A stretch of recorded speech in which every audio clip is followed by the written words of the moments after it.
can't just spend your entire life. Oh, what do you can start at? Eh? Okay, whatever. Fuck, I'm like episode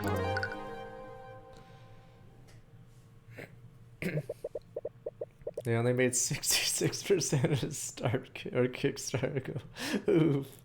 Yeah. Alright, fields of battle filled with suffering and despair. Oh damn, they're a clash of souls bound to conflict, corrupt powers that rule over them. Transporting a client in my carriage, that even Rice, Rudolph. Driving by the McCoy Tavern and heard a disturbance, age 34 servant. Killer, stop it sir, just cause he's unshaven. Villain! Molotov, Summerstone, welcome. Lance J, welcome back 49 months earlier, and Shao Palin, welcome back 54 months, okay. I was worried something was amiss, so I walked into the building to see what the commotion was. There I saw the defendant. She was lit by the blue glow of the dining room lights, and she was stabbing the victim with her magical sword. Objection! Rudolph, testify you saw my client murdering the victim. And you supposedly saw her casting magic while doing so. Were these magic grits that you saw? Yes, I could never forget such a grisly sight. That moment is burned in my memory. I see what's funny you say that. How so? Because your entire testimony was a complete lie. What? Objection! Accusing witness of perjury. Yes, every fucking witness does that. Our canard application. Sure you know that much such accusations can't be made lightly, Cuthbert. Accusations far from baseless stealing. What is it? Think about the state of the crime scene at the time of the murder. Witness couldn't have seen anything, much less a homicide. A liar. Knows something. This battlefield, there are still a few people who carry ideals of justice within their hearts. I have to wonder sometimes are these ideals truly just, or they simply lies fed to us by our elders. Damn it. No! Damn it. Flintheart, you fool! Why couldn't you have just listened to me? Not a villain. Rudolph, I require your assistance, yes, sir? By the skilled lord, what did you... You killed him. Oh, I didn't. Alert the town guard. Tell them you saw his daughter fleeing the scene. Sure, their neighbors heard them arguing with each other. Immediately suspect her. Once, sir. Said one cold-hearted aristocrat. I'm a rich person! You guys always accuse rich people of these crimes. If anything, I'm the victim. My stock price goes down because of this. If anything, you guys always fucking blame the rich guy who happens to be around. See, you guys are all commies or something. Or earlier that day. Yeah, I donated a park. Maybe. You know what? I charged for the park. I'm taking my park back. Feel yourself slowly succumb to unbearable pain. I don't think you'll be able to survive this much longer. Ruby Tamori, sure, you're okay, Cuthbert. You look like you're about 46. You're about to pass out. Ruby Tamori, is she gonna die? Sniper! Don't worry about me, Miss Tamori, I'm fine. Riding the carriage for days, definitely not fine. But you're on the road to feel yourself become more and more nauseous. Taking a ounce of willpower to slow down your lunch. Perfectly fine. I'm sure the mentor character will survive for a long time. La vie est bonne. If you say so. Sniper! Feel the carriage drive over a large bump in the road and feel and hear your stomach retching in protest. Still, you ate for lunch doesn't taste nearly as good as the second time. On second thought. That's better. Take a deep breath, fresh air. First breath is taken today as in threatening to come back out. Sorry about this. I didn't expect the roads in this town to be this uneven. So as they don't get a lot of traffic here, you've been on the road your mentor for days. Together you've been searching for a man named Flintheart McCoy. Supposedly he's the voice of dissidents against King Olivier the last few decades. No idea what business Miss Tomorrow would have. If only you know better, ask about her questions about her affairs. Hello, travelers. Welcome to Cornhaven. Local merchant steps up from nearby shops. Wide smile on his face approaches your carriage with the enthusiasm of starving mulch. A pair of dignified individuals yourselves care for a refreshing drink. Those clothes must be from this city. Certainly has a friendly expression. His thoughts seem very analytical. That's my pal. I don't need a drink, but Miss Tomorrow glanced at your stomach rumbles in agreement. Of course, just the thing for the upset stomach. A carriage like that, I bet could fleece them for a lot. Thoughts are emotionally bare through your eye of Horus. Merchant expression doesn't betray a hint of what he's truly thinking. You wonder if his false smile could get any bigger. His ray might dislocate his jaw. How about 2 flasks of apple juice for 50 silver pieces? 50 pieces. May find the price on this is organic and fresh made. Just store-bought juice, but I bet they won't tell the difference. Corner of the eye, spot an empty bottle of store-bought or bought apple juice. There's on a table inside the merchant shop. Store-bought apple juice added to your notes. Cornhaven merchant has a store-bought apple juice resident table suspiciously empty. Try to make mental notes of no real clues as he's in the world. These notes are instrumental in solving mysteries progressing through the game. Check these notes anytime. Open the toolbar up top left of the screen. Trust me, it's worth the extra gold. Well, the price wouldn't matter much to you. You don't appreciate being treated like an easy mark. Brain blast. Start an argument with another character. An argument opponent make claims need to respond to. Respond correctly, lower your confidence. Respond incorrectly, lower your confidence. Random confidence, use the argument. You need to elaborate. You said this apple juice is organic. Where is it made? Save.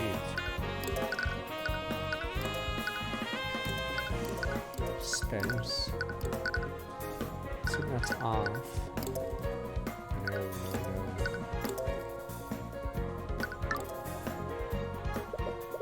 Used by the hard-working people of this town, of course. Only trade organic products. Small town like ours, we only deal with locally sourced products. Quick to get your argument, say. Claim to present piece evidence, refute. Present the evidence, countries, reproach, claim.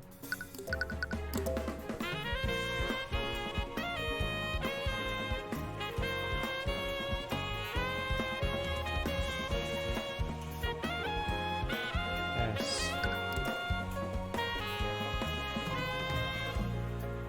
I guess you can't do it right now. It's at the bottom. Or...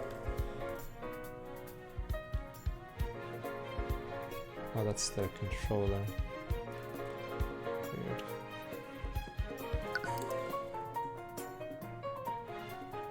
Maybe once we're out of this.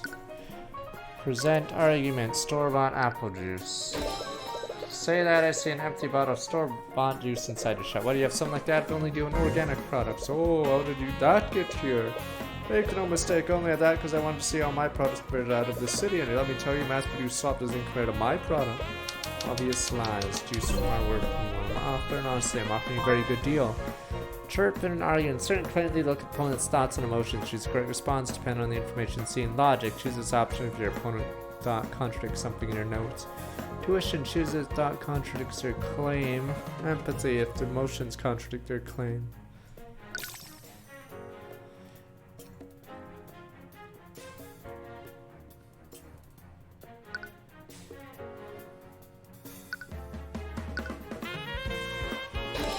So it's obvious these flasks are only worth 5 silver pieces. But how did you... well, it's clearly a very shrewd man, right?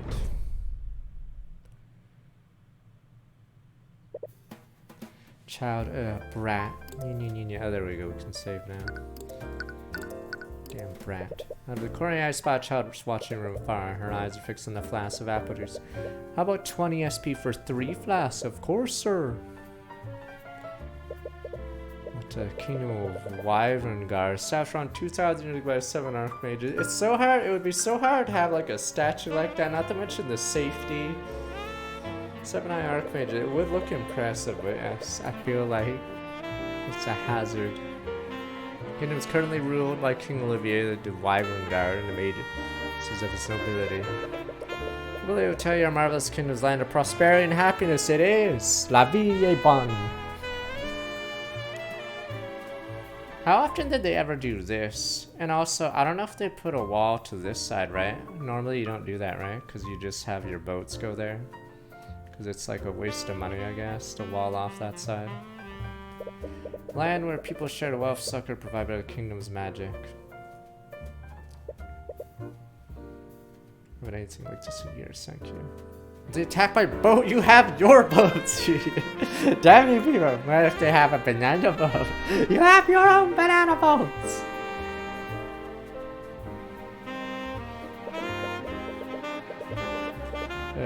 I mean, because if you have an open port, you can get goods in and out pretty well, and yeah. Okay. Chat's fast since I'll tell you exactly what's stuck to the kingdom share. Unless you guys want increased taxes just so you can make a wall facing the ocean. I don't know, you had such an eye for rural economics. Well, I suppose I just have good intuition for this sort of thing. Yeah, you have another kind of eye. Don't get me wrong, your so-called eye of Horus is an amazing gift. Take every opportunity to hone it. Be more subtle next time. If I can see through you, others be able as well, right? Anyways, it's some ask around where you're haggling. Supposedly McCoy Tavern should be north of here. The tip is correct, this should be the place. Wait, this is a McCoy Tavern. The state's in calling a tavern.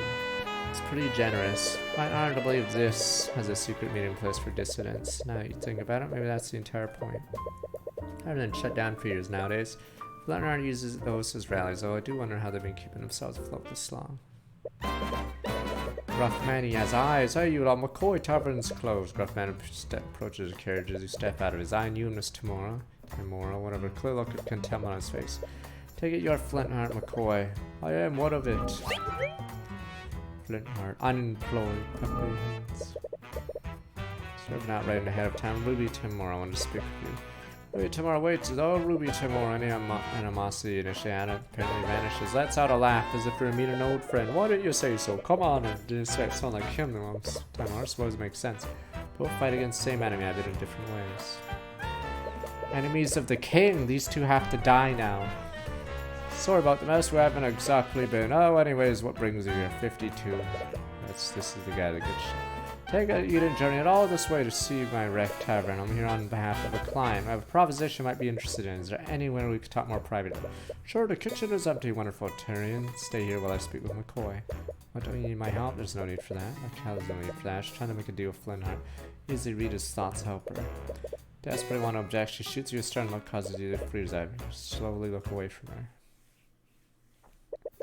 But this guy runs the tavern, never mind. You spend time waiting along the tavern's dining area. It's already been hours since Miss Tamora and Flintheart went to talk in the kitchen. You hear faint murmurs behind the closed door, resisting the urge to eavesdrop. Even from here, you tell the conversation slowly becoming more frustrated. Clockwork angels from Starmuck back. 91 months. Si, senor. Looks like it's gonna be a while. Do I get to meet the daughter now? Good thing you always bring a chess set around. Damn, imagine in the world with no gacha or anime. At least I have me chessboard here. Happy hands. We got a small chessboard to carry around since we were a child. I had like a tiny one, not like wooden pieces. There's those cheap ones that have magnets. So it's like a DS, so it flips open a board that's metal, and then you have like the magnet pieces. Yeah, they were cheap as shit, but they're tiny. Yeah, that travel set. I wouldn't have a fucking big one. Who's gonna walk around with a big one? No, it has magnet pieces. You could do checkers too. Damn you. I don't even know if the toy exists anymore. I don't know what Zoomers do. They probably get given a tablet now, but yeah, that was a boomer toy. Traveling chess set. Chess can be played with one person. You've always taken advantage of that. Fuck. Checkmate. Hey, I win again. Damn.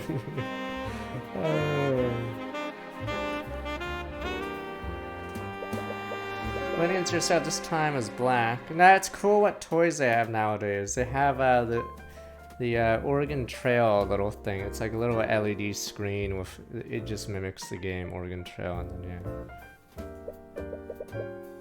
No, I'm not ball and cop. Damn you! Played 10 games already. Won 7 out of 10 times as black. Hello.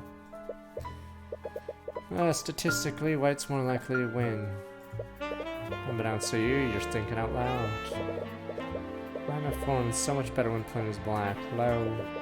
Still don't notice it when you're verbalizing your thoughts just as fast as you're thinking. Am I become overconfident as white because it has first move advantage? Perhaps the very advantage is affecting my choice, making me play a suboptimal manner. If personal quirks make me play a logically, I need to correct it. Hey. What?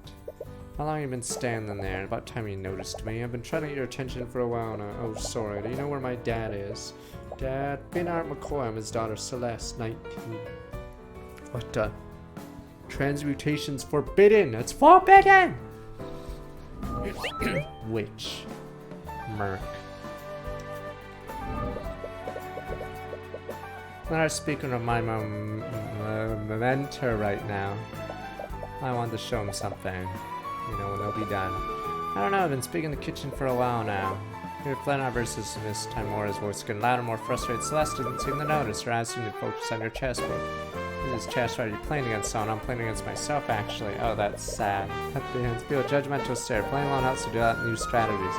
Plenty of professionals do it. I'm not the type to shame a man for playing with himself. That's nice. I'm just joking anyway. You're still waiting for your mentor. Do you want to play a game? You know how to play? Sure, I've read about this one before. Read about it. It was so dusty. Celeste takes a seat on the other side of the table. Tries to set up her side of the board. Fumbles with the piece. Stares at one of them confused.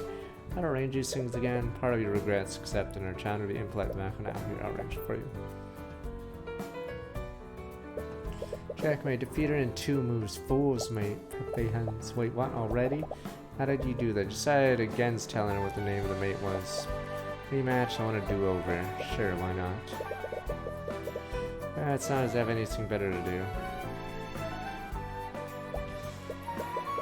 Celeste brow furrows as she strides her next move. She doesn't realize the game's already finished here. She moves her knight into position to attack your queen. Should have stopped your assault on her king, but checkmate. Scholar's mate this time. What? Come on. Why do you keep doing that? Look at the closed doors of the kitchen. Flannar and Miss Timora's discussions coming loud. It doesn't sound like they'll be done anytime soon. Again, I'll definitely beat you this time. So clearly never played before, she quickly improved with each game. It's impressive observing your strategies, adapting to her playstyle. The way she's playing now, she could defeat a nationally ranked noble. Oh, come on. Checkmate. You would say you've been playing the game a lot longer than she has. How are you always one step ahead of me? Read my mind. If you'd even need to. One more game, I'll get you this time. Hello, Cuthbert. Tamara emerged from the kitchen of Flannar. The both look mentally exhausted. It seems it looks like negotiations didn't go well. Hi, Dad. Oh, sweetie, Flannar looks irritated. As soon as he sees Celeste, quickly hides it behind a smile. I wonder what their discussion was about. What's this, some kind of game? This time, Tamara glanced pieces on the board. Don't feel too bad about losing him. He's nationally ranked. You're a professional. Is that why you're wearing a suit? No, chess is just a hobby, actually. I'm a defense attorney. Speaking of which, probably be on our way. Oh, I sort of refused you after you came all this way. I respect what you're doing, but I don't want anything to do with your mage friends. Always one of these people, you people and your magics. Get out. Mages.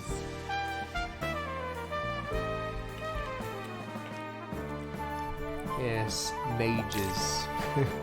You know what I hate? Mages? Mages. You wonder what he meant by that? Your people. This time we're trying to introduce him to one of our clients. Anyway, it is getting late. Late now, you won't get back to city until morning. She's right. This region's littered with bandits and brigands. You wouldn't want to run into them this late. Guess you have a point. There are plenty of empty rooms you can stay at until morning. It's the least you can do after you came all this way. Well, if it's not too much for him, I might as well stay here until tomorrow. Tavern's shut down, we still have some sheets and blankets, so I'll get the rooms ready. Damn mages. Celeste and Flannar leave the diner and get the rooms ready. I left in the dining room with Timora. Ticket negotiations didn't go well.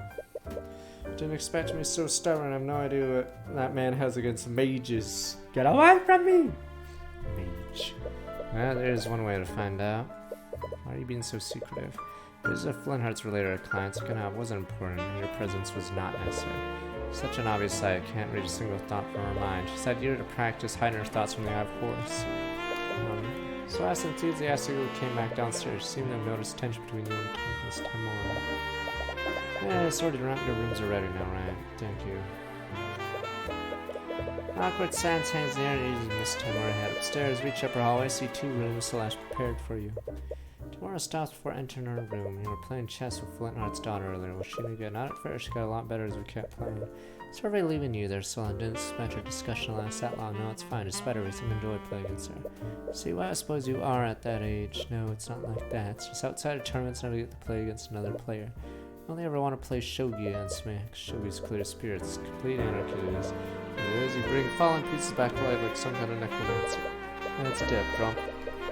Adds dimension. Players in prison and chairs. Certain look at each other, your positions already met. A few months silence, both burst out laughing. Sorry if it looks like I don't trust you. No, there's something that might work. Can't tell you about just yet. Don't worry, I'll tell you about tomorrow. Sniper! One day I'll tell you everything. Sniper! No! Don't worry, you'll know everything soon. Maybe tomorrow. I'll tell you. Let me just go to the police for one last thing. Right, I'm sorry for prying. I just want to show you I'm ready to be an attorney. You are, I know you are. Rare praise for your mentor catches you off guard. Was it too loud? I can try to talk louder and get some rest. And prepare yourself for the journey tomorrow, right? It's slightly down. Victory has taken over Starlock 12 months. They forgot to carry it right back. Feel your stomach turn in protest. And the bed that McCoy is prepared for you, and you close your eyes, slowly drift into a deep slumber. As this happens, feel something invasive. Your mind drifts away, feel yourself being pulled elsewhere. Mages. Find yourself in a surreal and unsettling landscape. You're fairly certain you're dreaming right now. Some instinct back to your mind tells you something is fundamentally wrong about this. Damon? I'm like trying to see what she looks like. You see a woman in far distance staring directly at you. What present? She's murmuring something you can't make it out. She's trying to say something to you. Finally found. What do you know? Finally found you something. You're jolted wide awake. Can't remember what the woman said to you. Whatever her words were, sent a piercing chill down your spine. What if we cheat? Hey. Oh, finally found you. Heaven's born. Nya, rat jam. Breath is heavy and your heart's beating at 100 miles per hour. Calm down, it's just a dream. At least that's what you try to tell yourself. Please, Celeste McCoy, let me explain. I want to hear it. Hear the voice of Celeste and Flintheart ring up from downstairs. Must be extremely late. What could they be arguing at this hour? I want you out of my house. Oh, damn mages! Your own daughter, sir. Dead silence lingers in there before you hear someone rush out of the tavern. Mages. Mages ruined everything. Whoever left slams the door behind them. What is that about? None of your business. You only met those two today. Best to not get involved in their affairs. You tell yourself that a brief image of Celeste's smile appears in mind. Yes, I still exist, you banana. Damn it. Slowly make your way out of your room. The hallway is nearly pitch black. You barely see a few inches ahead of you, so you will have to watch your step to avoid tripping. Run to Flintheart and slowly walk up the stairs. Even this close, hard to see its expression in the darkness. Sorry, I just heard. Right, I forgot you two were its trail off. Is everything okay? Oops. Sorry, I'm just going to awkwardly shimmy past Flintheart to head downstairs. Doesn't move out of your way. It's clear his mind is elsewhere. Arrive at the dining room. You don't see Celeste anywhere. Honestly, though, it's hard to tell how dark the room is. Celeste, are you still here? You don't receive an answer. You remember hearing someone slam the door earlier. Your eyes drawn to the tavern entrance. Celeste. No answer. Celeste, where are you? The bald man. Ugh. Merchant spoke before, steps out of the shop holding a lantern. Appears to be irritated by all the noise you've been making. Oh, you're that kid from before. Any idea what time it is? This isn't the city. You can't make a bunch of noise like this, right? Sorry. Looking for Celeste. Who? Celeste McCoy, Flintheart's daughter. Dwow. Merchant's expression becomes a little colder. Dwow? Do you know them? What do you want with that bastard? Damn mages! Mages! I sense a mage. Get the torch, boys. There's another mage. What? Those two probably woke up half the street while they're yelling. I don't need you keeping us up too. If you hear any more noise, I'm gonna tell the town guard. I get a word and Merchant walks back into his home in a huff. The ground don't see any sign of Celeste. Decide to continue searching mages. Can't believe I said those things to her. She'll never forgive me for this. I see your temper is short as ever, Flintheart. You. Honestly, how do you live in this darkness? Luxo. Mage. It's a mage! She's right, mages are evil. What are you doing here? What are you bring that witchcraft into my home? Mage! I've been busy. You've been busy lately. Your little rallies have gained quite a lot of support. Too much support from my family's liking. And what, you came all this way to convince me to stop? What are you gonna do, mage? You have my word. If you stop spreading distance, no harm will come to you or your family. Ha! Your word is good as the dirt you lick off King Olivier's boots. As if I'd ever trust the words of a murderer like you. Flintheart, please. Someone you once called a friend, I'm only gonna ask you one time. Friend. I'll be dead in the ground before I ever call like of you a friend. Get out of my house. I don't have time for your nonsense. I'm gonna turn my back to you now. Fortunately, I don't think you have much time for anything. I don't get it. What do you mean by that? Blah. Damn it. Flintheart, you fool, why couldn't you just listen to me? Rudolph, require your assistance, yes sir? But a scaled lord, what did you? You killed him. Alert to town guard. Time he saw his daughter flee in the sea. I'm sure her neighbors heard them arguing with each other. I immediately suspect her. Once, sir. Searching for Celeste for a while. How long have you been outside? 2 hours, 3. Over long it's been clearly taken a 20. Where is she? What am I gonna do now? Hear a faint voice. Could it be? Oh, peer behind an old tree. Finally find her. Looks as tired as you are. Probably more so. Eyes puffy and red. She's doing her best. Head with a smile. Been looking all over for you. Sorry. Yes, and we woke you up. Is everything okay? Nothing. It was just an argument. The way she reacted, clearly not kind. I suppose none of your business. Sighed, not the pry further. Have you been looking for me all this time? I have. Thank you. Oh, can I? Should head back. The biscuits, I'm gonna start work back 30 months. What about you? I'm gonna stay out a little longer. You know, you should mind your own business, but sure, whatever happened between you two, it's nothing you can't talk about. It doesn't happen a lot. Sometimes Miss Torn and I get into fights too. No matter what happens, we're always able to talk through it. Sorry, none of my business, just. Appreciate it. Thank you. You're right. Let's go back. What? You ran back in McCoy Tavern, surrounded by several carriages and knights in clad and plate armor. Is that the Inquisition? What? Arcane Inquisition. Or of knights investigate crimes committed using magic. Said the word crimes, you and Celeste share a glance, come to the same realization. Both of you rush towards the tavern. Celeste outpaces you by a large margin. What? No. Reaches the tavern before anyone starts, takes a look inside the inn. Whatever she saw makes her cry in anguish, drops in the ground in tears. There she is! Celeste McCoy, authority to Wyvern Guard. Crown place you under arrest. Seeing Celeste, one of the knights steps forward and grabs her. Surprisingly, she's able to break free from his grip, tries to push further in the tavern. Noticing the commotion, 3 other knights grab her and begin dragging her away. She kicks and screams against him, desperately trying to break free. Between 3 knights, taking all their strength to subdue her. What are you doing to her? What's going on here? Tyrion. More approaches, you breathe a small sigh of relief and you see she's okay. Miss Timora. Should have known that he was one of yours. Just stay out of our way. Timora, what's going on? Why is the Inquisition here? I'm surprised myself. From what I understand, Flint or McCoy has been murdered. No! Murdered? He was the best of us. Was he? No, no one liked him. He was racist and, you know, many things. He was the worst of us.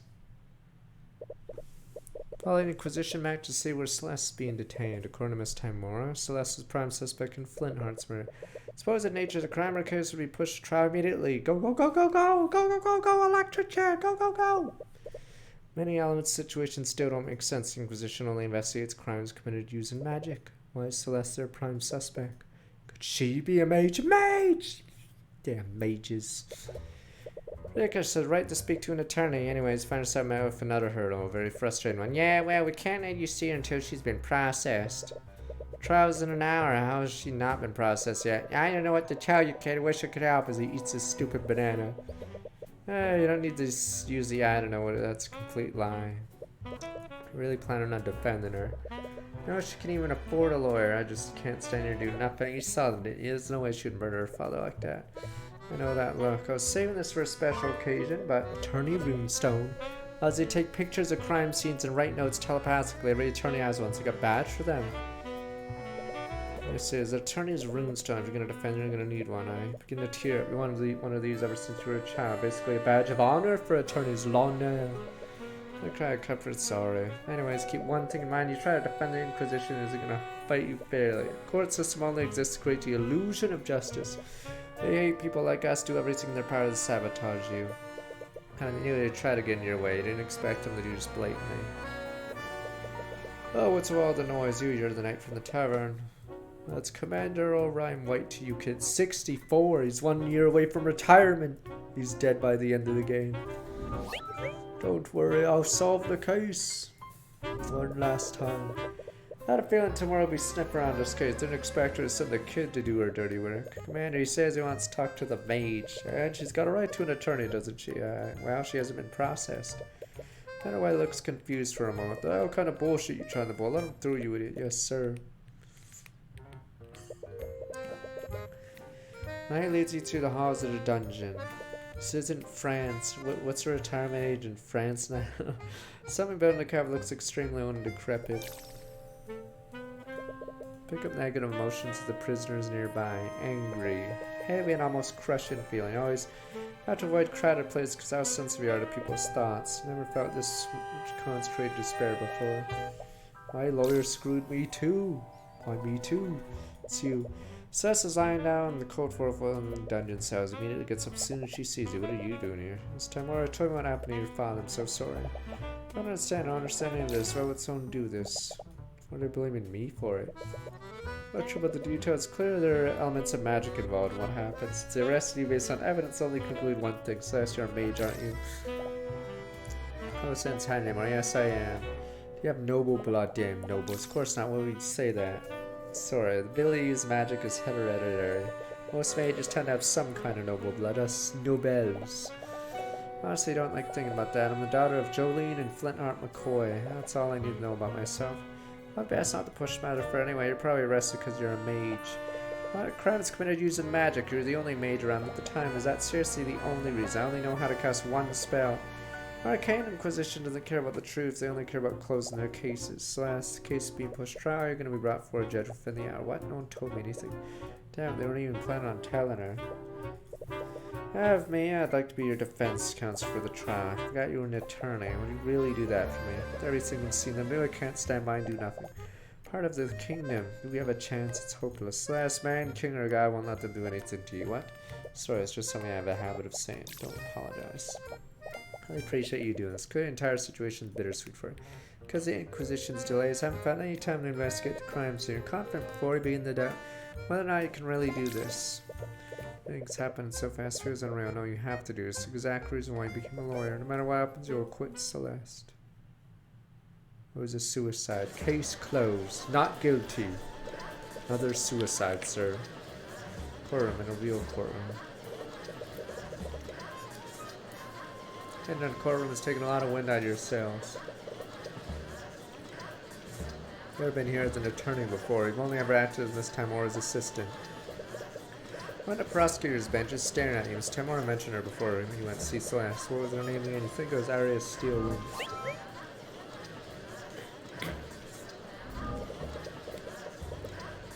The coldness of her glare burrowing into you. Why is she staring you down? Is she trying to intimidate you? Because it's working. Bald man, why? If you want to be a judge, you have to be bald or something. Help me. Court is now in session for the trial of Celeste McCoy. Prosecution is ready, Your Honor. Defense also ready, Your Honor.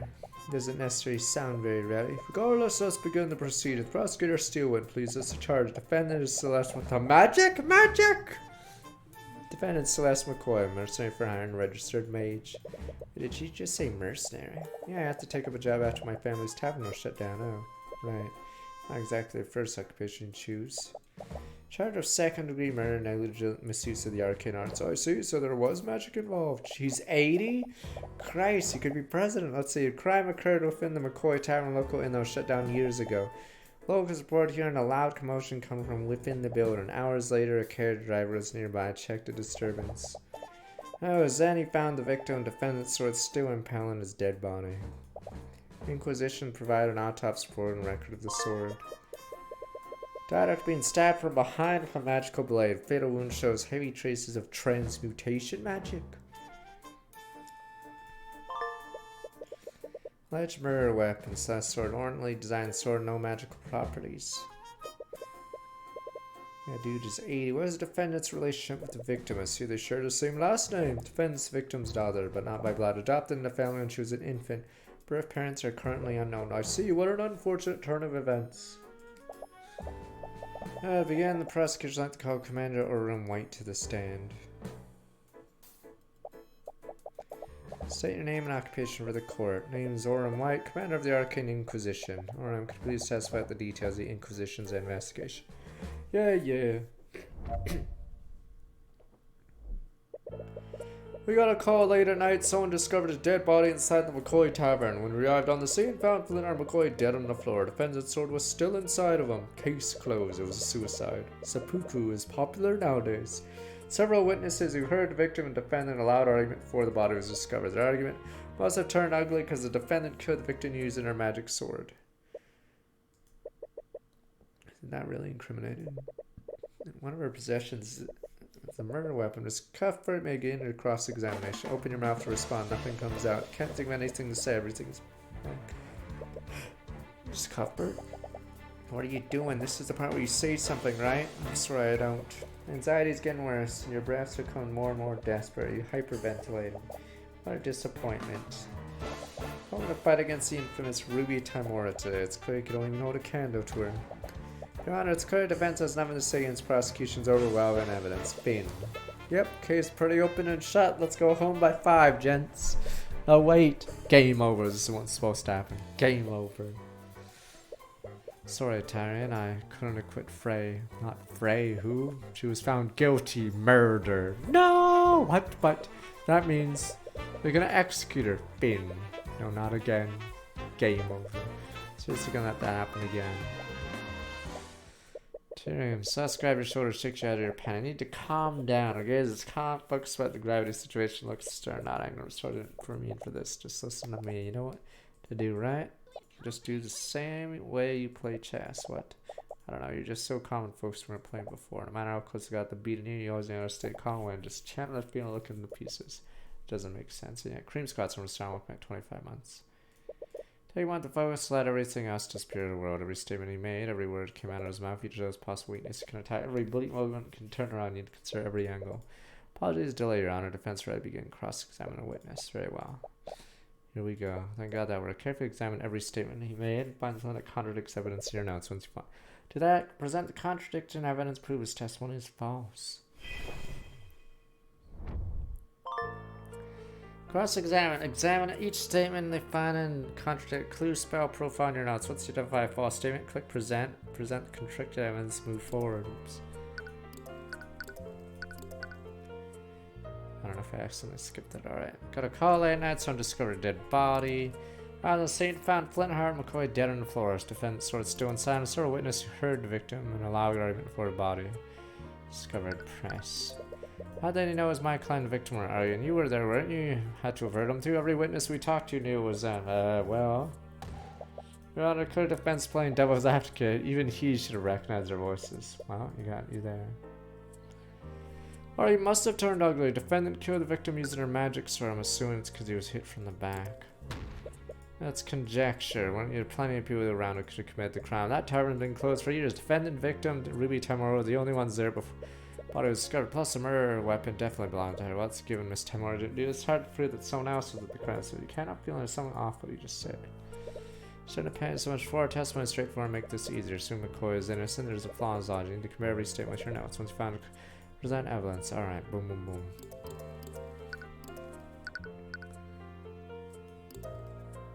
Died being stabbed from behind with a magical blade. Transmutation magic?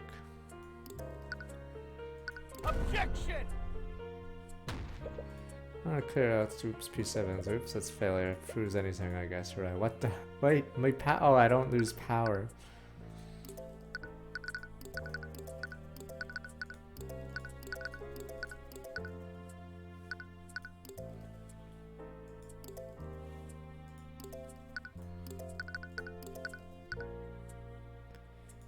What's the difference between a magic sword and non? No matter why you testify the victim was killed using defense, it's a magical sword. Am I correct? Yeah, it's pretty obvious when you look at the crime scene. I think I'd actually have to disagree with you on that. Defense sword couldn't have possibly been the murder weapon. What are you talking about? Kid's sword was inside his body. Of course that's what killed him. Maybe the case. Take a look at the autopsy report. It states fatal wound had heavy traces of magic. So how would a non-magic sword leave traces of magic on the body? What? But I just wanted to be home by 5. That's why I didn't look. Damn you people. I also wanted to be home by 5 when I did the autopsy. Damn you people. Leave a trace like that wouldn't have been created with something magical. Client sword may look fancy, expensive, and entirely mundane. Hey, alright boys, overtime guys. Doesn't make a lick of sense. Sword didn't kill him, then why was it in the body? Yes, find it quite strange as well. There's only one reason, explanation, Your Honor. The wound was created magically and someone shoved the sword into the wound afterward. What the hell are you talking about? Defendant's a damn mage! Mages! Could have easily killed the victim using magic.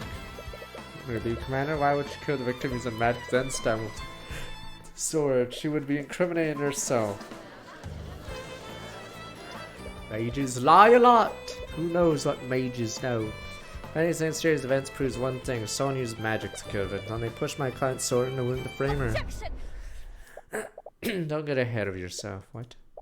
Your Honor, defense trying to spin the facts in his favor. It claims third-party commits the crime uses the sword to frame the defendant. Wouldn't a simpler explanation be this?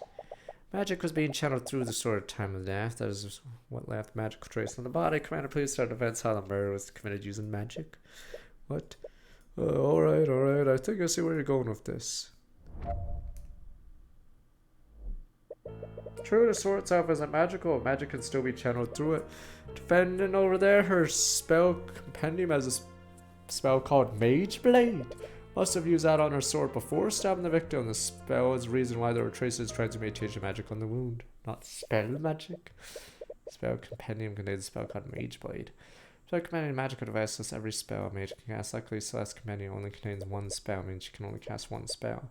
Celeste, you have a spell compendium on you now. I left at the tavern after a while, you know. Can't look at the description of Mage Blade. I should approach this another way. The commander's testimony was a lot bigger this time. But press the statements, not be able to find new information that you could use against him.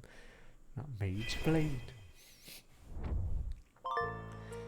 Press, alright.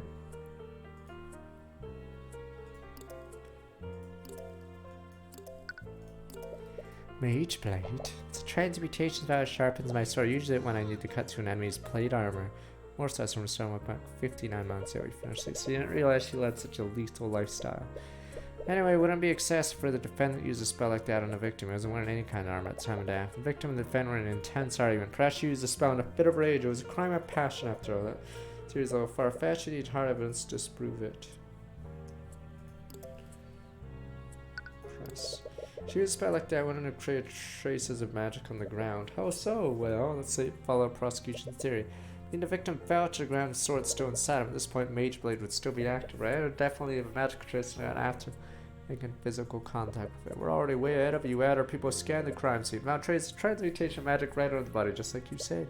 Oh. You don't believe me? I have a picture of the crime scene right here. Oh, why was the picture not brought to my attention? There's no need. I want to be home by 5. What is wrong with you people? Do you guys love working? I'm 64.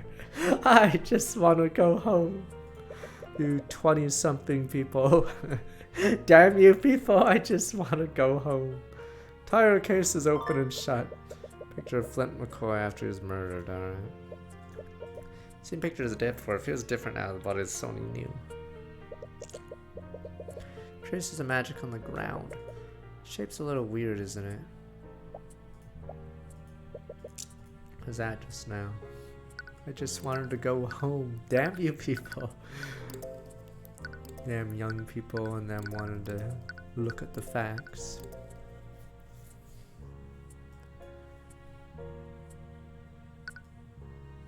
So what's the hexagons, right? But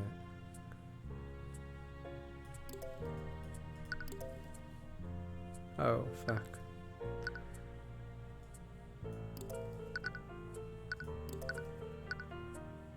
Objection! Sir Commander White seems you presented another glaring contradiction. Oh yeah, and what's that? You said a client stabbed victim from the front, am I correct? Yeah, you can see it plain in the picture. Where's your contradiction? Please, please, I just want to go home to me family. Yeah, that's the thing, Commander. Your picture clearly shows the victim was stabbed from the front, but the autopsy report says he died from a stab from behind. What? Objection! Alright, you're supposed to release everything you had. Why wasn't this photo given to me? There was no need. There's no way it could have been anyone else other than that damn mage. I just wanted to go home to me family. No matter how corrupt the justice system was, they wouldn't be able to cover up such blatant incompetence. You have them right where you want them. Order in the court, Miss Cuthbert. What's the meaning of this? Tell you what the meaning is behind this, Your Honor. As the autopsy states, victim died from a stab wound originating from his back. Photo clearly shows sword entered from his front. Only mean one thing, the sword was inserted into the wound after the fatal wound had been created. Well, that's crazy. Why does he expect us to believe that? Please enlighten me, Commander. Why and how else would the sword be facing the opposite way? Did my client stab the victim with the hilt of her sword? Didn't think so. What really happened is clear. The murderer stuck the sword through the victim's wound and implicate my client. I made a careless mistake, stuck the sword through the opposite side. It appears I underestimated, Mr. Cuthbert. You still got ahead of yourself. Oh, so really, Miss Steelwind. I believe Miss Cuthbert is adequately cast doubt on your case. Finn. Did he now? Let me ask you one question, Mr. Cuthbert. If your client didn't kill Flint and Hunt McCoy, then who did? How should I know? If I'm not mistaken, it's the commander's job to figure that out. Oh, I'm well aware of the commander's incompetence. One fact still stands: there's magic detect on the wound and the sword. Would you like for me to tell you how many mages live in that small town? You don't like where she's going with this? Just one. There's only one registered mage in the entire town. Mage is your client. What? Fenn was also established to have been with the victim hours before his death. Last known person with him, and she was the only mage there. In addition, I had several witnesses who heard them arguing. Now she murdered the victim, simply an unanswered question. I see that does change matters. Can't say the prosecution's evidence is irrefutable, but there's still evidence that casts guilt upon the defendant. Damn, you almost had him. Far too many unanswered questions for me to pass a verdict. We'll give law enforcement time to clear up these unknowns. Suggest they conduct their investigation more thoroughly this time. Resume the trial tomorrow morning. See? His family's gonna be in ruins. He promised little Timmy he'd be home by 5 or to help him with his homework. Now it's overtime, boys. Court is adjourned. It's another late night, sir. Little Timmy. But little Timmy. Cuthbert. As you walk out of the courtroom, a slight screech by Miss Timor. Timor, you're here. Carl, you froze up during first cross-examination. Feel a little shame that your mentor solved that. And the day you're able to pull it together. Once you did that, you performed adequately on that. Now I wanted to give you this. Spell Companion. Formula for one spell. Mage Blade.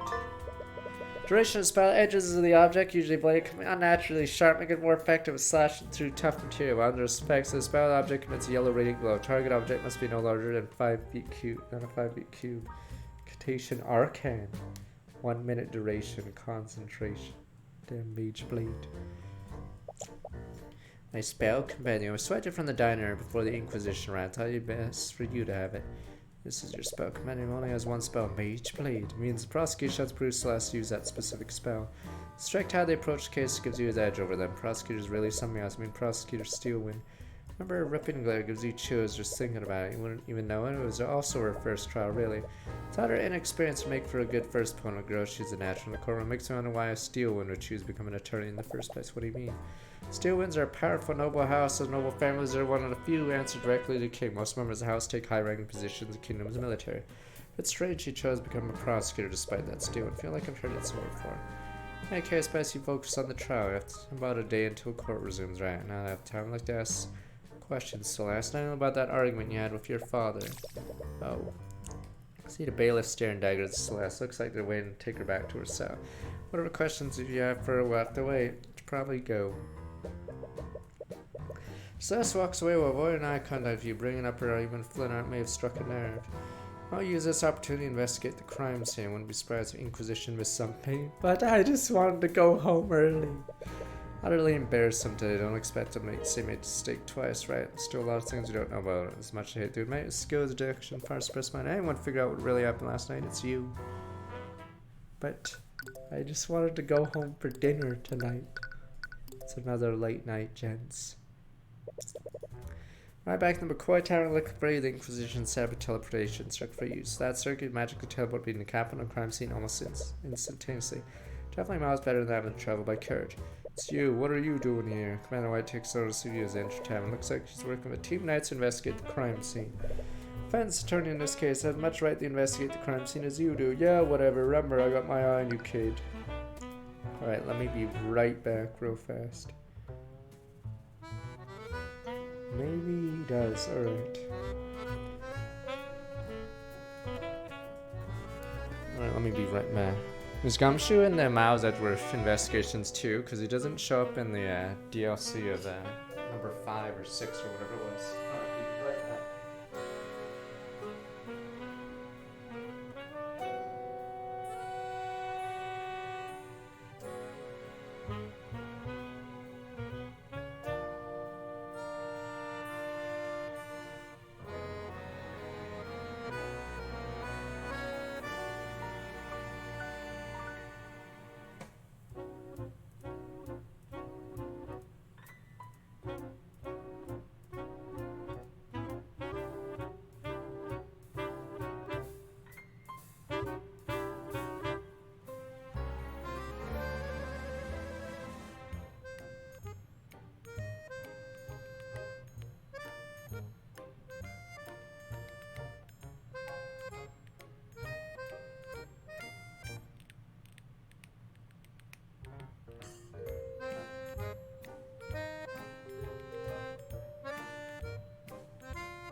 Okay, ooh, not dead.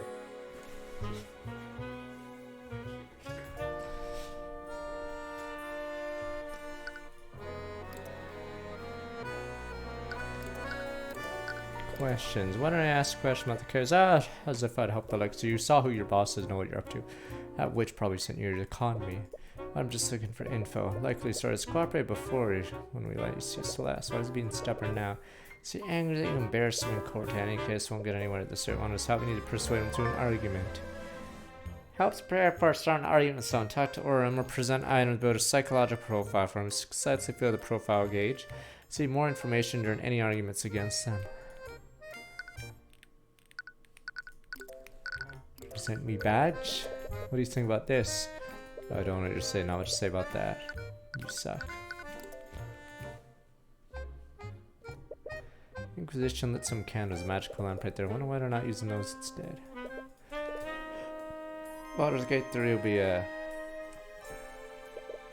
Saturday, Sunday, yeah. Painting of a man in a suit, some text in it. Adam Evele, politician of the pen. Heard of this guy? Some kind of politician, one of the nation's west here. Pretty much a shoe in the wind, whatever election they have going there. In election was Flintheart studying democracies for his love revolution. He wanted to introduce democracy, modern looking lamp mounted on the wall. Not powered by artificer. I didn't expect to find something this sophisticated in a town like this. Artificery is just another form of magic. Artificery draws from surrounding ley lines. So I didn't ask for science. That's to get 786 on sound with 77 months. Look where artificery got these folks. Arcane power cell broke. They haven't had any power for weeks. Yep, I'm gonna be good old oil and flame. Poyon's outfitted with several lamps powered by artificery. However, the arcane power cells and broken for weeks. Lamps can't be turned on.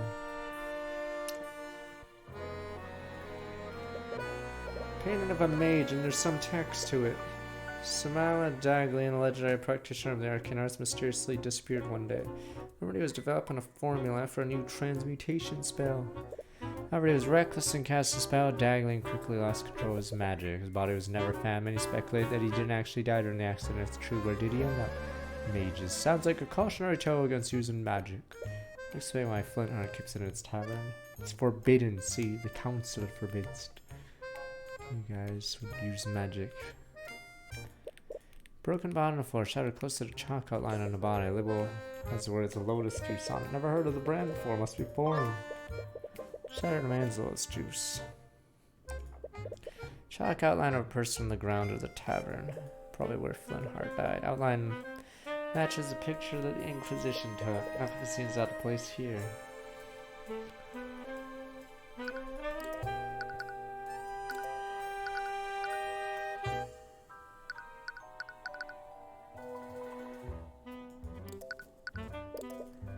Lotus juice is not a drink I've heard of. Must be some kind of imported brand.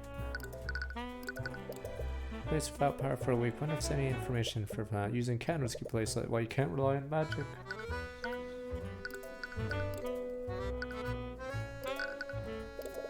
Something happened between you and Miss Timora. Miss Timora, what are you, her lackey or something? No, actually, she's my guardian. I didn't know she had a...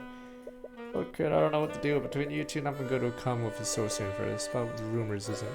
Throughout the years, there have been several insidious rumors surrounding Miss Timora. Been accused of forgery, blackmail, all manner of illegal activities. Clearly, misinformation spread by the nobility to discredit her. Always been fine with it. You can't help but get angry on her behalf. Or just rumors. I've seen it for myself. The woman is evil, kid. She defends mages who don't have the protection of the nobility. She's not evil. She's a hero. Yeah, whatever. Damn mages.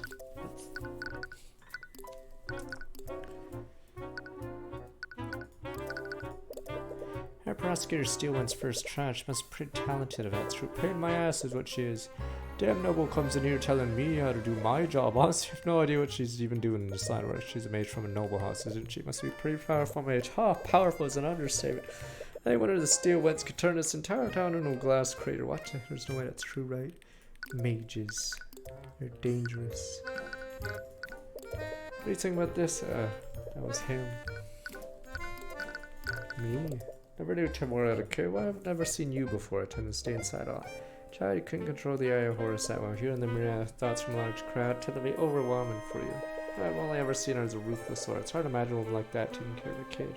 Oh, ruthless is a guardian. What else do I need?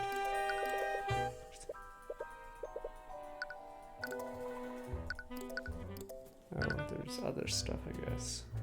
Quite having upstairs. People keep seeing you, they're gonna start asking questions. Lead the investigation. All you have to do is stay quiet until the trial's over. Upstairs, spot the prosecutor having a conversation with someone. Seems some kind of argument. If I'll do as I see fit. You may be a Steel and this is my land. Oh, sorry. Oh, you're the defense attorney from the trial. I am sorry, but who? How rude of me. My name is Lord Garrick Pierce, the ruler noble and 38 transmutation. Ruler noble, I suppose. Thank you for playing your role in the current trial, as misguided as it may be. I suppose that you also think my client is guilty. It does not matter what I think. Entire scandal has done nothing but rile up the common folk, the rebellious. Magic is a gift for the nobility, nobility alone. Symbol of the aristocracy and their divine right to rule. Now that bastard Charles tainted the symbol in the public eye. That has nothing to do with her. She's just an innocent woman who got wrapped up in this. Even if she is innocent, the charge has been laid and made public. Someone must take the fall lest the public accuse the justice system of corruption. Saying that she should be found guilty even if she's innocent. What do you suppose will happen if she's acquitted? Oh, the public will see as a mage going free despite a myriad of evidence. It's true! See, the law bends for mages! That alone will be enough to cause public outrage. Tension between the aristocracy and the common folk are high enough as it is. What is one insignificant girl when compared to the stability of her great kingdom? That's enough. Stop antagonizing him, Pierce. Can't refute what he said. I don't agree with him. The system should be based on truth and justice, not public opinion. Why are you working against my client? I also think she's the kind of person who would kill her father. It doesn't matter what kind of person she appears to be. Evidence clearly points her as the only possible killer. Should fight according to your own ideas, just so I'll fight for mine. Hard to get a read on that woman. Let's go doors lead the guest room. Aside from the rooms that you and Miss Tamara use, they don't look like they've been open for quite some time. Door and end of the hallway looks like it's been seen some use recently. Try to open the door, seems to be locked. May have someone key to open it. Candles line up the hallway, part of old architecture.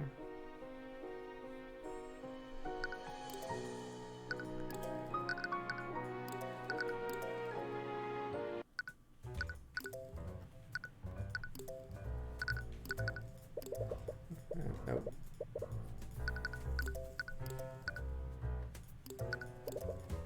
I would expect a girl like that to be mercenary. I would never expect her to be a murderer, not a murderer. I'll put it try tomorrow. Yeah, whatever you say, kid.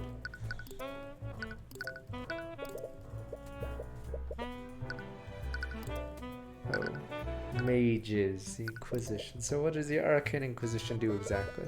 Trying to pick a fight with me, I'm genuinely curious. Well, I'm sure you already know us. Inquisitors investigate crimes involving magic. Crimes like this happen often. Maybe once in a blue moon. Makes sense. Most mages aren't nobility. After all, even if they're untouchable, they don't make a habit of getting in trouble with the law. Let's have an easy job then. You got that right. One reason it exists is to clean up the nobility's mess. Doesn't seem that happy about it. Mages. Commander White, you seem to speak negatively about my client's magic, almost as if you hate mages. You have a personal grudge against mages, and we all do! Yeah, mages think they're so smug and smart. Damn right I do. Well, I didn't try to die. And if you had any sense, you would too. All a mage has to do is wave their hands and say some magic nonsense, and suddenly you have a dead body on the ground. Mages.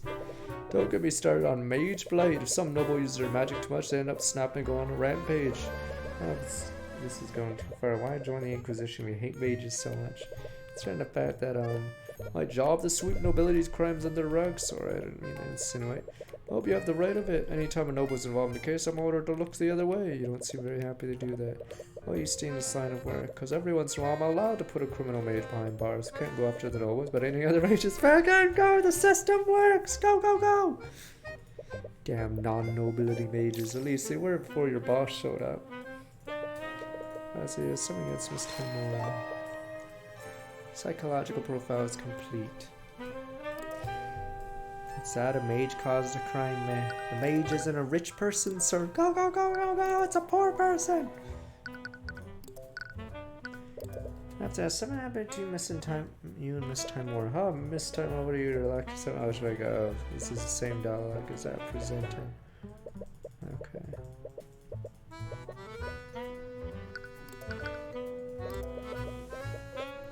Anyway, it seems unusually hostile towards you. I have a feeling it's not just because you embarrassed him in court. You cleared up this misunderstanding, might be able to convince him to help you. What a double Rinnegan. Alright, I'm just gonna come out and say it. You have a problem with me, Commander White. You should know exactly what my problem is with you. I saw who you work for. Do I have to spell it out for you? You Timor is a crook lord. Does your boss not tell you what she gets up to? Elocutions and arguments. Arguments not always fought using art evidence. Sometimes they elocute to convince their opponent the claim is wrong and prompt for an elocution. Choose one of 3 possible responses. Correct response can be gleaned from reading the opponent's psychological profile. Commander White, oh, is my camera in the way, whatever. Commander White's stubborn and stuck in his ways. Seems to have a grudge against Ruby Timora and will react negatively if you try to defend her. However, he will respect for you if you defend yourself against personal attacks. Of course, Torma is down on the one hand in this case. No right to throw baseless accusations against me or Timora. Doesn't matter how you feel about me or Timora, rather his client deserves fair trial representation.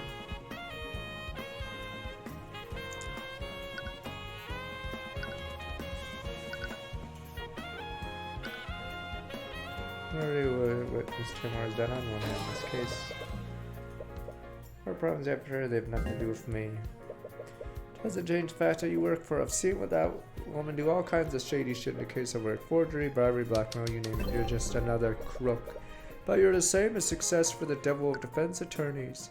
You being a success has nothing to do with it. I'm not Ruby tomorrow. Regardless of what you've seen her do, I'm gonna run an honest case. Forgery, bribery, blackmail. See me doing these things because all I've done is point out mistakes you've made. Ben. Not Ruby Timor. It doesn't matter if the rumors are true or not. Regardless of what you've seen her do, I'm gonna run an honest case. Look, kid, I'd like nothing more than to believe you. After everything I've seen her do, I know better. I have no reason to trust you. Anyone taught by that woman can't be anything more than a crook. You have no proof she's a crook, not any proof I'm one either. No, I've done give me any reason to suspect me. If you see me engage in any crook-like behavior. Her way of teaching was ruthless, give you that. The only thing she taught me was how to practice live. You see me engage in any crook-like behavior. Alkai's from a sound book, 16 months. Want some info, right? Yes, that's all I'm asking for. I'll answer your question. Don't make me regret this. Persuaded Omen, right. Murder weapon. Probably goes without saying. I believe the sword is a murder weapon. Right, I guess you have to prove someone else put the sword there. Did the Inquisition find anything suspicious on the scene? Also, we found another bloody weapon lying around, and we definitely didn't. It'd be a little too convenient, wouldn't it? Is that finally thunder? We have rain now? Let's say the girl really is being framed. If there was another murder weapon, the killer probably walked out on it with it. Saying they could have hidden it somewhere in the tavern. However, after the trial, Steel went and turned the place upside down and scanned it for magic. If someone did hide a murder weapon here, they hid it well. Hidden in plain sight. Can't believe you made such an obvious mistake during an investigation. Shut up with that. I got an earful from Steelwind about that man, so you don't have to worry about me mucking things up. Steelwind's basically taken over the entire investigation. Wait, does she have the authority to do that? Normally she wouldn't, but I know better than to go against orders from a noble. Right, definitely a strange power dynamic between them. Honestly, that girl sweats the details too much. She even had my men draw a scale map of the crime scene. Really, do you have a cough? Sure, knocked herself out. Don't know how much good it'll do you. Map has been added to the notes. Alright, Prosecutor Steelwind's first trial must be pretty talented, that's true. Paint my ass what she is. Damn, no one will come near tell me how to do my job. Honestly, no idea what she's even doing in the asylum where I heard she's from a renowned noble house.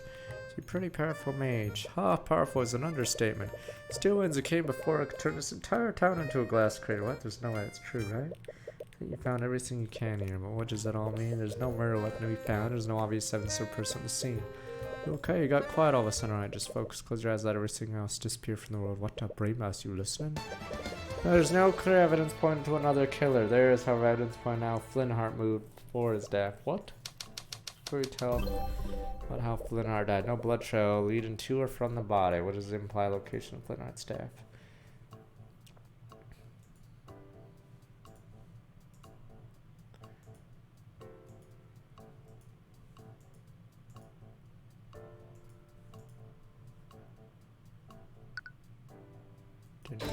Flintheart died where he was attacked. He didn't move from his position at all. Yeah, I guess you're right. Also, the autopsy report said he died from a stab wound from behind. Probably caught off guard, too incapacitated to move anywhere else. Means the attack happened in the exact position he fell over. Crime scene map. Shattered away from me. Outside of the bottle shattered. That means anything in the shattered bottle is right next to the body.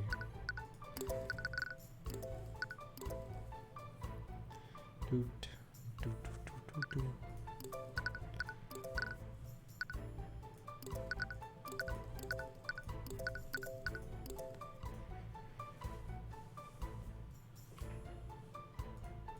Dropped the bottle during the attack.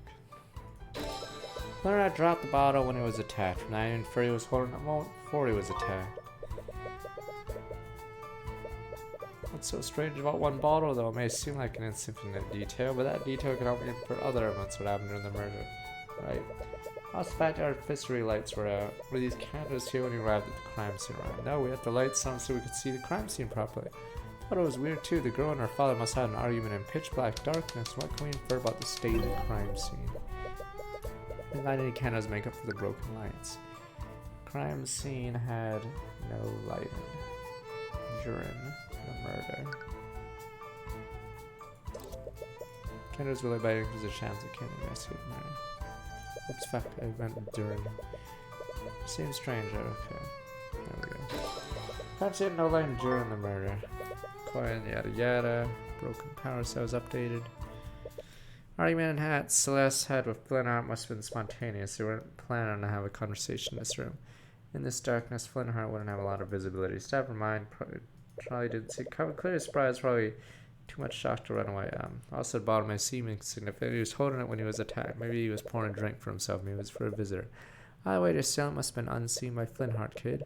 Assailant attacked him from his blind spot while his back was turned. Why would his back be turned? No, was he distracted by something, kid? What was all that about? Sorry, sometimes I get lost in my own thoughts. Yo, cut it out. You're freaking me out. Right. Anyway, I think you found everything you can. You should move somewhere else.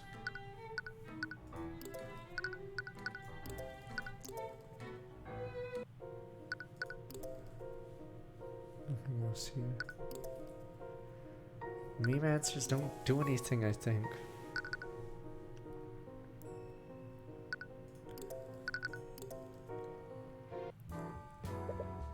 Cover your back already. Sorry, I guess I lost where to go next. Let's give guidance this time. It's assistance. Oh, one character almost always able to assist you. Speak to them in the investigation. Tell them where to go. Right now, Ruby tomorrow's assist you. Who knows? Maybe someone else might help you in the future.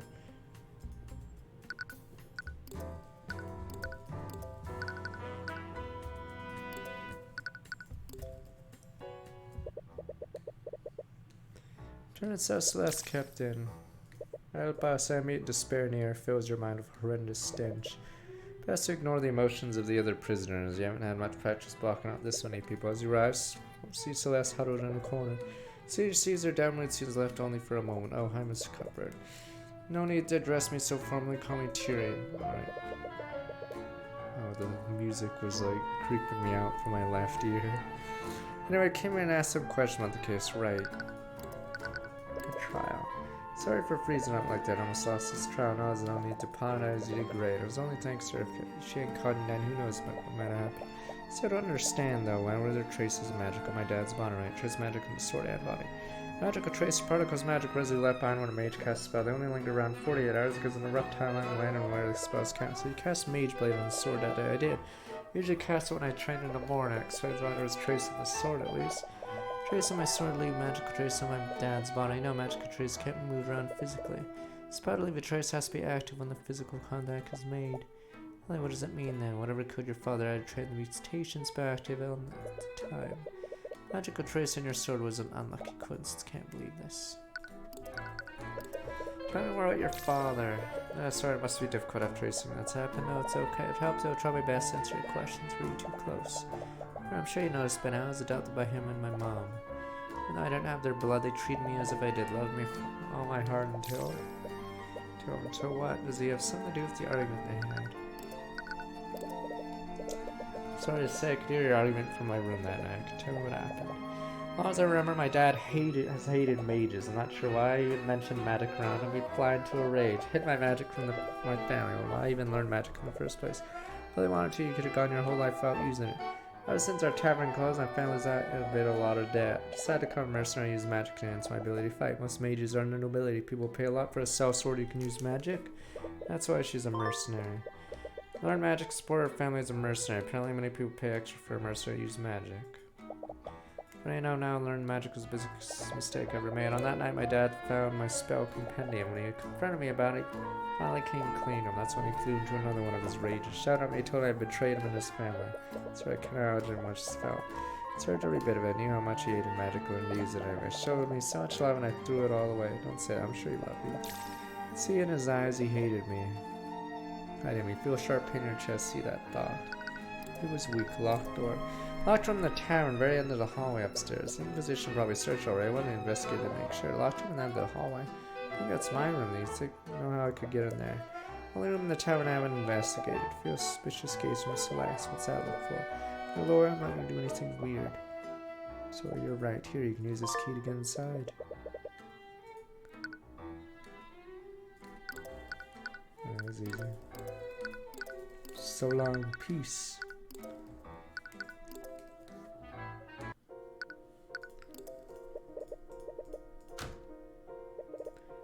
Seemingly locked, alright. Damn mages.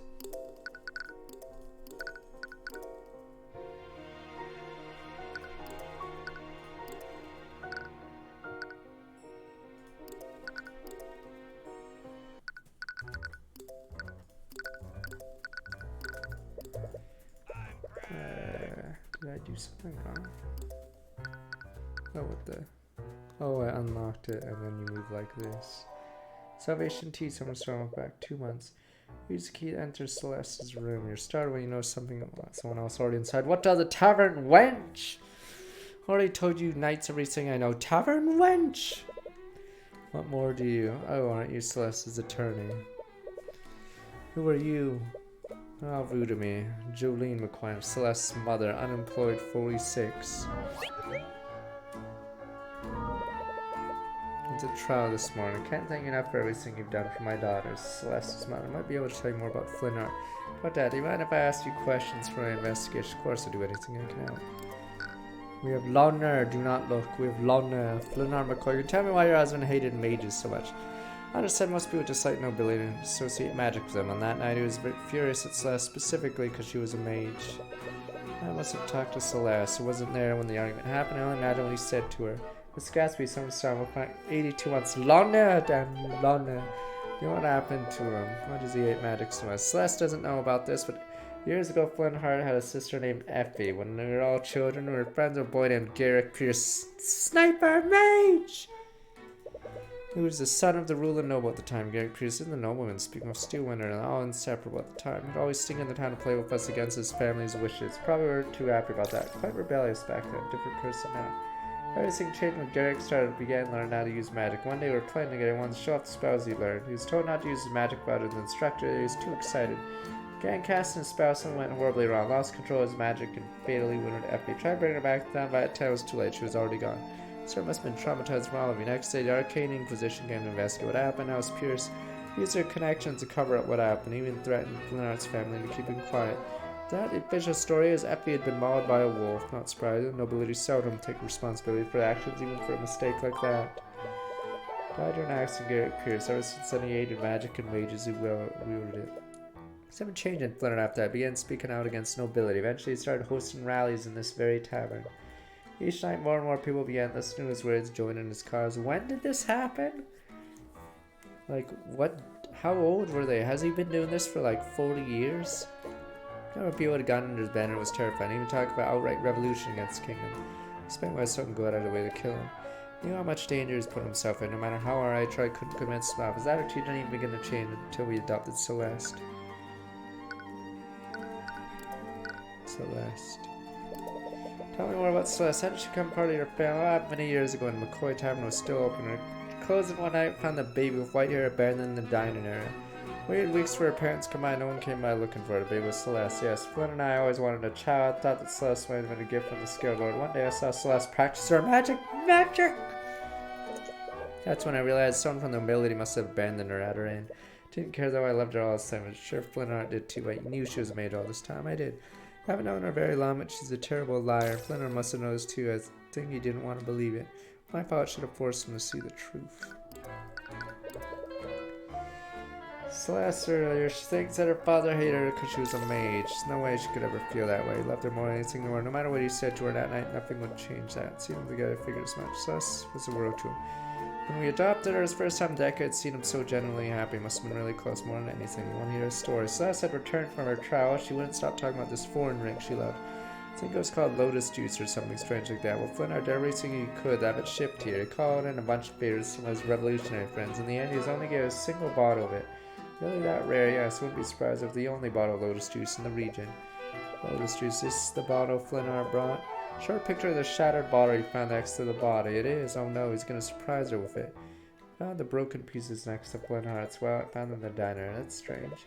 Keeping it in our room so she wouldn't find it.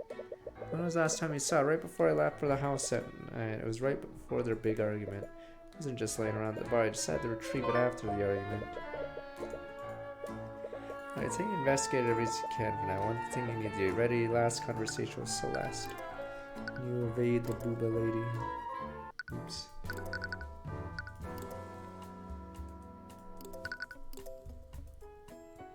Damn you, people have long hair. You're not supposed to look long hair.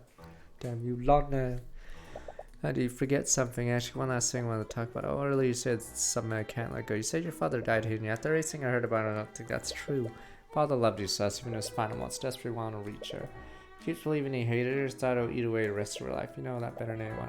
Looks like it won't be that somebody's lying to make you feel better. Win an argument against you, wanted to see the truth. Lana. Yeah, she literally just lost her husband. You have to have honor.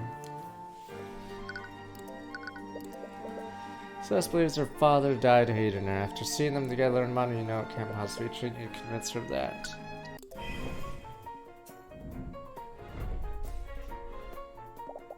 And you're just trying to make me feel better. Appreciate it. Everyone knows my father hated mages. There's no reason behind it. Present.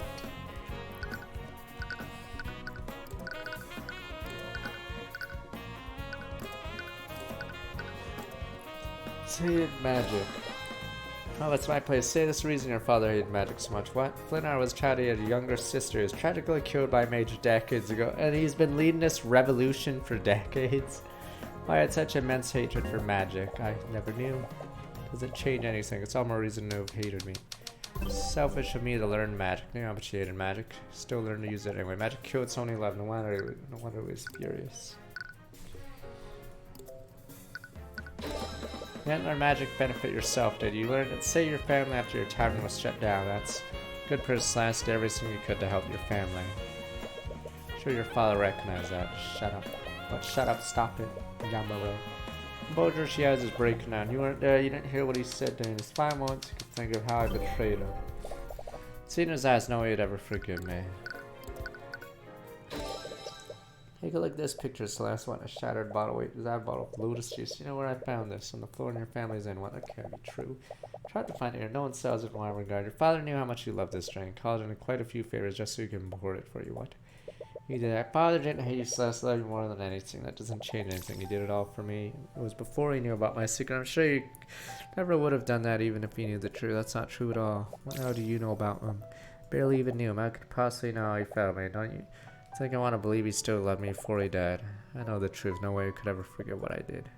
Not the fact that he bought that drink for you. It's also where the bottle was when it shattered. What do you mean? Mother said the bottle was stolen in her room before the argument and found the shattered bottle in the lobby where his body was. Ran into him before he went to look for you. He was going upstairs to his room. Well, I mean one thing. He went to retrieve the bottle after the argument ended. Why would he have it? Because he was going to give it to you, Celeste. He was going to give you a gift to apologize for what he said to you. He was going to apologize. Your father loved you, Celeste. And tragic as it was, he was going to try to apologize to you before he was murdered. Before he was ratted. I don't like just my daughter working as a mercenary of all things. Come on, Dad. You know I can handle myself. Well, I don't doubt it, but you still shouldn't have to risk your necks for all our sakes. They close the in, Dad. I won't be able to survive unless I do this. Be careful, okay? I don't know what I do. If anything happened to you, no matter what anyone says, you're our daughter. We'll love you to the day we die. How could I ever think that? Sorry, Dad. Barely keeping it together during the whole argument, a realization was causing her breakdown. She begins crying loudly and she embraces you. In a cold, dark place, she probably hadn't felt the warmth of any kind for days. Caught off guard, feel embarrassed. Comfort her while she vents her emotions.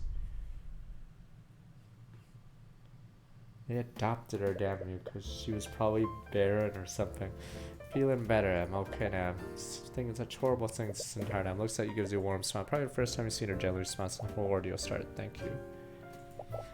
Is anything really gonna be okay? I'll make sure of it. Okay, just for you and your father, doesn't matter who stands in the way. Man, king or god.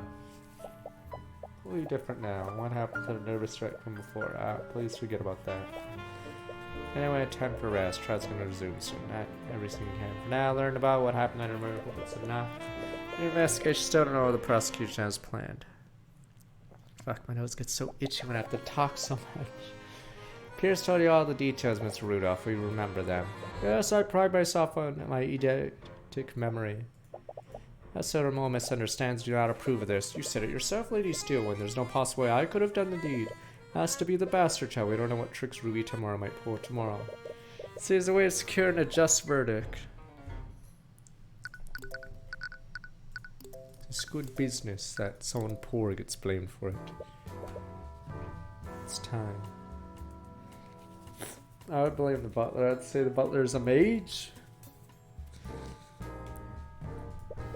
Cuthbert, hi Miss Timora. You're a lot less jumping in your yesterday. Glad to see you're following a new thing. What did you find in your investigation? More about everything learned in your investigation.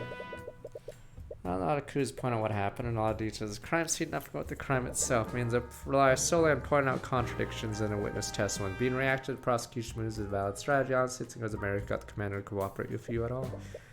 Almost forgot. Commander White finally really appears to have it out for Miss Timora. Actually, I wanted to ask about that. Is someone happy between you and Commander White? Cole, please proceed to the courtroom. Tell me! Go turn. The trial's about to start. You should go. Judge is waiting, right? Another secret left buried between you two. Should be destroyed before we get this secret.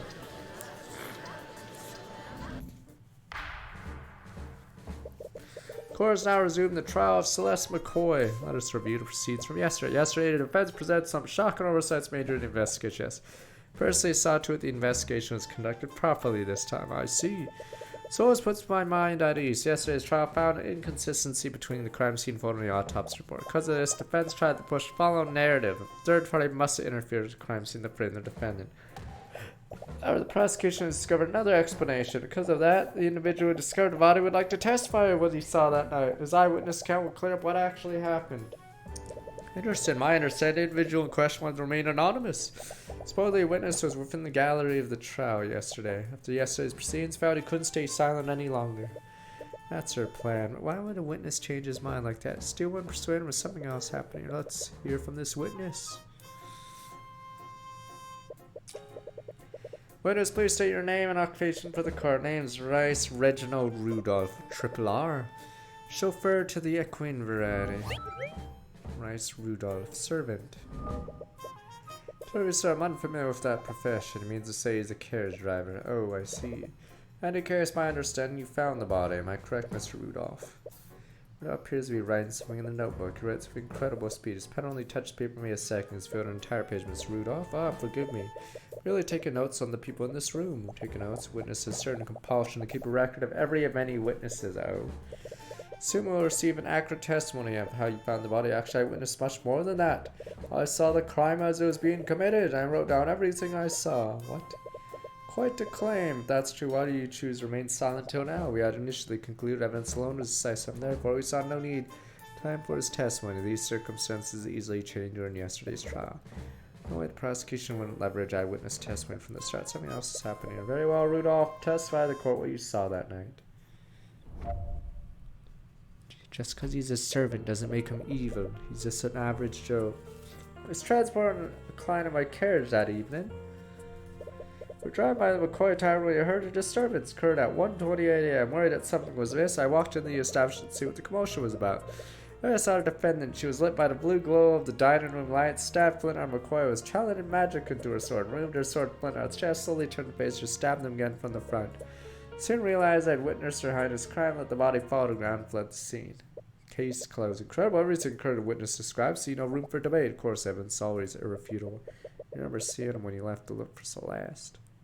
It was pretty dark. Celeste, did you see this man at night? No, first time meeting him. I did not see him when I ran out of the tavern at night. He has to be lying. Does that mean he's the one who killed my night? He tries the best I had sense her best. I'd say right now, definitely a possibility. Defense may now begin their cross-examination.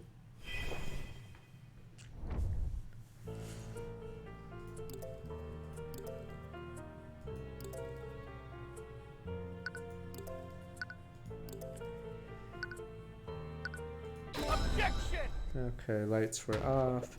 Rudolph testified you saw my client murdering a victim and supposedly saw casting magic while doing so. Yes, I could never forget such a grisly sight. The moment was burned into my memory. See, what's funny you say that. Oh, so? Because your entire testimony is a complete lie. What? You're accusing a witness of perjury, yes. Guilty. Accusations can't be made lightly, Mr. Cuthbert. Accusations far from baseless, prosecutors. Do you want to take a look at this report? Dining room lights are artificially device powered by arcane power cell. Now that same arcane power cell was broken during the time of the murder. Dining room lights had no energy and the room would have been pitch black. Witness couldn't have seen anything, much less a homicide. Wait, I can explain. There's no need, witness. You could have easily seen another source of light. Perhaps one of the McCoys lit a candle because of the blackout. Witness clearly described a source of blue light. Candle or lantern wouldn't emit a color like that. And the witness is clearly mistaken. The witness records everything he sees in a notebook, even around his exact times each event occurred. Why would he be incorrect about such a clear and obvious detail? Witness saw was clearly some form of magic. Due to lack of power, he couldn't have been an artificer. It must have been an arcane spell. That's it? What is it, witness? I must have made an incorrect assumption. Please allow me to revise my testimony. What do you think of this, Professor Stewart? Prosecutor Stewart. A witness wants to revise his testimony. See no harm in obliging him. Aren't you, Cuthbert? Think that he saw something different. It's only fair to hear him out. Tear through each one of his lies, no matter what he does. It's you guys. Time to lie again. Time to Larry butts it. I remember now. Yesterday was real. Flintheart was killed using magic. I must have seen Flintheart's daughter channeling a magic spell.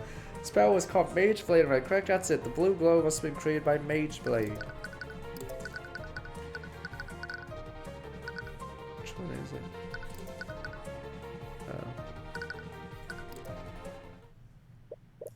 See, a blue light you saw came from defense magic. Cuthbert may proceed cross-examination with pleasure. Not Mage Blade. No one gives a shit about Mage Blade.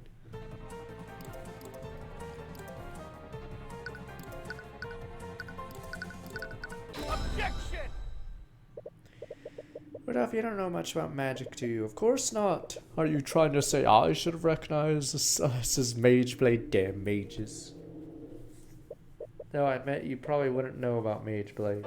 That's exactly where your mistake was. My mistake. Rudolph, you're aware how Mage Blade works. You know that the spell emits a yellow radiant glow. It means blue glow you saw couldn't have been Mage Blade. Ridiculous. How great you to witness clearly remember seeing a blue glow. What significance should a minor detail have? Extremely significant, Prosecutor Stewart. When the witness did see a blue magic glow, he must have witnessed another spell at the scene. Preposterous. You don't have any evidence to back up that claim. Blue light made a large impression on the witness. He wrote down in his book, specifically mentioned the color. No way you would mistake about something like that. I'm colorblind! There we go! Ha! I didn't even know! What do you really see, Rudolph? You see the client seeing cast a spell she couldn't possibly cast. Or do you see another maid at the scene? Well, I actually don't know what the color yellow looks like. Your Honor, defense has no right to accuse a witness like that. Let me remind you that perjury is a crime, Mr. Rudolph. Is it? Is it really? Found to have lied in your testimony, you will be prosecuted. Right, please. Quite enough of that.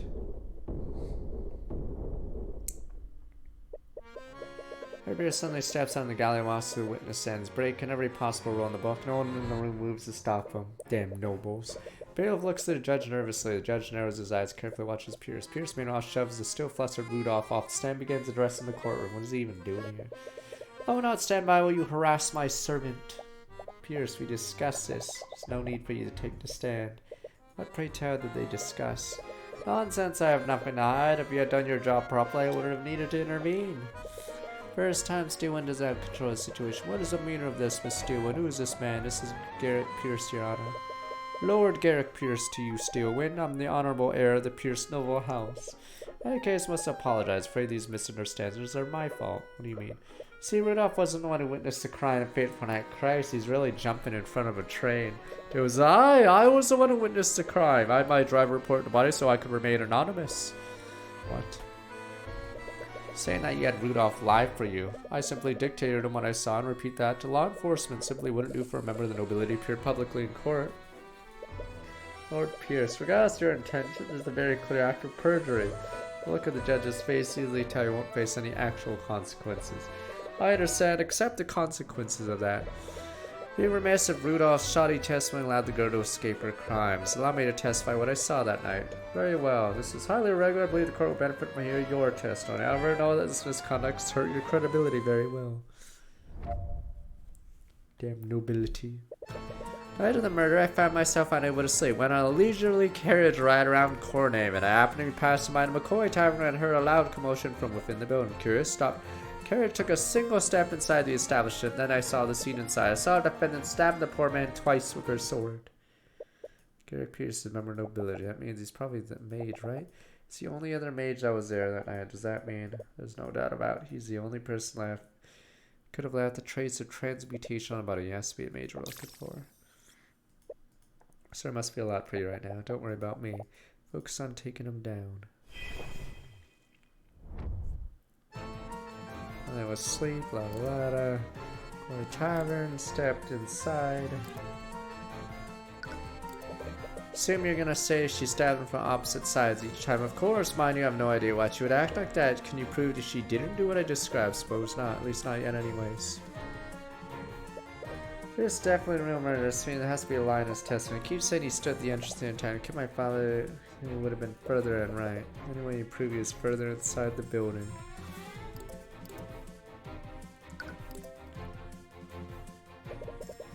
If he was at the tavern entrance, mean he was here. Oh, the killer can't go anywhere. Crime scene, yes. G-Make's map. Pierce claims to witness murder from the W mark. That's impossible. We wouldn't have had proper lighting. Saw the entire scene from the tavern entrance. Be quite dark considering lights were in operation. Even my client was using Mage Blade at the time. Of course, I forgot that detail. I couldn't see what was happening, so I used my magic to eliminate the scene. Used magic at the crime scene. Yes, I remember it clearly. I conjured a blue light to illuminate the scene. Same blue light must have been what my driver saw. I thought Rudolph didn't witness the crime at all. If I had to guess, Rudolph must have seen the blue light from the carriage. Must have made that detail part of his testimony. Makes a lot of sense when you think about it. Rudolph's so sure he saw blue light. It'd be strange if he was lying about that. Anyways, which spell did you use to eliminate the crime scene? Conjure light spell. What up? Duration spell. Mode of magical light appears in the caster's hand. Color of light chose my caster. Change at will for the spell's duration. Mode of light provides illumination up to 15 feet of the caster, no further. Lock so. Honor, a witness used magic crime scene and light for a spell preventing the added to the court record. See no reason to invade the witness's privacy over a trivial elimination spell. I agree. Defense would need a strong reason to requisition the witness's spell commander, right? You are, Your Honor. Wisdom's truly fitting of your station. Oh, shut up.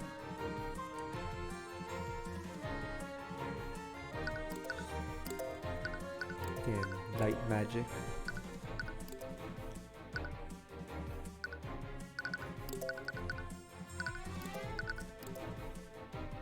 Oh, Christ, it's so dumb. That little...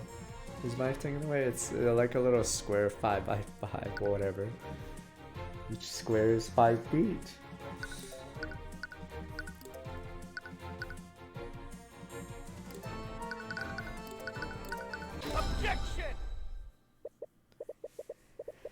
Hey, Lord Pierce said he illuminated the scene with the tavern entrance. He only took a single step into the building. Of course, I remember it very clearly. I only stood at the entrance. In that case, I'd like for you to take a look at the map of the tavern. Take a look at the map. It would place you right where the W is. Am I correct? Of course I was. I do not know what you wish to achieve by having me repeat that fact. What I find interesting, you eliminated the crime scene from all the way back there. Concern that conjure light only illuminates an area within 15 feet. What? Spell's range is irrelevant. We already established the victim could have been illuminated by Mage Blade. During assessment, Lord Pierce stated he couldn't see what was happening. That's why he cast conjure light in the first place. However, conjure light doesn't act like a normal source of light. It only provides illumination up to 15 feet of the caster, no further. If I had stayed at the entrance, the spell wouldn't have done anything to help illuminate the scene. What does this mean, Lord Pierce? Did you illuminate the crime scene or not? Well, that's that question for you, Your Honor. Lord Pierce did illuminate the scene of the crime. Illuminate it because he was standing right where it happened. Well, Cuthbert, are you trying to say Lord Pierce was that close to where the murder occurred? How could that be possible? Well, there's only one way this scenario would make sense, Your Honor. That would be if Derek Pierce was the one who murdered Flintheart McCoy. Oh, what a noble! But noble is never a criminal. Sir Rich! What I'm of this absurd. I could easily use a different spell to illuminate the room. And which spell would that be, Pierce? Name escapes me. I'm not sure which one it was now that I think about it. You idiot. Well, maybe we can figure it out together when you relinquish your spell compendium to the court. What? Clear violation of my privacy. Steelwind, why are you objecting to this? Yeah, listen to my instructions. You wouldn't be in this situation. You made your bed, now lie in it. Steelwind, you treacherous. When up Pierce prosecution has no objects. Everything occurred. I must ask Lord Pierce relinquish his spell compendium to the court. Gimme. Contains formulas for fallen spells, prestidigitation, conjure light, conjure water, frost wave, and shape liquid. Cast creates a simple harmless visual effect around their hand. Effect will last as long as they maintain concentration over the spell. Snap of the fingers, indefinitely.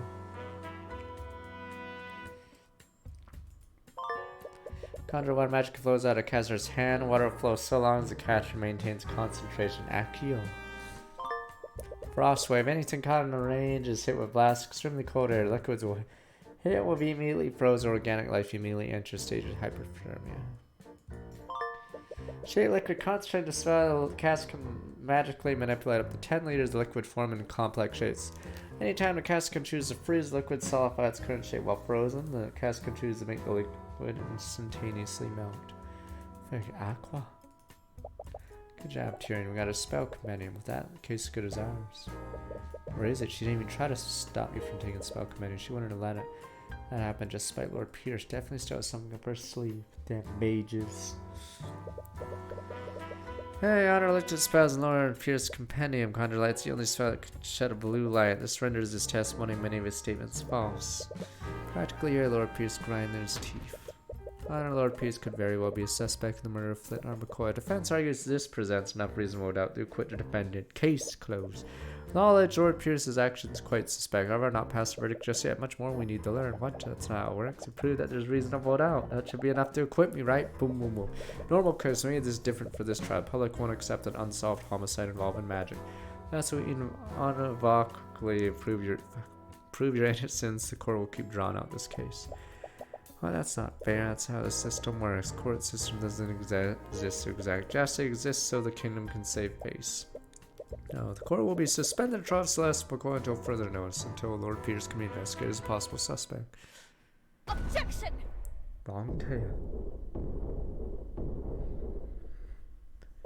Possible suspect. Very idea is preposterous, Your Honor. Damn, you knew she was planning something.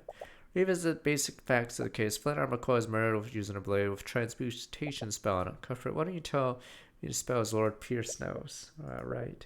Spells are prestidigitation, conjure light, conjure water, frost wave, and shape liquid. Realize it too, haven't you? Lord Pierce doesn't know any transmutation spells can be transferred through a solid object. What? That can't be right. Her mentor is apparently a rat, alright? Like you guys. Yeah. I only do cases I can win. That's why I'm gone. She took the first bus out of here. You're right, absolutely right, Lady Steelwind. Could have possibly committed the murder. Let's see. With that in mind, I would leave the defendant as the only possible killer. Only other mage there. He has to be the real murderer. Doesn't know any transmutation spells affect a solid object. Can't prove he stabbed them while casting magic. Wait a minute, how did he do it then? He's right, how did he do it? Traces transmutation magic in the room, and Flutter was definitely stabbed by something magical. None of the transmutation spells affect Steel Blade. I'm gonna use something else. Bang. Defense did cast him down in a witness test one. Now that's concluded. Could not possibly have committed the murder. There we go. Case closed. Alright, the girl's death penalty. Boom. That in mind. Please wait, Your Honor. We still can't conclude Lord Pierce couldn't have committed the crime. What are you on about? Lady Steelwind said it yourself, you commoner. I don't know any spells that me channel through a metal blade. He's right, which can only mean one thing. You didn't use a metal blade, did you? What nonsense is this? The autopsy reports clearly state the wound was created. Meanwhile, as they eat a banana, I just said it, Jack, because I wanted to go home by 5. Didn't channel a magic through a blade. How could it be possibly committed the crime? Claim seems quite contrary to the facts thus far, Mr. Cuthbert. What did Lord Pierce use to commit the murder? What spell could Pierce possibly use to kill the victim? Extremely cold air. Liquids hit will be frozen, organic life stage, hyperthermia, shape liquid, complex shapes. Casting and choose to freeze the liquid, solidify. Okay. So yeah, I don't know. Gary Pierce didn't kill the victim using a sword. He killed him using an object shaped exactly like a sword. Nanny. Wait, I don't understand, Mr. Cuthbert. Like for the court, take a look at Lord Pierce's spell compendium. Lord Gary Pierce knows a seemingly insignificant spell called Shape Liquid, but he can control a body of water and shape it in any complex shape he wants. And he frees that liquid and maintain its current shape, a shape like a sword. What? No. Is it possible that he... Whoa. What do I have to say for yourself, Lord Pierce? What do I have to say? Pierce breathes and becomes more friends. It's clearly not used to being put in a corner like this. See stress, frustration emanating through the eye of Horus. You have it now. Time for the finishing blow.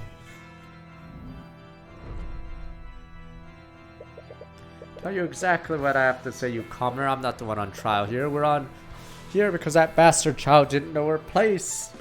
She's just a peasant, yet she still learned arcane arts. Look what happened. I saw the murder. I witnessed a racing girl use our holy arts to murder her father in a fit of rage.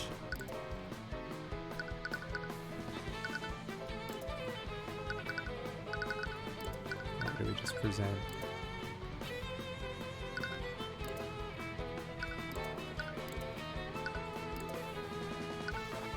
Oh, I saw the murder. It was everything. Is that what it means? No, that's not right. Claims a witness for murder. You already proved you didn't with us. Oh, fuck. What am I doing wrong?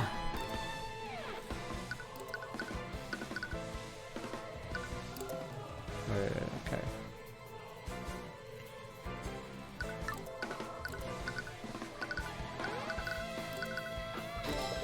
How pray tell you didn't see everything. Recall testify you only took a single step inside the inn. You would have needed to be within 15 feet to see my client would conjure light. Not again, you're gonna keep treading that one detail. I admit it, I stepped further into the inn. I kept that detail out of my testimony because I knew you would use it to cast suspicion on me, Lord Pierce. No, you didn't just keep that detail from your testimony, did you? You testified the opposite makes you guilty of committing perjury. No, not perjury. I mean, you miserable wretch. Perjury by Garrett Pierce added to your notes. Openly admitted to committing perjury in the courtroom. His lies haven't gone unnoticed. Let's not stop there. The story for it to be true, you needed to be within 15 feet of my client. According to her testimony, my client just finished committing a murder. Wouldn't she have noticed you? If you were that close, you would surely been close enough to apprehend her. Why didn't you? Don't you have a duty to your citizens? Shut up. Shut your dirty peasant mouth, you poor people. Woman was armed. I had no reason to put my life in danger. She was wielding her sword after me. I was terrified when I saw her holding a blade sword. My life was in danger. You can't be right, can it, Lord Pierce? This photo of the crime scene shows the sword was left in the victim's body. How could she still be wielding her sword? She left it there. What damn you, damn you. Steelwind, why aren't you saying anything? What? Yeah. Prosecutor Steelwind lost her usual cons. Find it strange, though. You when you had the advantage, you always maintain her usual poise. Lord Pierce, please pull yourself together. How can I remain calm when the charlatans trying to frame me? I'm rich. Complete travesty of our justice system. Came here to reveal truth and testify against that criminal. What do I get instead? Slander from some lowly defense attorney.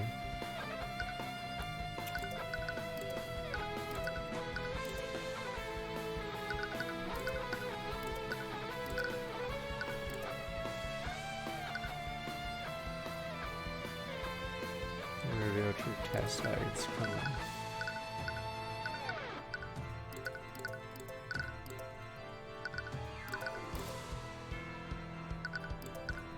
What does it want me to do?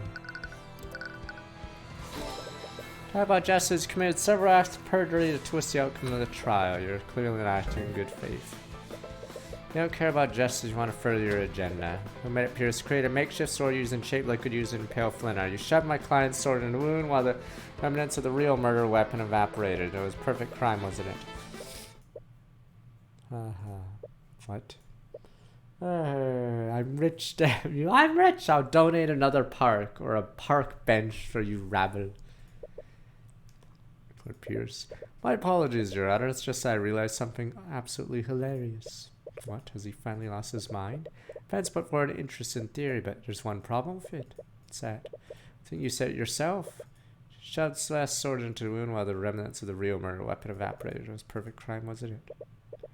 See, it would have been a perfect crime because any evidence to support that theory would have evaporated with the frozen blade.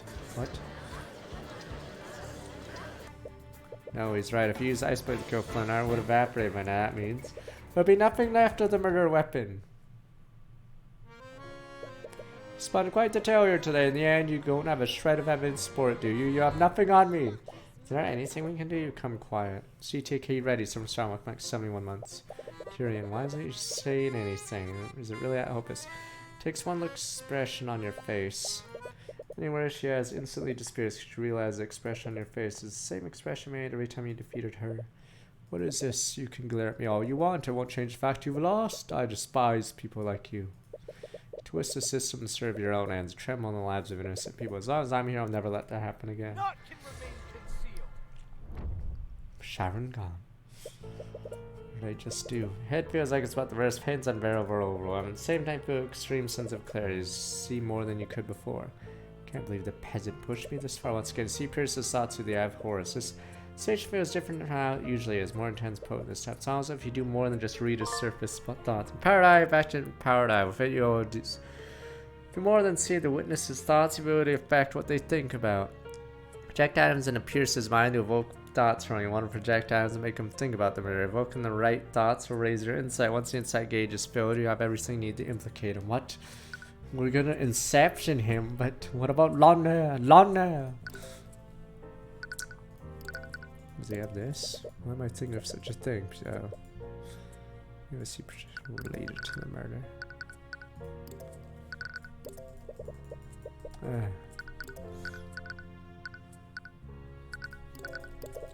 Ignore it, sort of. I wonder how a commoner like her obtains such a thing. I wonder if the Inquisition will let me have it once the girl is convicted. Doesn't give you anything to use, try something else. Fine, let's see. After all the trouble I went to, I can't believe the lawyer figured out the spell I used. Well, it's no matter. There's no evidence to prove I used it. I'm lucky that old fool had a bottle of water with him. There we go.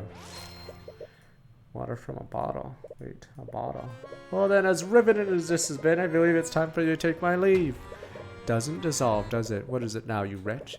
Say as many times you need to hear. There is no evidence of a liquefied weapon at the crime scene. Alright, there we go. Shadow owns a glass bottle holding a bottle dropped in the murder. Contained juice. You're right, Pierce. If you did use shaped liquid in a body of water, a murder weapon would evaporate entirely. Ah, it seems you've finally gotten that back to your thick head. Bravo. Let's not get ahead of ourselves, Pierce. What if you didn't use shaped liquid on a body of water? What if it was another type of liquid? What are you going on about? Pierce, shaped liquid doesn't just work on water. It works on all kinds of liquids. The shattered bottle contained the liquid that you cast your spell on, didn't it? Sean picked up the shattered bottle of lotus juice. A bottle? Pierce, I found the shattered bottle on the ground near the victim's body. I wonder what caused it to shatter. Must have decided to use any liquid you could find. Lucky for you, the victim was holding a perfect quantity of liquid in his hands. I wonder, Lord Pierce, if we had someone analyze the broken pieces of this bottle, would we find traces of transmutation magic? You little... That still proves nothing. What if there were traces of magic on the shattered bottle? You still don't have a murder weapon. Well, I wasn't finished, Pierce. What? You see, the liquid contained in this bottle wasn't water. It was soda. So, what difference does that make? A blade of ice made of water would evaporate entirely. A blade of ice made of soda would leave a puddle of dried residue. Oh, can't be. Wonder why there's such a circular trace of magic under the body. If we check the outline of the trace, best we find the dried puddle of soda residue. Prove you use your magic on the soda as your mirror weapon, Pierce. We call it elixir, damn you. That's checkmate. Bailiff Toe randomly analyzed the crime scene once, but I wanted to have my 3-day weekend. God damn it. Alright, put back to fishing rods, guys. We have to actually work. Back to the office. Determine that this puddle of soda residue exists. Fuck, but our fishing trip. Time window find traces of magic is closing. We had our team search a crime scene for that soda puddle. I really can't believe it, but we found it. You guys really didn't do anything. We didn't. In fact, the outline of dried soda lines up exactly with the outline of trace of transmutation magic. Check the broken bottle too. There are traces of transmutation magic on it as well. No doubt Son used magic on that soda. I see. Thank you, Oren. Please escort Lord Pierce back to the stand. What do you have to say for yourself, Pierce? What do you think you've accomplished here today? Do you honestly think you can dict me? I'm an aristocrat from the highest echelons of our society. That fool of a man was an insurgent. He was a threat to society, and I did my civic duty by removing him. Bailiff, please escort the witness to a holding cell. Steelwind. First degree murder is punishable by execution, Lord Pierce. Suggest you remain silent lest you incriminate yourself further. What? You can't be serious. Shut your insidious mouth. Oh, Pierce, what are you all waiting for? Take him away. Bake him away, toys. Yes, take him away at once. Can't believe we actually won. Here ain't I. That's all she can do to hold back her tears. You don't need to say anything. Her face says it all. You're more rude than exceeding my expectations today. Tomorrow, I'll be honest, when I realized that the murder weapon evaporated, I thought the case was shot. Can't believe you were able to turn that around. I was just luck. If you had used water, we would have been done for. Nothing to do with luck. You're able to deduce which liquid I used. Did that by looking at a few shards of broken glass. Good, the deduction never ceased to amaze me. That's exactly true. A Celestial can't tell her about your new ability. You're all quite lively. There's no need for such hostility, though I wouldn't expect any less from the Hound of the Eye Taker. What does she mean by that? Glancing Miss Timora, when she meets your gaze, immediately looks away. It looks like she's focused and almost to protect herself from a certain eye. Must admit, I was hoping to test my blade against you directly. However, your protege proved to be a worthy adversary. Thank you. Some kind of game to you. Talk about trials as if there's some kind of competition or action almost condemn the innocent woman to death. Our system operates by having two powers of opposition. When those powers balance, justice prevails. Made no mistake, your victory today was just our system working as intended. Working intended. You know very well our system only exists to protect your people. I know. Well, in any case, looks like we face each other more frequently in the future. Look forward to doing battle if you can. Tyrion Cuthbert. Strange girl, well, kind of killed the mood, didn't? Not at all. I think we should celebrate. What did you have in mind? Amazing restaurant in the upper quarter of capital city. Usually only serve nobles, but they let anyone in if they have enough gold. That's you guys. I think I could bend the rules a bit as you guys take a sack of money. Wait, do we have enough gold? Of course we do. Don't worry about the details. I'll handle everything. How much money does Miss Timora make? Can I journey in the world of law and magic? Justice systems run to its core. I have many trials ahead. For gods, keep fighting to get justice in it for every one of my clients. Don't feed me. This feeling, I knew it. This radiant soul is finally awake, and I can't believe it waited for so long. Can't wait for the day when I see his eyes draped in agony. Wow. Oh. You have to go by this. The Walking Dead.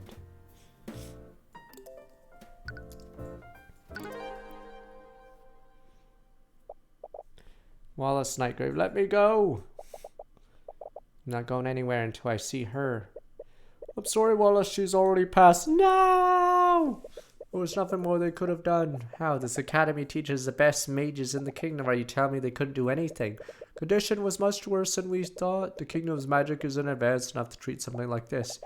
Lucio Steelwind can rain meteors from the sky. William Frey can teleport entire caravans across continent. Tell me your mages couldn't cure one disease. I'm sorry, I truly am, Emily. Walking Dead. Damn mages. Sorry, Seth, no way out of this. Seth's tension is sharply focused on the chessboard between you two. See your eyes quickly dart from piece to piece. Give me a second. Still win. There's no way you can avoid checkmate next turn. Just surrender. Ignore as you can continue staring at the pieces. There, how about that? Checkmate. Damn it. Do keep it down. We are in a library. As Tamora glanced at the chessboard, Obi didn't spend the entire morning playing around.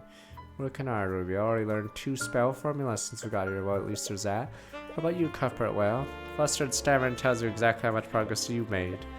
Couldn't find any books about the subject we're looking into. Spent the entire day combing through the Kingdom's Imperial Library, searching the Eye of Horus. Celeste tried you awaken a new ability you never used before. Up until then, you thought the eye could only see surface level thoughts. From that moment, Scared Pierce, Eye of Horus was empowered. You'd see far more than usual. Told Miss Timora what happened.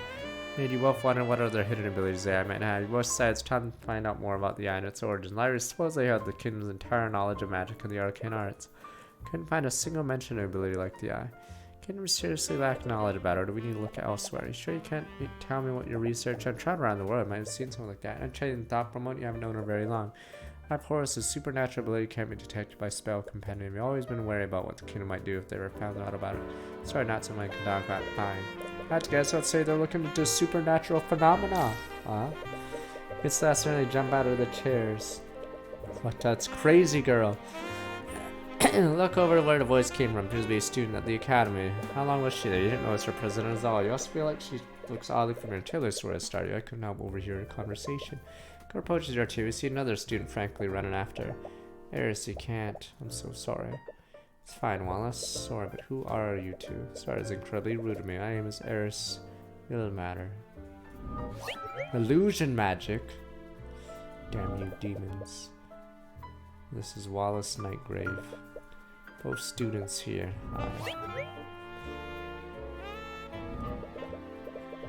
Might be rude, this is a private conversation. How much did you hear? I wonder. Reading about the supernatural is actually a hobby of mine. Might be able to help you if you're in research. Mr. Cuthbert, what makes you so sure that he is what we're researching? Cuthbert has a bad habit of muttering to himself when he thinks. Assume that his research had something to do with supernatural. If you were Pearson's side glance from his Timora. Avoid eye contact for her. But anyways, you mind if I ask you a few questions? Of course, happy to help. Wait, fine. What the? No, I suppose it wouldn't. What did you do? I'm gonna show some discretion, Tyrion. Right. Simulation's breaking. Alright, let me be right back. And then we'll start this case. Don't worry, I'm sure it was nothing clueless. It's a glitch in the system. I'm not crazy! Right there. Not zooming in.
Obviously, you can't kill pretty people until later in the game, alright? Just have generic middle-aged guys just die. Pepe hands, usually the ugly, unshaven ones, stuff like that. Maybe the person could be bald, it's like bonus points. Okay.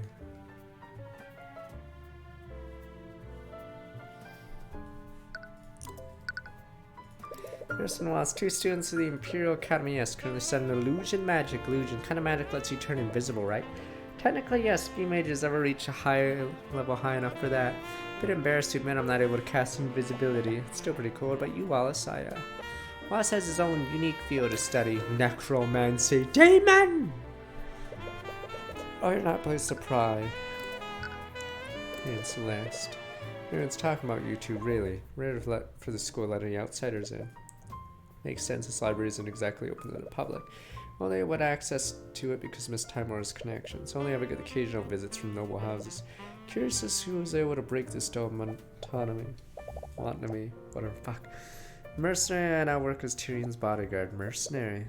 Trial turned out saw us more than capable for your services. However, Miss Timore proposed a different arrangement. After Dr. Garrick Pierce painted a large target on your back. Damn. Rabbit. Celeste being a mercenary, Miss Timore decided to hire her as her bodyguard. So you'd feel more comfort around someone you're already friends with. Anyways, I'm a defense attorney. My apologies, it's not what I was expecting. What's that supposed to mean? Bitch? Supernatural phenomena. Wonder why you'd be up researching such a thing. Yeah, I want to know too. Wow. Sorry, I can't say. Regardless, there are many spells in this world, so why are you so convinced this phenomenon wasn't produced by a spell? Looking into it doesn't seem to follow basic rules of magic. Oh, how so? Please tell me. It was created by someone who's not a mage, really. You're saying it was something created by a person. Damn cyborgs. Words came out of your mouth before you realized it. Sudden small apologetic look to Miss Timore. Oh, that does remind me of a story. Cuthbert, do you know the legend about how the Kingdom Wyvern Guard was created? You mean the story about the ancient dragons? Ancient what? Why does Wyvern Guard have a story about ancient dragons? Only about one ancient dragon. The Church of Bahamut refers to him as the Scaled Lord. Sure, you've even heard people mention him before. Legends say the first mages were created centuries ago by damn dragons. That time our kingdom was caught in the middle of a brutal war. With no way to defend themselves, kingdom was on the brink of destruction. Our people prayed to Bahamut, the god of dragons, for salvation. Almost as if to answer their prayers, Rathalion, the last Scaled Lord, appeared before them. The Scaled Lord bestowed the gift of magic on a band of heroes who were fighting on the front lines. Through magic, these heroes utterly overtook the kingdom's enemies and single-handedly won the war. But then they slaughtered so many! They just used force lightning or fireballs on everyone. Stop it. So they just killed like thousands. Damn mages. Said these heroes went on to form the noble houses of today. Mages. What a load of nonsense, damn mages. The story's nothing but religious propaganda to prop up the noble houses. Regardless of the significance of this legend is in the Scaled Lord himself. What do you mean, Rathalion? Rathalion bestowed the power to become a mage on several individuals, and to this day the power can only pass down genetically. Can you think of an arcane spell that can produce something like that? No, I suppose not. Rathalion must have had powers that weren't bound by the rules of arcane arts. In other words, he could create supernatural phenomena without following the rules of magic. Please, you honestly expect us to believe a story like that? Completely unrealistic. Unrealistic as a non-mage using supernatural powers. She has a point. It's far-fetched theory, but honestly close thing to a lead right now. Of course, it would be you lot making all this noise. One who appears to be an instructor approaches you. Hello, she the victim? Looks upon each one of you with equal amount of disdain. Professor Bellwether. Chancellor Bellwether. Lorna, damn you, we're here for work. That's Professor Bellwether to you, but didn't she just call you? I knew letting you rabble into her walls would lead to nothing but trouble. Even started associating with her malcontents. The headmaster gave us express permission to be here. If you have an issue with that, take it up with him. I'll have you know that I was on my way to do just that. Wallace, yes? How am I supposed to understand you when you're stuttering? Yes, Professor Bellwether. Straighten out your uniform and fix that awful hair. You look like a street urchin. Suppose it's unreasonable to expect anything more. You rabble, you're poor. It's for you, What's your name? What is your name? I'll be on my name. What did you just say? Does she even exist? What do you know? What a bitch, Celeste. Come on, we're thinking it. Anyway, with that away, shall we begin?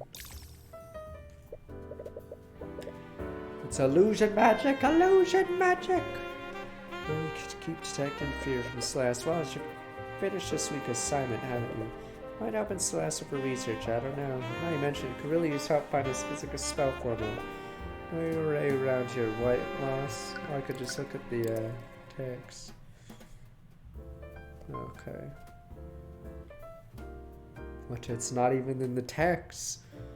What? You just deleted it. Okay. Don't worry, Miss Cameron. I'll be more careful from now on. Please do. I still have some business to take care of. I'll leave you all to it. Spend the next few hours searching through the library's books of errors. I hadn't thought to look in the Ancient Dragons library at books about them in abundance. There's one problem though.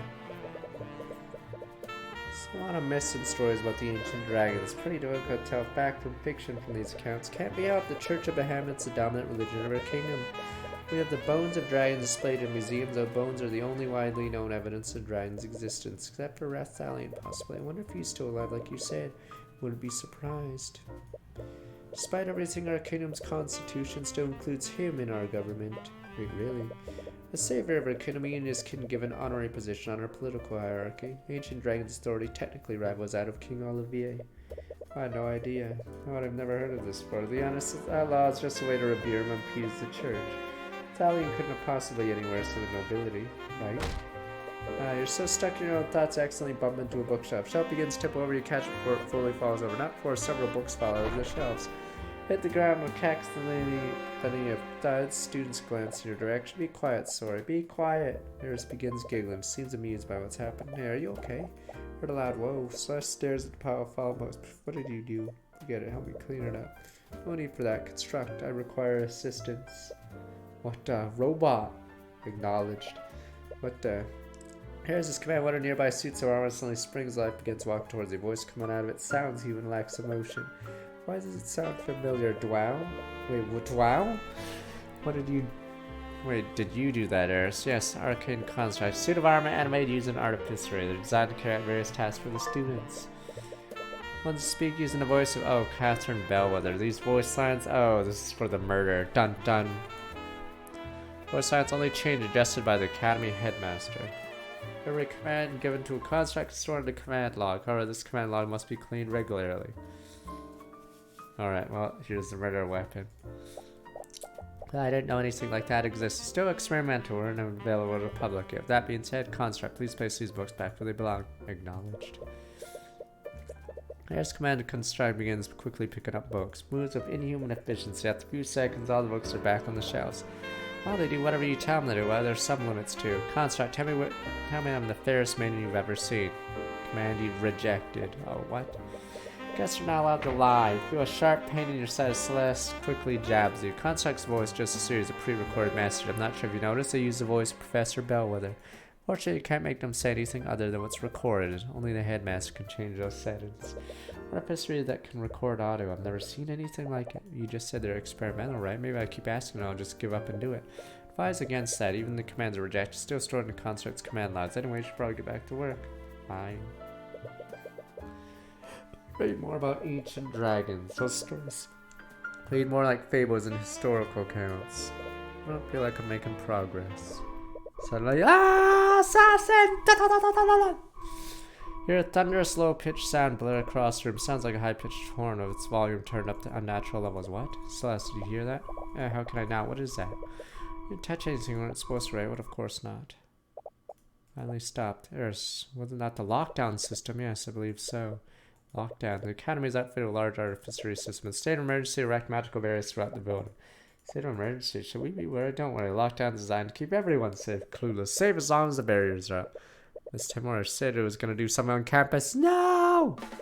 Terribly sorry. Suddenly your disembodied voice echoes through the library. Sounds like it's being protected magically. Headmaster is using the intercom system. Students, faculty, reads remain calm. There's been a murder! There's been a murder on the Academy grounds. No! What? Please stay where you are and wait for law enforcement to arrive. Damn it, we have to get out of here.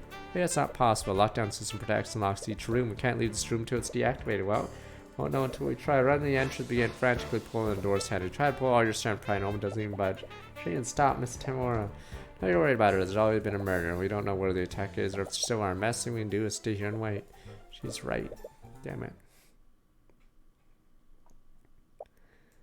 Seth's hand rests on her sword, eyes carefully watching the entrance. Wow, we've been here for hours. She hasn't stopped watching the door.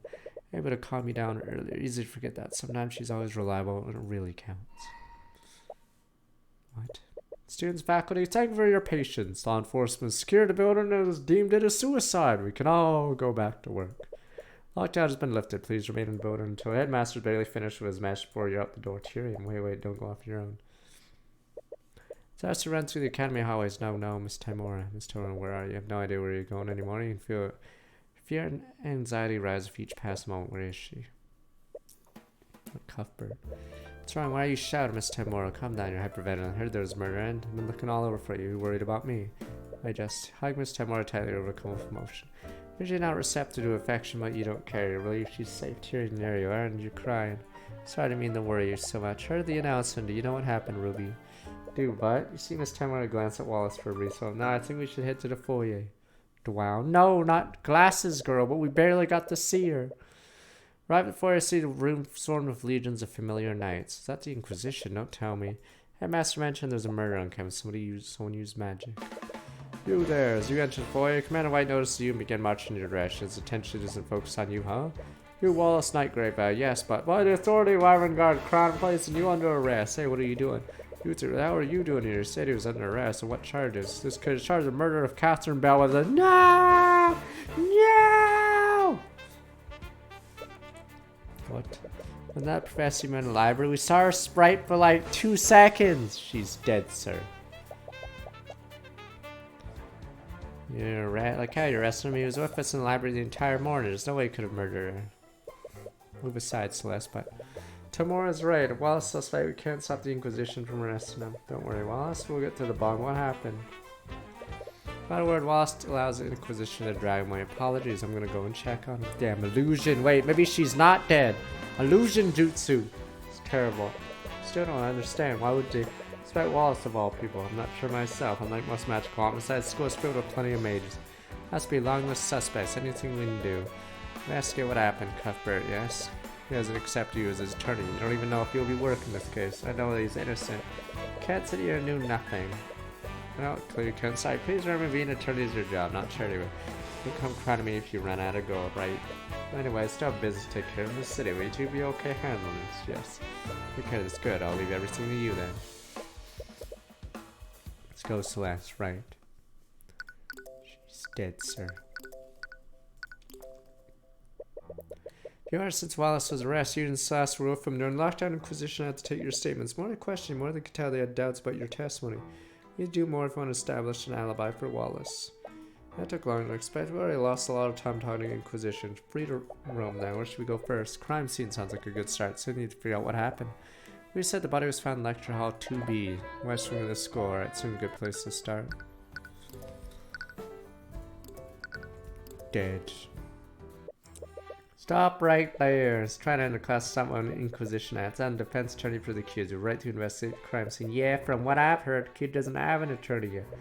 Right, you haven't been able to talk to Wallace about that. Quite alright, let him in. If you still do not call me that. While you work under me, you address me as Prosecutor Steelwind. Yes, Prosecutor Steelwind. What's that smell? As you enter the classroom, find yourself inhaling a sour, rancid odor. Stench so overwhelming your eyes tear up. Don't worry, eventually get used to the smell. What are you even doing here, Steelwind? You're to coordinate the investigation. Look around the crime scene. There's a single Inquisition knight in the room. Isn't that the Inquisition? Now, due to circumstances, decided to handle this case personally. Well, since I've got you, could you ask the question what happened? I assume your plan to defend this case would make you my opponent. What do I have to gain from helping you? Right. However, I would be willing to answer your questions, only if you survive so mine, and so mine as well. Okay, what could you possibly want to ask you? Quite, as I understand, you were adopted. I happen to know who your birth parents are. It isn't too personal of a question. You agreed to answer my question, but I didn't think you meant just fine, Jared. I'm fine with that. Helps Wallace. I don't know who my birth parents are. I never tried looking for them. I see. If I recall correctly, your spell compendium only contained one spell. Considering your upbringing, how did you learn Mage Blade in the first place? Bought a score from a merchant a few years ago. I have Mage Blade formula on it. No more than one spell now. I actually learned a few new spells today. I'm sorry, spells is in plural. What is this? How long did you learn these spells? A few hours, I think. Well, she learned multiple spell formulas within a few hours. Was that just now? I see. I think it's all I need to ask for now, okay? Sharing information about the investigation for that. Why is she so interested in Celeste all of a sudden? Turn out, I almost forgot. So the first official case together, I wanted to show you something I learned. Alright, what is it? Arcanum. What the? No one has ever used that spell in a duel before. What was that? Incantation for detect magic spell. Detect magic. Does that mean, yep, see a magical trace or examining crime scenes now? What the? Bodyguard Celeste cast detect magic. While examine location, press detect magic then make magical traces visible. Any magical trace at location, see a colored overlay. Arcanum. Just keeps doing it.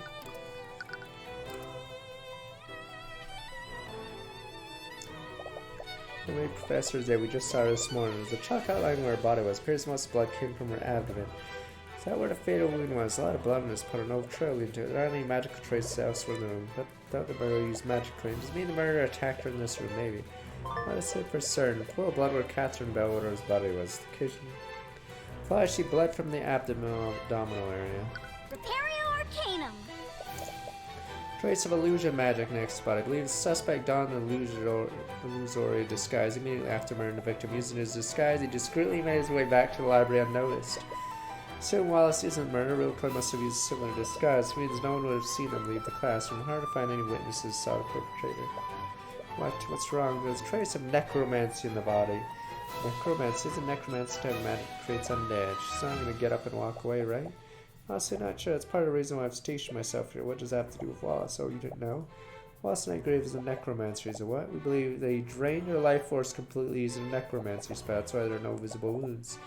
Here's the autopsy report. Tell you everything you need to know. At 2:01 p.m., body showed no signs of cuts or bruises. An alchemist report verified death is not caused by poison or disease. Body shows traces of necromancy and illusion magic. Cause of death is not apparent, very likely caused by necromancy magic. Modern day, even the Inquisition doesn't commonly deal with necromancy. They're on the edge about what other spells you might have used. Here to make sure that nothing unholy happens to the body. Forbidden. Can't believe you heard stories of necromancy before. Why would Wallace be studying something like that? Being a Wallace is a necromancer, aren't there plenty of other mages who cast necromancy spells? This is Academy mages after. Nope, there are no laws against it, but knowledge required to learn necromancy is heavily controlled. No one in a right mind would dare teach necromancy beyond basic human magic. Frankly, I'm surprised even one student was allowed to learn it. You can see why. Because of this specific piece of evidence, we know that he's the murderer. It's still too convenient. First time you've seen a thought from Steel Wind. Normally you can only see thoughts from people who are stressed, excited, but you doubt the Steel Wind's excited, so something causing her to be stressed. Something you're not telling us, Steel Wind. Something tells me this case isn't as straightforward as you claim it is. Truly believe that? Why don't you prove it? I can't see any more thoughts from her. It must be subconsciously guarding her mind now. She's clearly hiding something. It's a smell. Can't take it anymore. It smells driving me crazy. What is that? When I understand, there was a bit of accident a few days ago. It happened in one of the class the headmaster was teaching. He misread the instructions for an alchemy experiment. It was already accidentally produced rancid smelling vapor. Vapor, it's not poisonous. So of course not. I wouldn't be standing here if it were. It's extremely unpleasant to the senses.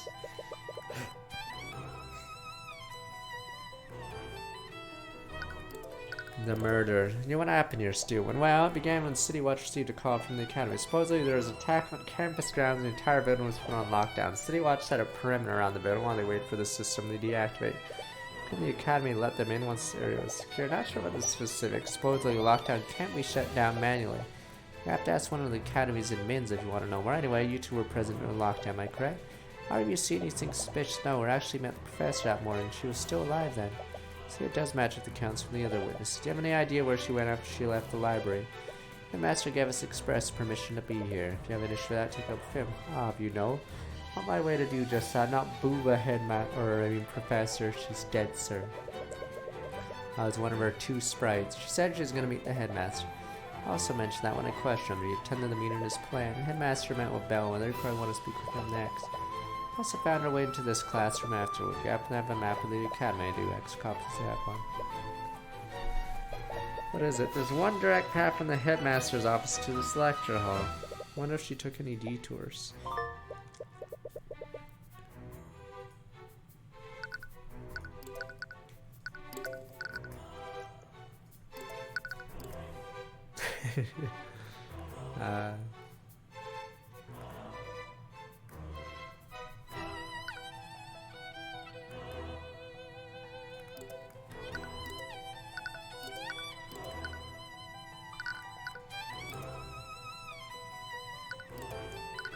What was the body discovered? 2 members of kitchen staff spotted a collapse inside this classroom. Before the situation, campus men while they attempted to save her life. It was too late. Professor already passed away by the time any healers arrived. Those 2 staff members, who were they? I believe their names are Valencia and Valerie Lannis, apparently sisters. Valerie. Tyrion was one who collected their statements, so he knows anything off about the raid. From what he said, they had a few quirks, some 2 suspicious quirks. Told me they were running and spinning around them during question. What does that mean? No idea. Perhaps they're still on the edge after finding their co-worker murdered. I want to speak with those staff members.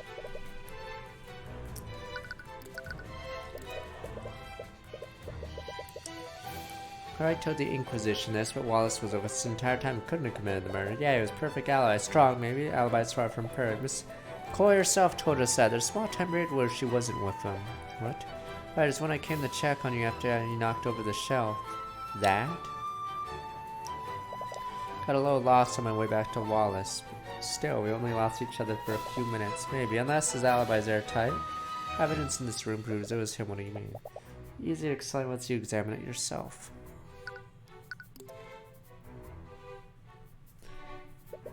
Painting of some musicians, some text written below. Dr. Nicholas Gussu invented the arcane engine. His work revolutionized trade and travel across seas. Well known for not discriminating between the common folk and nobility, judging his assistants based purely on their merit. When he wasn't conducting research within the Imperial Academy, he was known to compose symphonies for the king in his free time. It's like he was a man of many talents. The books here too. Appear to be textbooks about alchemy online. I draw as a window and view. Just stare outside all day after 10 class here. Not much of a student are you? I can't spend hours sitting in one place. I need to move around. Pretty answer while you were studying in the library earlier. How have you learned so many spells? You're so distractible. I don't know. I just learned the spell pyramid and cast stuff. I see. Is that not normal? Repario Arcanum.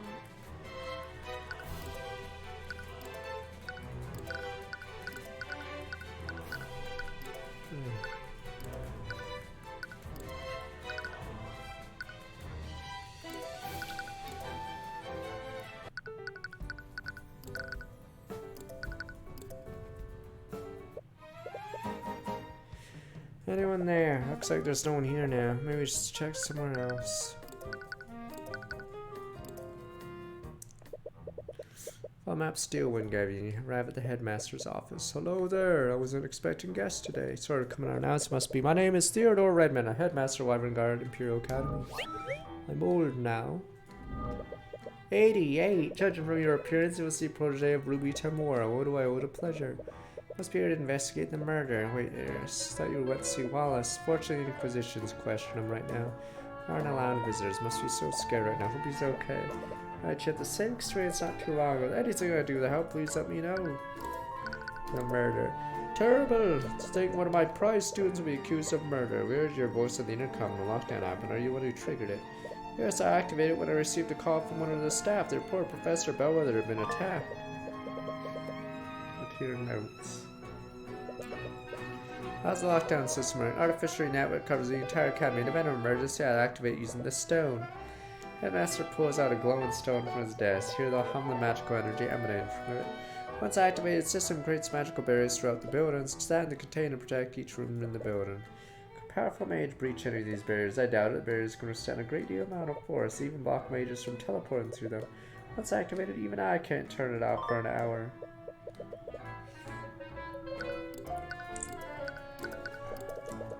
Tell me about Wallace. Earlier you said it was one of your prized students. I just need to understand. Why did the prosecutor say he was a necromancer?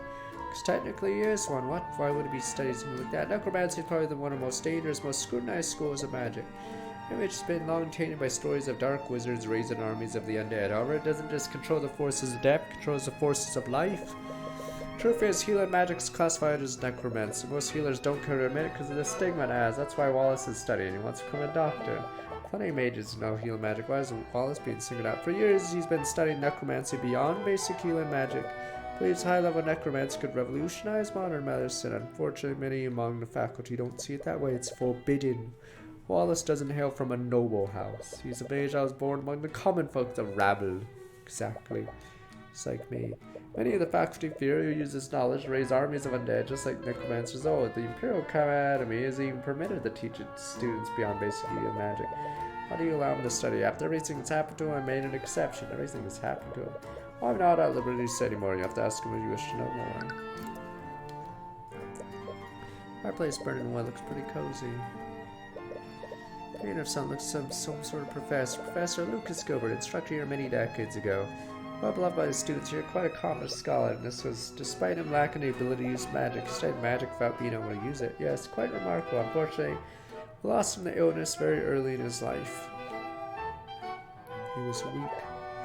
The view of the garden, headmaster has a nice view from here. Painter of a mage doesn't look like a noble. That's Jason Steelwood, one of the chosen mages of the Scale Lord. Wait, Steelwood is in, yes, earliest recorded ancestor of House Steelwind. Legends say Scale Lord bestowed his power upon him and his allies to create the first mages. Wow, it's hard to tell he and the prosecutor belong to the same bloodline. All the noble of this House Steelwind, quite humble beginnings. I only remember where they came from. Us rich people. Imperio Arcanum. What a no magic. Clown defend Wallace use spell compendium. Am I correct? Yes, having the clown's compendium is instrumental to acquitting him. May find that a bit difficult.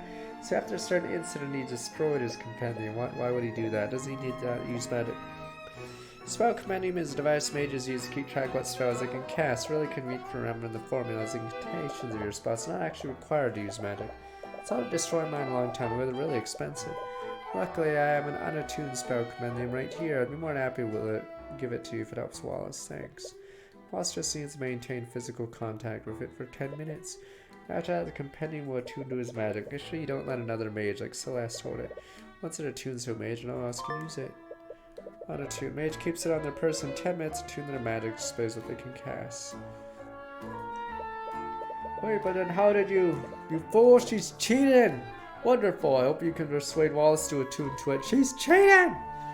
How did she get an unattuned book? Or am I asking too many questions? Catherine Bellwether. How can I tell about Catherine Bellwether? Wow, that's a whole mess of emotions. She was rather unpleasant to work with. Think of any enemies she might have had. You might as well list everyone who attended this school.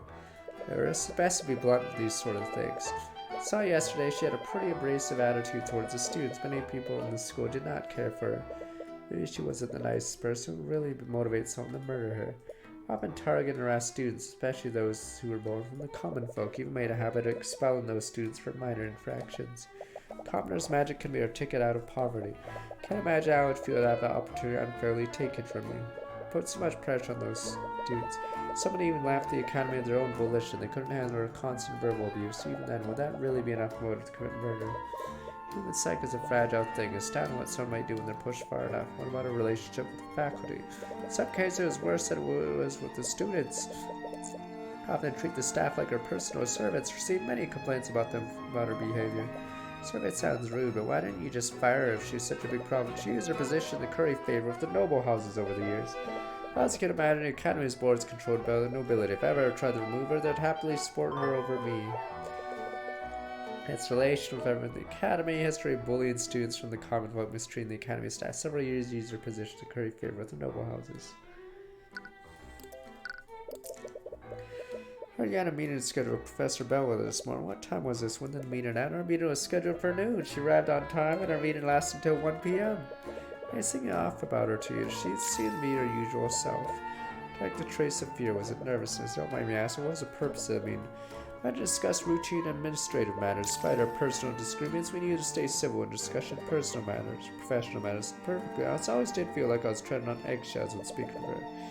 Perhaps you were a superior, weren't you? Didn't she respect your authority? We had many arguments about how I was managed in the academy. Very vocal about her distaste for the common folk student. She was difficult to say the least.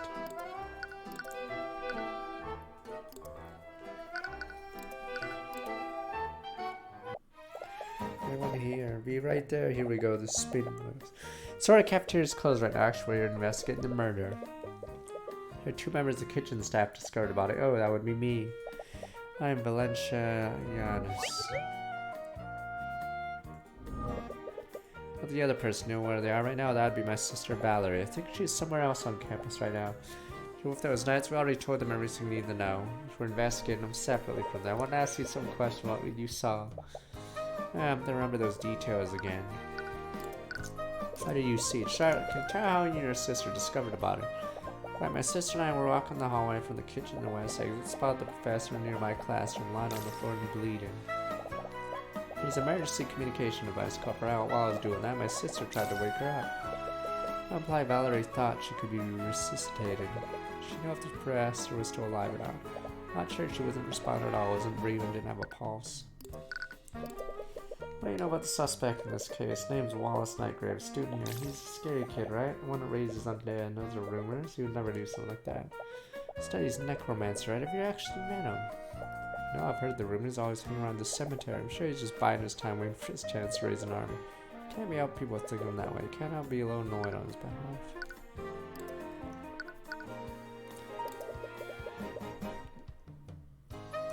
I can't be stupid. Silent. Tell me about Bellwether.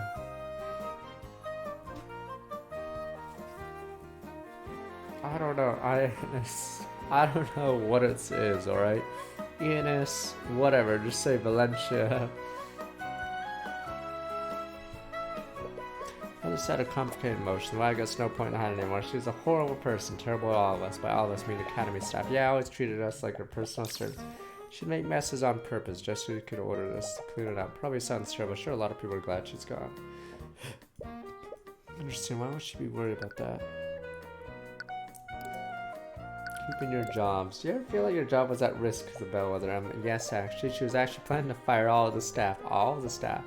Can't be true, can it? The academy needs staff function. I'm not sure about the details. That's what Jan told us. Who's Jan? He's one of the academy. So Jan Pepe Gun. He's the villain. Probably find him cleaning all if you look around. Convenient that we finally know him now.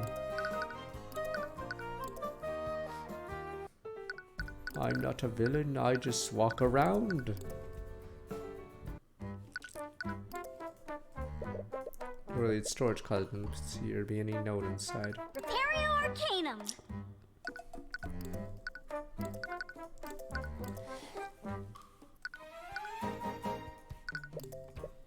So that's this room is close to crime scene. Can you cast detect magic, scan for magical traces? Sure. Did you say scan for magical traces? Oh, I'll just get out of your way then. Boat out room, what was that about? Repario Arcanum.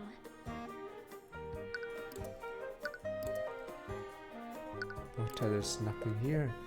Here, Brad probably served these as sides to the entrees. Don't get any ideas, Tyrion. Remember when we went to the fancy restaurant? You just kept ordering breadsticks and butter. The bread is free, might as well take advantage of it. You know what? Eating that many carbs isn't good for you. Yeah. Large cooking station was per meals in bulk here. Sack of produce in the corner. There's wine here too, must be professors. Pots for cooking soups and the like. Several commonly used ingredients are close to the cooking area. Rack of cooking implements hanging from the wall. Lunch must use to cook these for the students. Serve students meals on these plates. Shame that they closed the kitchen near the investigation. Barrel full of some sort of drink. I wonder it's probably not lotus juice last.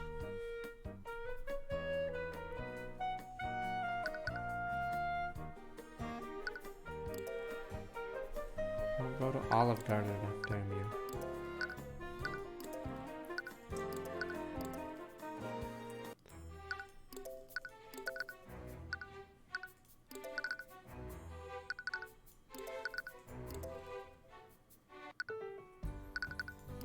Repario Arcanum.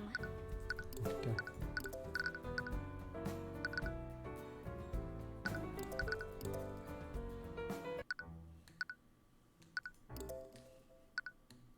Repario Arcanum. What who would guess? Is that wine? No, actually it's apple juice. Most of my guests are students after all.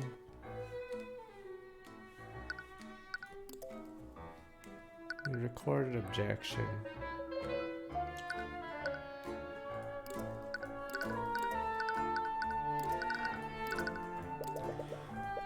Let me tell Mr. Redmond. Apologies, they're in a lot of my ears. Can't say much about that. Lame. Spot Valencia again, speaking to someone in a blue-collared uniform. Belen! Belen! Could you eat a custodian, she mentioned. Jan, where have you been? You still haven't fixed the plumbing in the kitchen sinks. What the? Wait a minute, is that not Valencia? Though someone just died. Can't we take the day off for once? It's you guys! Nah, it's a free day again. Causing trouble for me in Valencia. Oh, please be reason. This is Valerie. Why is Valencia suddenly speaking in third person?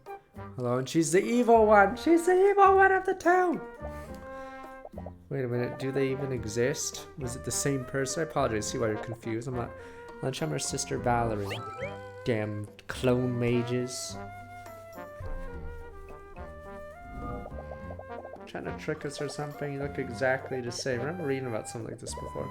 Two identical twins, aren't you? Both genetically identical to each other. Yes, we are. She was the one who discovered the body alongside Valencia. Javier, do you mind if I ask questions about what happened? I'm terribly sorry. I've already spent a lot of time looking for Jan here. Really behind on my work, but Jan was also nearby when you discovered the body. I'm sure you can answer your questions. Is it one person getting 2 paychecks? Before I have a chance to object, Valerie quickly walks away. Wait, you want me to go after her? I'm pretty sure I can catch up to her now. We don't want to scare those 2 more than we already have. Maybe that's her magic. She can have a split personality, then she collects 2 paychecks. There we go. That's their scam they're running. Anyway, Valerie said that Jan was running on the murder. Maybe she saw something. Jan Hughes, custodian. Jan, was it mind if we ask you some question about what happened?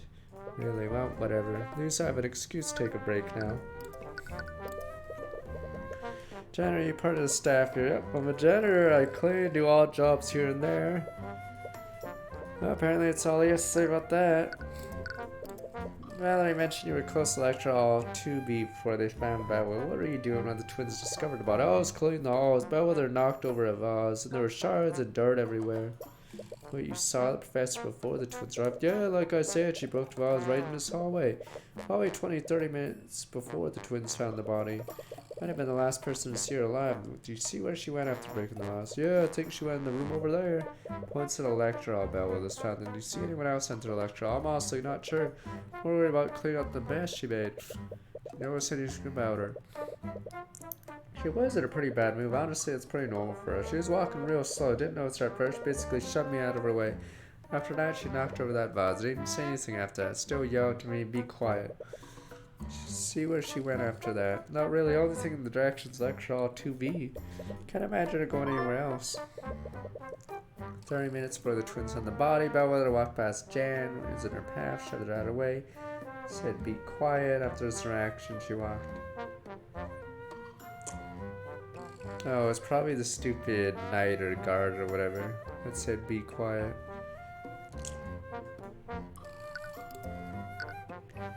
Catherine Bellwether. What can you tell me about Catherine Bellwether? I heard that she has a pretty bad relationship with staff.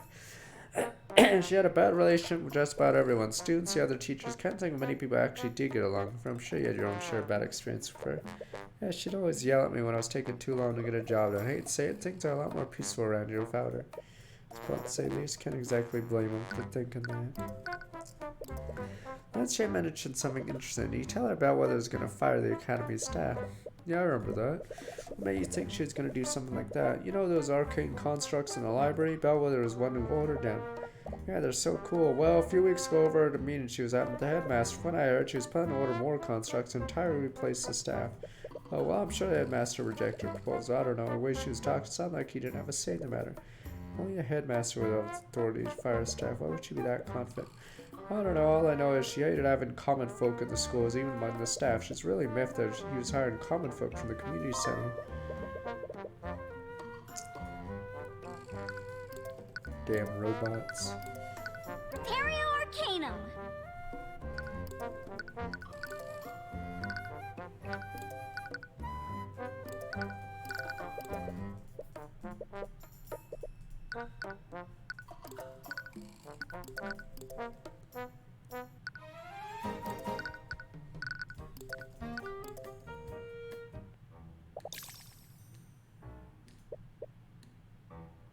let's see. What do you want? Assassin Tyrion from the library, remember? Oh, right. How are you doing? Apparently not well. Please tell me you're gonna get me out of here. I keep telling him I didn't do it. Still won't let me go. I'm sorry. Well, I found traces of necromancy magic on the body. Because that, they're gonna push your case to trial. What? Gonna execute me. This can't be happening. Can't feel these walls closing. I can't breathe. Calm down. We know you're innocent. That's it. Will you let me represent you in court? All right. You said you were a lawyer. I don't really have any money to pay you with. Don't worry about that. For now, let's focus on getting you acquitted. They seriously want to help me. No, they want something from me, but well, I guess it doesn't matter anyway. It's not like I have anything else to lose. Not exactly a reaction to expect. At least he's cooperating. Alibi. I understand. I was with you in the library the entire time. Why do they still think I'm the murderer? Makes no sense unless you told the Inquisition, right? Tad on my innocent that they framed me. We did. But it said before the trace of necromancy in the body. It said that the body believes she was murdered with a necromancy spell. Yeah, that makes you their prime suspect. I see. Well, I heard about the type of magic you're studying.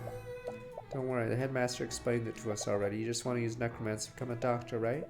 I understand you have reservation about talking about your magic, but in order to build a case for you, need your spell compendium. I don't have one. I know Eris already told us about that. That's why she gave us a blank one for you to attune to it. I have to. It's your life on the line, and we need all the information we can get to help you.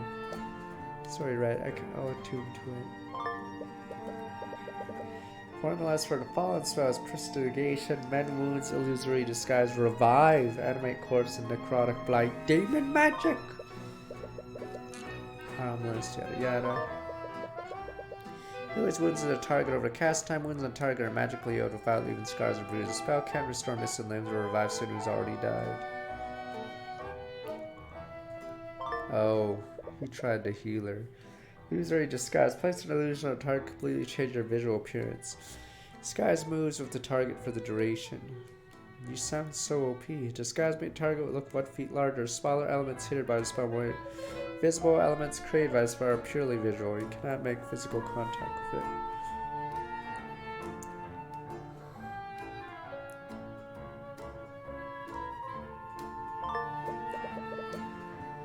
Revive. Floods the target with life energy and attempt to resuscitate them. Does not heal wounds sustained. Maybe there's an illusion magic on one of the stupid twins. Floods the target with life energy and attempt to resuscitate them. Does not heal wounds sustained. Results may vary. Cannot resuscitate someone who has been dead for more than a minute. Animate course. Reanimates target using life energy, creating an undead minion for the duration. Minion follows caster's orders. Intelligence limited. Cannot speak. The minion can end the spell prematurely. Only do so if ordered by the caster. Once spells end, the undead will return to me in a dead body. This is forbidden! Necros! You try to revive people. This is forbidden. Necrotic Blight. Pulls all the life energy from the target, resulting in instant death. Spell does not, when the target orders, leave any physical evidence. Leaves a magical trace. What the? This guy has to be locked up. He literally has dark magic. Damn you, how does this heal someone? I understand the reason why he's studying this type of magic, but spells in his compendium are still pretty gruesome. I'm a little terrified that spells like this even exist. This guy is evil! Sorry, I was being difficult. A long time ago, I showed my compendium to someone I trusted after she saw my necromancy spells. She told everyone in the academy. That's also when Professor Bellwether started coming after me. So it must have been hard for you. At least you had Eris. Yeah, I did.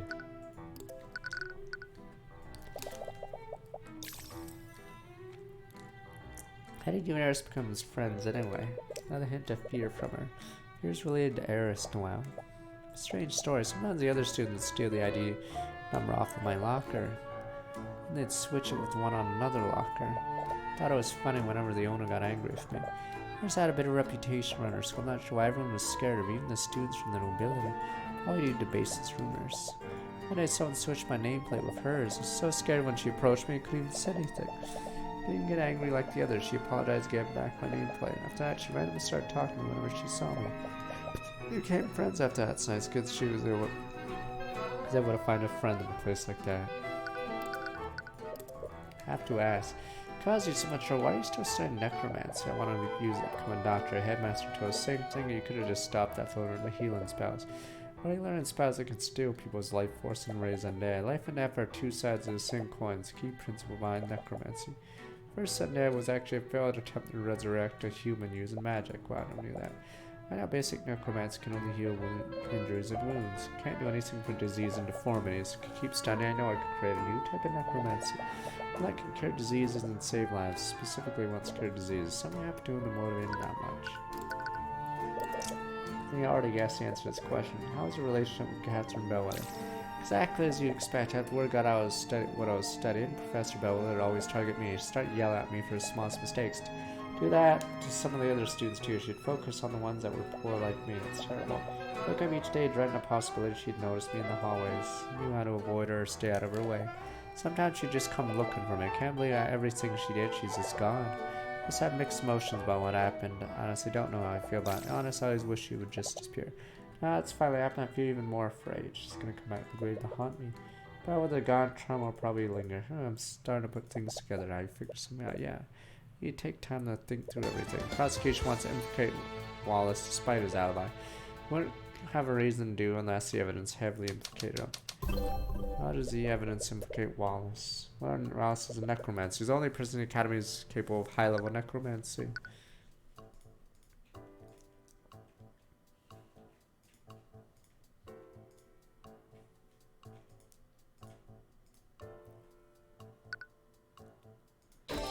Trace necromancy on the body. Means that they think Wallace used one of his necromancy spells. Even not seen trace, pretty obvious magic was used on the body, right? There were any wounds on it. Autopsy reports found no signs of poison or disease. Which spell do you think Wallace used? I know prosecutors still wouldn't probably already has a theory of which spell he might have used. Prosecution would argue that Wallace used one of his spells to kill Bellwether.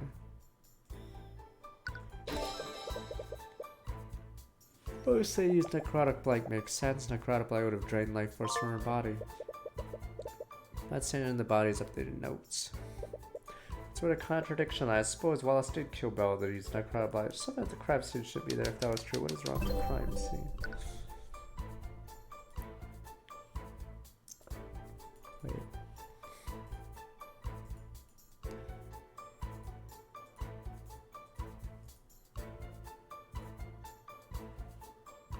Oh. The kind of blighted spell doesn't inflict any visible wounds. Shouldn't have been any blood on the body. Really up, that's the last piece. About the gas information we need is hidden by one of the witnesses who discovered the body bloodshed. Definitely on 70. You notice how she ratchet when I asked you to scan the room? She ran away. Didn't even try to be subtle about it. Wait a minute. Illusion jutsu? Is she even dead? Oh no! Wait, Shirach may have been trying to hide herself from detect magic, which means there's only magic trace on her. Well, what she's trying to hide, there's only one way to find out. Next time you see her, could you subtly cast detect magic and scan her illusion magics on her?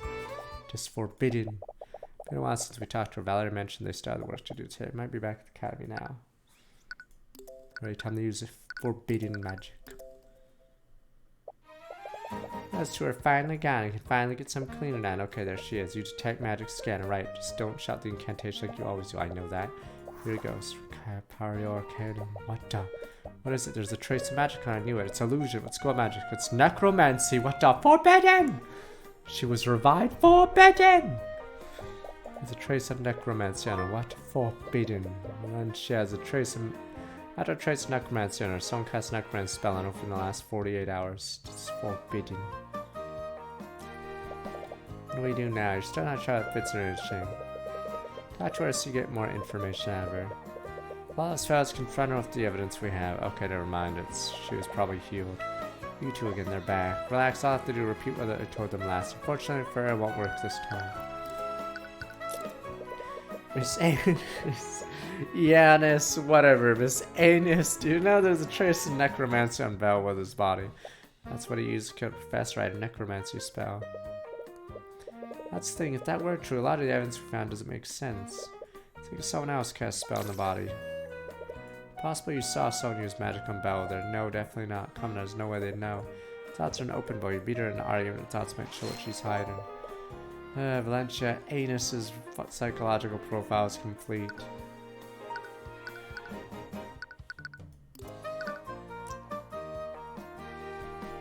I mean, I don't know why they called her, yes, Janus or Anus, whatever you want to call it. Valencia clearly knows more she's let on. Found the body alongside her sister. Reacted strangely when he mentioned someone may have used magic on the body. What is she hiding? Brain blast. This is very beginning felt like been hiding something from a psychological profile, something you're not telling us about. Luncha's more concerned about protecting herself than doing the right thing. Continuing to hide her secrets unless she thinks she's that doing so is dangerous for her. She sees Wallace as a villainous necromancer who will not feel pity for him. What are you talking about? My conscience is clear. I told you tonight's everything I know. I've got nothing to hide. Use this against claims. Need to stay calm. Contradict claims seen through the eyes. Claims that contradict displayed motion. Miss Yanis, it's clear to anyone how nervous you are. I can practically see the fear emanating right now. Tell us the truth. It'll be a lot easier for the both of us. Let's say I were hiding something, which I'm not, by the way. I don't have to tell you anything. Why should I tell you anything? I know my rights. Client is innocent with phone testimony. You're condemning him to a wrong conviction. I'm nothing to lose. Tell us what happened. I know you're not the murderer. Make sure you're protected. Already given your statement in Inquisition. The truth comes out. What do they think when they realize they lied to them? Threatened. Give your statement. If the truth comes out, what do you think they do when they realize they lied to them? What are you protecting, Miss Yanis? You talk a big game, but I bet you can't prove anything, can you? Think I'm lying to protect someone. I don't know anyone who can use magic. I don't even know any mages, and I definitely didn't see anyone use magic on the body.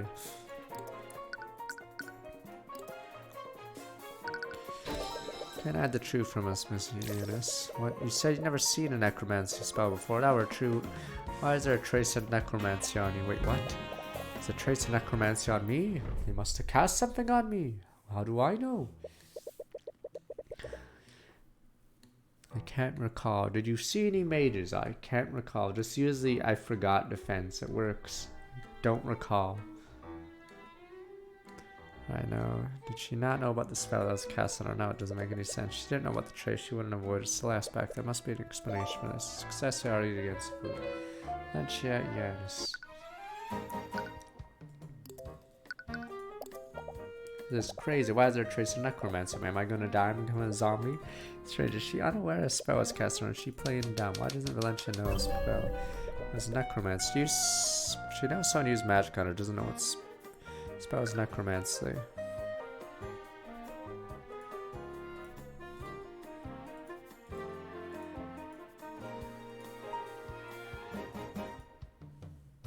Yeah, it healed her, there we go. Kana Messianis. Not all necromancy spells relate to the undead. Healing spells also from the school of necromancy. Healing spells. Oh no, it was from the time she healed that cut. She drowned? Forbidden magic. That person be a student here. Sorry, I remember there's something else I have to do. Right back. Here, come back here. She ran away again. I catch her. There's no way she can outrun me. You know, the Inquisition still stays around Strandner. It's probably an arena. Start to harass one of the witnesses, that's true. We're not able to learn anything. Actually, I did learn one thing. She has a friend who casts a healing spell on her. Well, how do you figure that out? Good detective reasoner. Wow, healing magic's a form of necromancer, right? Guess it explains the trace on her. Good thing we know Wallace, otherwise we might have thought that a necromancer was trying to kill her. Wait a minute, that's it. What do you figure some of that? This whole time wondering why there's trace of necromancy in the body. It isn't because someone attacked Bella with necromancy spell. If someone used necromancy to try to heal her out, doesn't see, it doesn't matter what type of necromancy spell someone uses. Spells from the same skill magically the same type of trace. Not just that, the body clearly has blood on it. What happened if someone used a healing spell on a wounded body? It would close all the body's wounds. In other words, remove any cuts or bruises. Well, interrogating Valencia may have been a dead end, but still guess what we need to win this case. Not sure that it's dead. What do you mean? It's not suspicious she asked someone to heal her if she said it herself, but it's only that. Why'd she go so much trouble to hide it? Too coincidental. Wounds on the body were healed by an unknown person. Oh, it's his sister. The person who found the body is hiding the identity of the healer. They have to be the same person. Makes sense. What do we do now? Valencia is definitely onto us. Doctor, we'll get a third chat speaker. Hopefully, what we have now is enough to acquit Wallace. Done everything you can. Do what you've learned to poke holes in prosecution's case. Doesn't want to drive Valencia out, and the witness said pull the truth out of her. I just hope she's hiding enough to acquit Wallace. Wow. What a evil villain! Oh no, is this the real villain? Demand to know why you're holding on to my rapier. Precious family heirloom when I want it back. Evidence in the current case. Evidence professor was killed of necromancy. Was she though? Why are you asking me? You're the one who's investigating this. Suppose it doesn't matter. Just know that we'll bring her murderer to justice, no matter who it may be. Huh. Damn mages. Time for the trial. Just take deep breaths and relax. Hi, Tyrion. Slash. Don't sneak up on me like that. Why are you so nervous? Not as if your first time defending someone. I can't help it. Something about this building, it fills me with anxiety. Too bad Ruby couldn't make it. I'd say that you should calm down for Wallace's sake, but so many people here. They're all staring at me, their eyes prying at me like a pack of flesh-eating maggots. Gross. Don't worry, Wallace. Investigation revealed a lot of weaknesses in the prosecution's case. We have a strong case for your acquittal. Okay? So you can be confident when you want to be. It's strange. Something is common about Wallace's anxiety. It's like he absorbs the tension out of you into himself.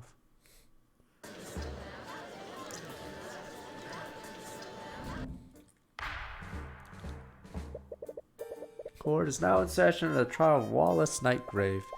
Prosecution's ready, Your Honor. Defense is also ready. Very well, let's begin the proceedings. Prosecutor Stewart, please list the charges. Defendant is a student at Wyvern Garden Imperial Academy. Nightgrave is charged first-degree murder and negligent misuse of arcane arts, illegal practice, and advanced necromancy. Necromancy? Do you mean to tell me the defendant's a necromancer? I can't believe it, a necromancer in this day and age. How could the kingdom let this happen? Rabble, rabble. Your Honor, I would like to remind the court they should view my client objectively, of course, but one can easily see from the list of charges, necromancy plays a large role in the charges. Indeed, the crime occurred within the academy this morning. Victim is Catherine Bellwether, a professor at school, although no witnesses, traces of necromancy were detected on the body. Furthermore, autopsy report shows the body has no physical wounds. I see necromancy is the only type of magic that can harm an individual without physically wounding them. Additionally, the alchemist report shows no signs of poison or disease. Therefore, one can only conclude the necromancer committed a crime. Many of you know necromancy is held under high scrutiny by the Crown. Aside from the defendant, no other students were permitted to learn advanced necrotic magic. As such, the defendant was the only mage in the building capable of committing the murder. I see certainly compelling evidence. Probably presented a case, prosecution would like to call Commander or White to the stand. Commander White, please satisfy the court about the Inquisition's findings. Yeah. Open and shut case. A story went on City Watch got a call from the Imperial Academy. Someone was attacked, the whole building was put on lockdown. Set up a perimeter around the area, wait for the lockdown system to deactivate. Finally got in the building, prosecutor personally inspect the body to detect traces of necromancy on it. No cuts or bruises on the body either. The entire body was clean. With those two pieces of evidence, concluded only be a necromancer kid that did it. Case closed. Inquisition's testimony is just as you expected. Already found and identified the holes in Stewart's case. All you have to do is find the hole in the commander's testimony. Cuthbert, begin cross-examination.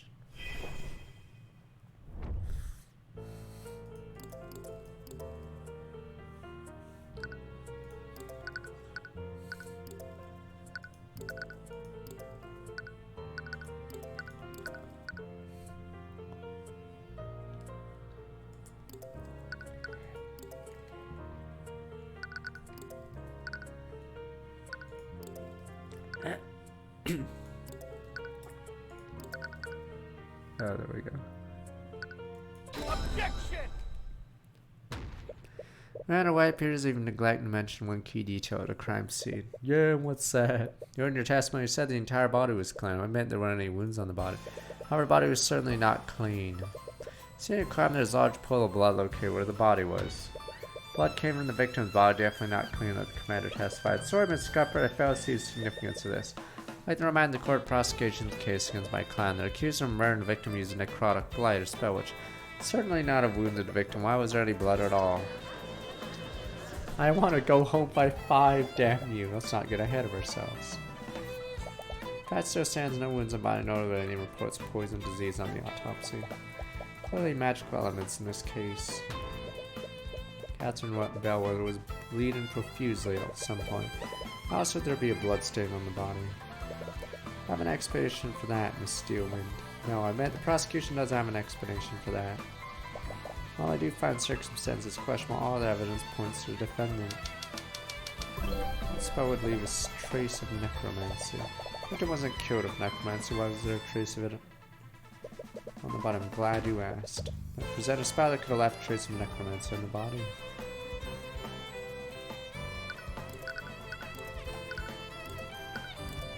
Necrotic. Yeah, I'm gonna do a meme one. Fuck this. Necrotic blight. Tyrion was supposed to prove the Triss wasn't left by Necrotic. Oh, it's clear a defense has been in defeat. Necrotic's only spell could have left that trace. Wait, that was a mistake. I meant present a different spell. Present a spell that could have left the trace. Another case closed, boys. Let's go home.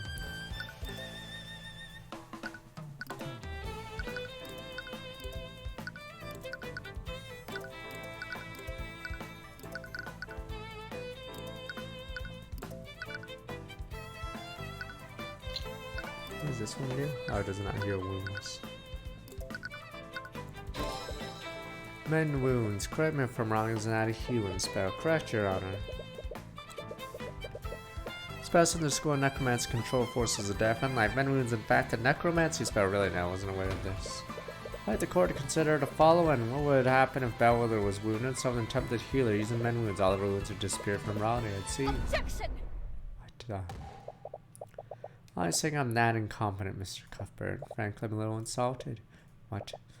Inquisition's well aware of what happens when a mage attempts to save a victim using mend wounds. Healers arrived at the scene already confirmed the victim was long dead. None of them attempted to heal her. Well, what if someone tried to heal her and didn't report it? Please, none of the healers would do anything to gain by doing so. In fact, as a necromancer, defendant could have easily carried out the described scenario. He could have cast mend wounds on a victim after murder in order to confound the investigation. At the end of the day, burden of proof's on you. If you could just find out who healed the body, the case is yours. Whoever the healer is, Valencia definitely knows her. I'll admit I don't have any evidence to support my theory, but I do believe we can bring it to light. Maybe two people that witnessed someone cast magic on the body, Valencia and Valerie Yana, sisters who discovered the body. Oh, I thought it was going to have me name someone and I could name the defendant. This is nonsense. I already questioned those two witnesses extensively. If they had witnessed something like that, it would have come during their testimony. That's true, then you have nothing to lose by hearing their testimonies. If you're so confident, let's hear the witness testimony. See, the prosecution has no objections. However, as this line of question leads over, as you know, reason to further prolong this trial, I have to go home. Do you understand, Miss Cuthbert? Of course, Your Honor.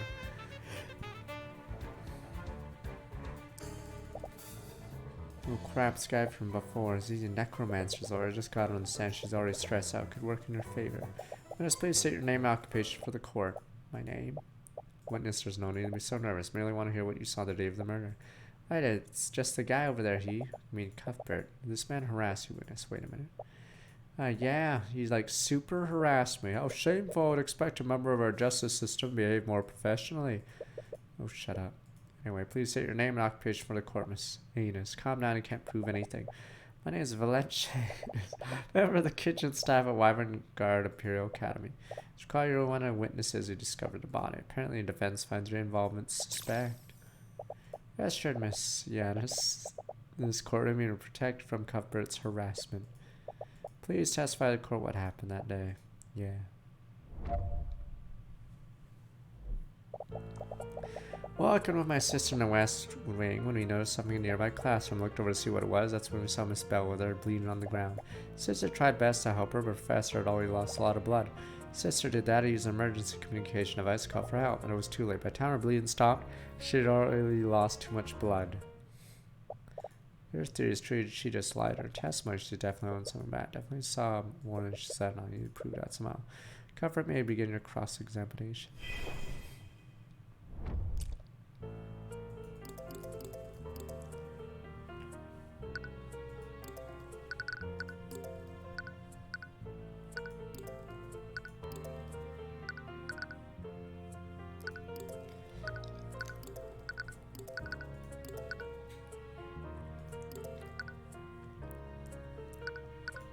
Wow. Oh. Objection! Oh, maybe that isn't it. Oops. Okay. You don't lose points like in the, It must be difficult to experience both of you, especially on my sister. I think she blames herself not being able to save her. I didn't like Professor Bellwether. Didn't want her to die. Seems sincere when she says that. Don't see any dissonant thoughts through the eye either. Testament makes a lot of sense. Hard to figure out which parts you may be lying about. It has to be contradicted somewhere. Theory of Valencia saw someone use men wounds on Bellwether. Blue Suns to be instructed how they interact with her.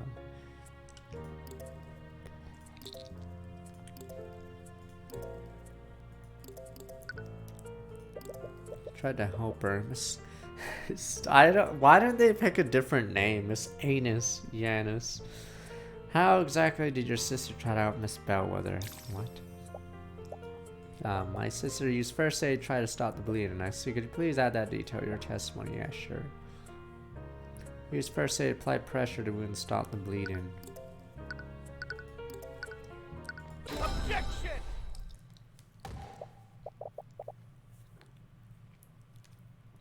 Goodness, what is the meaning of this? Why are you looking at me like that? Maybe I can elaborate, Miss Anus. You weren't present in the gallery earlier, were you? I was waiting in the lobby. Lady Steelwind told me to wait there. I suppose I should consider myself lucky. See, Miss Yanis, one key element of the case is the body didn't have any wounds on it. Yes, so? Please explain to the court, Miss Yanis. How did Valerie apply first aid when there should have been any wounds on the body? What? Saw a long wound on it. What happened? There's something missed here. I'm afraid I don't understand the implications, Esther. You're accusing a witness of committing perjury, Cuthbert. Some lies, they stay as close to the truth as possible, treating minute details. Nurse thoughts Valencia said she was sure she saw a wound on Bellwether, and she mentioned that Valerie was the one who tried to save the professor. She didn't try to save Bellwether with first aid. Could she have used magic set? Her sister could be major looking for her. Witness was lying, Your Honor, but not about everything. Valerie Yanis did try to save the victim's life by addressing her wound, but she didn't use first aid. She used magic? Forbidden magic! Damn necromancers. Objection! I say we burn them? Sorry, Miss Cuthbert, your theory is completely flawed. How so, Miss Steelwind? Well, it's quite simple. We already verified now these sisters are mages. What? Oh, fuck, because it's because the police probably interviewed the same person twice as they ate a banana. But I can be so sure. During investigation, we have Yanis sisters attuned to a spell compendium, a standard procedure for the Inquisition when interviewing witnesses. That means it's correct. Neither of the Yanis sisters could attune to a compendium. That's right, the Inquisition checked us both. Neither of us are mages. I was close. Damn, we're wrong about Valerie being mage. No, it can't be right. Oops. Dot said he found us out means you were on the right track. Valerie has to be mage, of course. So it's possible for a mage to hold a spell commanding a void or tune to it. No, it needs to be on their person. When I was arrested, the Inquisition made me attune to one of their spell compendiums. We're really careful to make sure that the attuning correct. No way a mage could avoid attuning a compendium when I'm watching you, right? Commander White may be negligent sometimes, but he isn't that careless. You're done. I believe you've exhausted all your options. Wait, I'm still not done cross-examining a witness. What could you possibly glean from her testimony? Valencia should be stressed enough to see more of her thoughts. Can't exactly say what you're planning to read her mind. One key element of her testimony the court's overlooked. Can I have a right as attorney to complete my cross-examination? Our defense is clearly trying to buy time. I might be compelled to agree with you. However, I admit some elements of witness testimony are quite peculiar. I'll allow the defense to perform one more cross-examination. I was close. No, it's your last chance, Cuthbert. Produce nothing substantial. I'll pass my verdict. I have to go home. The football game's coming on soon. Go, go, go. Of course, Your Honor. All right. All or nothing. Can't find anything by reading her mind. The whole case is finished. Witness, please give your testimony once more. Okay. Like I said, my sister and I saw Miss Bellwether bleeding on the ground. We rushed over to her. Deathly surprised when I saw her like that. Now you mentioned, I don't know if I saw any wounds on her. Definitely saw blood. Can't go back on that. I just need to play dumb. Sister tried to save her. She didn't use any magic. Valerie, you're too kind-hearted for your own good. Neither of us is a mage. Both of us held the book the knights gave us. Caught off guard when they asked us. Almost found us out. Commander was watching us the whole time. You continued. Good thing we're twins, yes, or else that trick wouldn't have worked. What are we gonna do? They have hard proof Valerie isn't a maid. Valerie is the maid we're looking for, I'm sure. I'm just not sure why they felt the need to lie to the Inquisition. More importantly, how did they trick the Inquisition?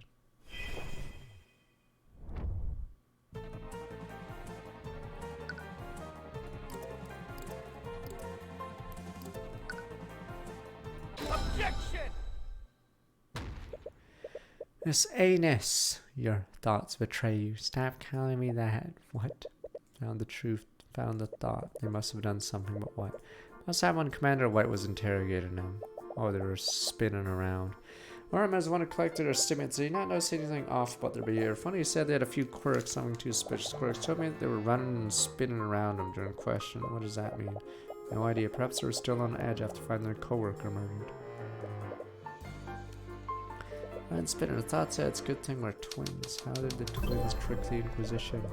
In so-called a trick would have worked if they wouldn't have worked if they weren't twins.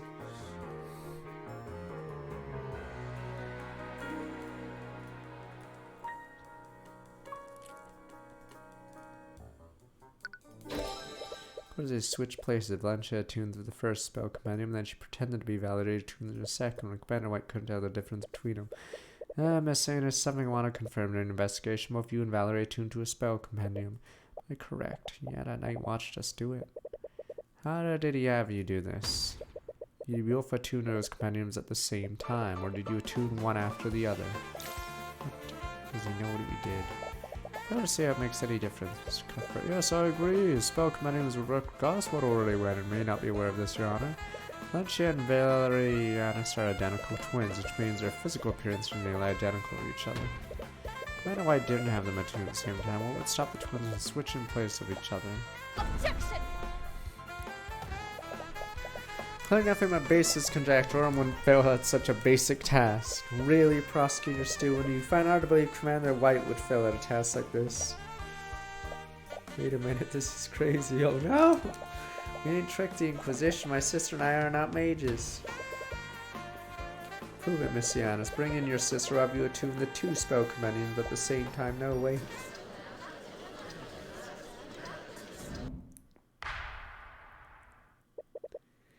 Order in the court. Clearly, we won't get anywhere unless we test defense's theory. Bailiff escort Valerie Giannis to decide. Bring two unattuned spell compendiums.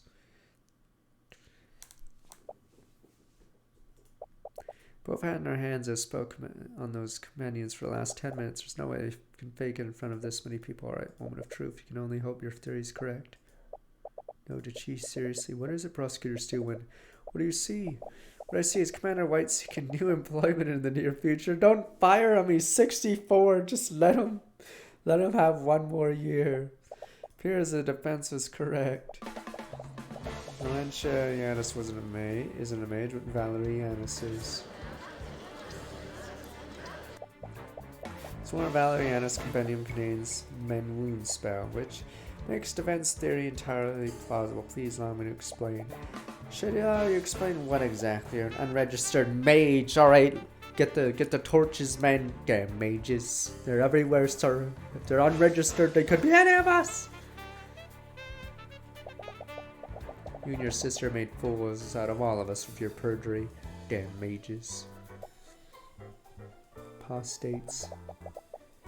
How would you know what it's like, Lady Steelwind? What? Did you think we didn't notice your name? You're not like us. You don't have to hide. Whatever. This whole situation's gotten out of hand. I don't think hiding will cause so much trouble. I won't let someone go to prison because of me, even if he is a necromancer. Please let me testify what I saw. I'll tell you what really happened that day. Very well. I understand there will be repercussions for your actions, witness, mage. Yes, I know. Damn mages. Sister and I walking all the way to the kitchen in the foyer. Then I suddenly spotted Professor lying in a pool bed nearby classroom. Valencia used the communication device to cover out while I tried to save her. Saw she was bleeding. I cast Men Wounds to close her wounds, but it was too late. Closed a hole in her stomach, but she was already dead. Hole in her stomach. Honor, is it clear to see in witness testimony trace of necromancer left by the witness, not my client. What's more, it's clear as physical wound on the body. See, well, where its trail off. Clearly doesn't want to pass a verdict when there's no clear culprit. No choice. Case against Wallace predicated on Bellwether being killed by necromancy. That's dog. Valerie's testimony. Prosecution doesn't have a shred of evidence implicating him. Very well. Court sees no reason to prolong this trial. These new developments. Court no choice to find Wallace, Nightgrave, not. What? I want to go home by 5. Damn you, me family. The court's ignoring one key detail of witness testimony. And what would that mean, Miss Steelman? Re-examine the witness testimony. Valencia used communication device to cover out why I tried to save her. I saw she was bleeding, cast Men Wounds, closed her wounds. It's too late. Closed the hole in her stomach. She was already dead. Communication device. Valencia Giannis used log is the time of the day during each use. From this log, we know Valencia used this device at 3:04 p.m. This was an hour after the time of death. Where are you going with this? Cuthbert, there's a witness who saw the victim before the body was found, Jan Hughes. Along with another witness spotted Bellwether walking in the hallways before the body was found. Those clean the halls, Bellwether knocked over a vase, there were shards of dirt everywhere. Probably 20-30 minutes before the twins found the body. 20-30 minutes before the body was found, you see discrepancy, Mrs. Cuthbert. That idiot probably is blind because he knocked into a stupid knight of armor. Can't be right. Bellwether died more than an hour before the body was found. How did Jan's here half an hour after her death? Wonder, Mr. Cuthbert, how could one make a dead body move and walk around? You can't mean. There was more than one piece of evidence that pointed to a necromancer committing the crime. Defendant murdered victim and used necromancy to animate her corpse. An undead created weapon in the Imperial Academy. Oh, reprehensible! I say we burn the person. It's ridiculous. She had a hole in her stomach when the twins found her. Jane Hughes would have noticed that. Animate corpse stops flow of blood. She wouldn't attract blood anyway. Defendant's also proficient with illusion magic. You could have easily used an illusion spell to hide the undead Bellwether's wounds. The other party could easily use illusion magic to disguise themselves as the victim. If that were true, how did they move the body to the classroom? Oh, a steel one. Oh, I see. Your theory is true to mean the murder occurred elsewhere. The Inquisition happened to know where. Probably we do not. Prosecution case against my client so far. Okay, so they illusioned a stupid golem and the golem said those lines. Okay. Mages. Can't convict my client without more evidence. Agree with Ms. Cuthbert. New developments. Court sees fit to suspend the trial for the time being. No law enforcement time to investigate these unknowns. Court proceedings for this case resume tomorrow morning. Court is adjourned.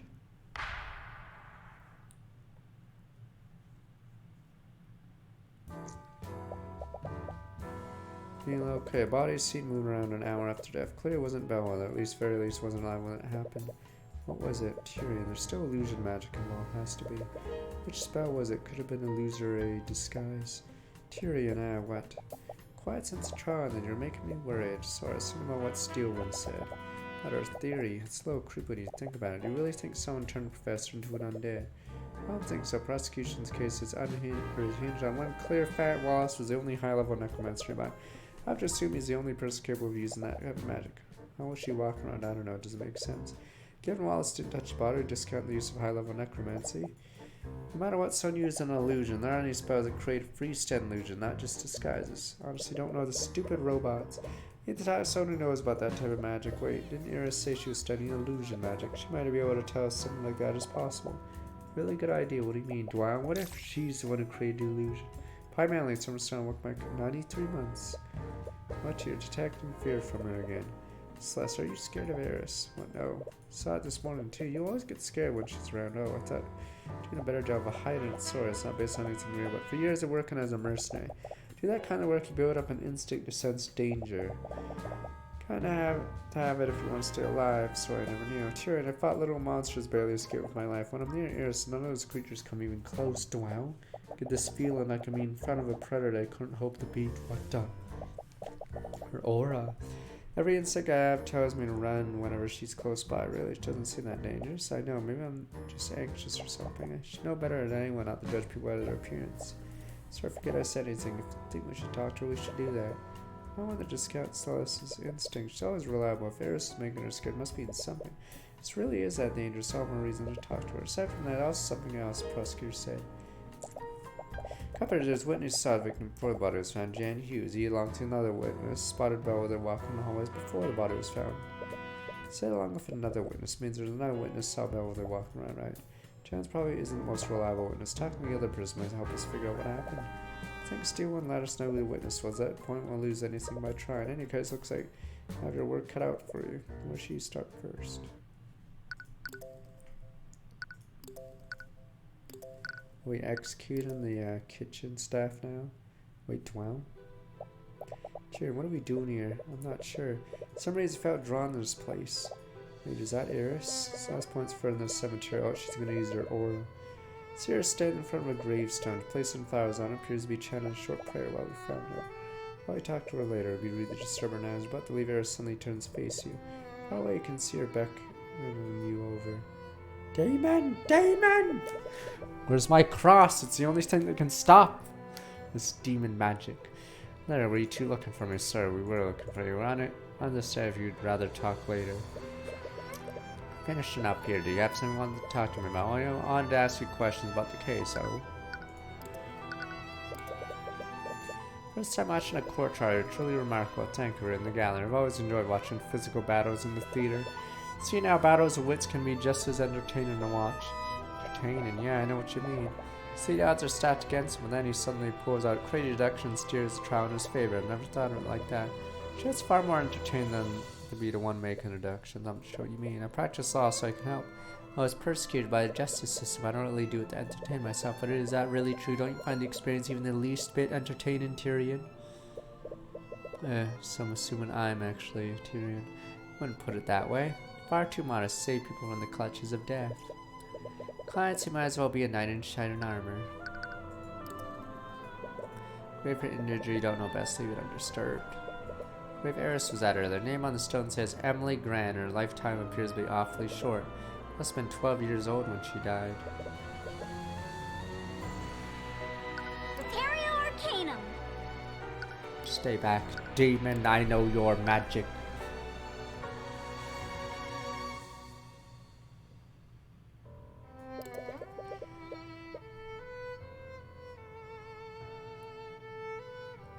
She said nothing. Now you guys are the crazy ones. It's an illusion magic. Do you want me to ask you about the prosecution's theory? Yes, I shouted, you know. Easy guess after seeing you in the courthouse. Anyway, disguising on day with an illusion is definitely possible. I used to once said illusory disguise would be best spot used for that. What if someone created a freestand illusion? Freestand illusion, yeah. Well, Wallace didn't animate or disguise the professor's corpse. What if the illusion wasn't disguised as anything? Maybe someone created a freestand illusion of Bellwether walking around. Something like that, one would use major illusion. What a three-dimensional illusion. Take the form of an object, creature, contained within 10 feet cube. Concentrate a cast can animate and move the image to a different location when arranged. Animate illusions purely visual, can't be physically touched. Well, that one doesn't work. It's probably that 9-inch or the construct, yeah, normal illusion. What is it? I don't think major illusion what we're looking for. Do you remember what Jan said? Those clean mess always Bellwether knocked over a vase, shards of dirt everywhere. Bellwether that Jan saw was major illusion. She couldn't have knocked over that vase. Illusions created by that spell don't have any mass. I see how perceptive of you. What any other illusion spells do have mass? No illusions can only recreate visual and auditory sensations. There isn't a single illusion spell that someone can touch. You can someone disguise something to make it look like Bellwether. Well, look of suspicion, Celeste. Oh, sorry, I wasn't. Calm down, I'm only joking. I don't blame you for considering every possibility. In fact, I'm flattered you think I'm capable of pulling off such an elaborate ruse. What is your companion? Anyways, it does tell us one important thing. What's that? Bellwether that Jan saw had a physical mask to it. It wasn't a freestanding illusion. It was someone or something disguised as Bellwether. Jan's statement 30 minutes before he and his twins found the body. Bellwether walked past Jan in the west wing hallway. He was in her path. Shoved him out of her way. After that, she was knocked over a vase and shattered. Even though Jan didn't say anything to her, she ordered him to be quiet. After this interaction, she walked to lecture all to be. Bellwether, witnessed by Jan Hughes, must have been disguised as an illusion. Addition that whoever he saw that day was physically there. Gravestone. Quite a shame, isn't it? Nurse looks pensively at the gravestone. The name on the stone says Emily Grant, her lifetime awfully short. Less than 12 years old. Sorry for interrupting you. Was that someone you knew? Not personally. I'm actually on Wallace's behalf. Wallace knew her. Wallace joined the academy as part of a program run by Headmaster Redmond. Time Headmaster was reaching out to mages among the common folk. Ew, the common folk? They're unwashed. Had started a program that met these mages to the academy without having to pay tuition. What communism? But I pay mine! Damn you! Why hasn't Redmond been murdered yet? These crazy ideas. Rabbles. Both family and Wallace were among those mages. Rabble, unwashed masses. Well, it must have been an amazing opportunity for them.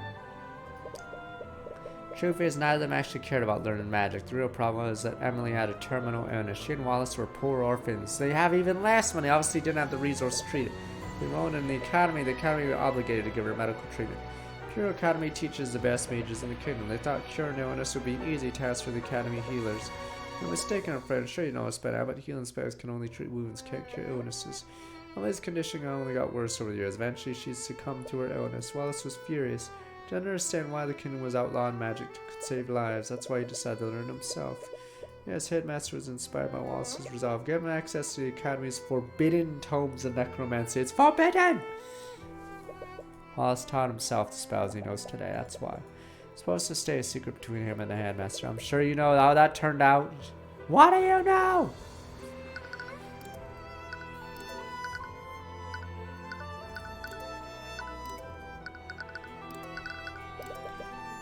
You know Wallace is accepted to Redmond's program. What about you, Iris? Try and ask me if I'm a noble. Sorry, I didn't mean. No need to apologize, although the answer to that question's a bit complicated. Family's quite wealthy. I'm not sure I'd consider him part of the nobility. Family must own a merchant's guild or something. Yeah, something like that. How did you know my thoughts? How did you know? Damn you, demon. Where's my cross?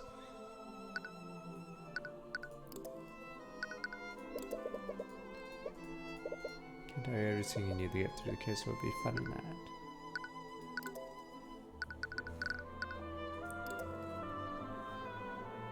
You guys eat a banana. Case closed, alright? And now suddenly you guys talk of glitches in the system. Because you guys eat your stupid bananas. Case closed, yeah. What glitch, sir? Now suddenly you guys care about the investigation.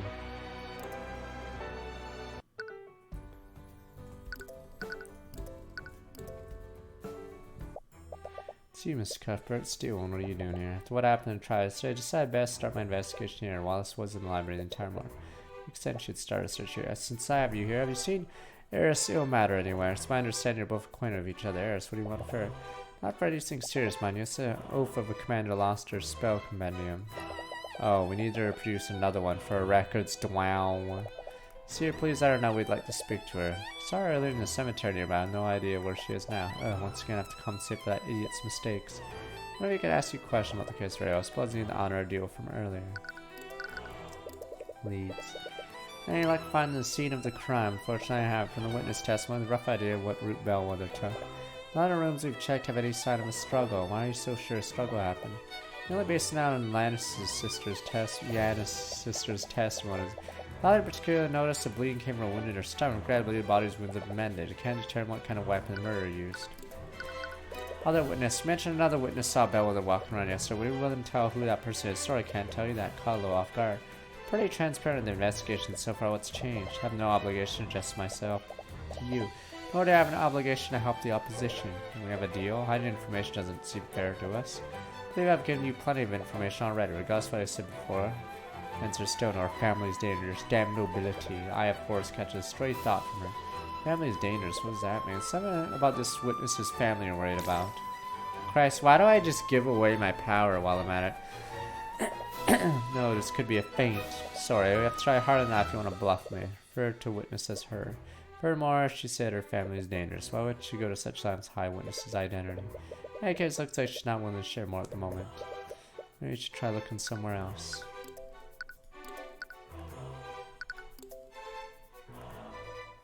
Repario Arcanum.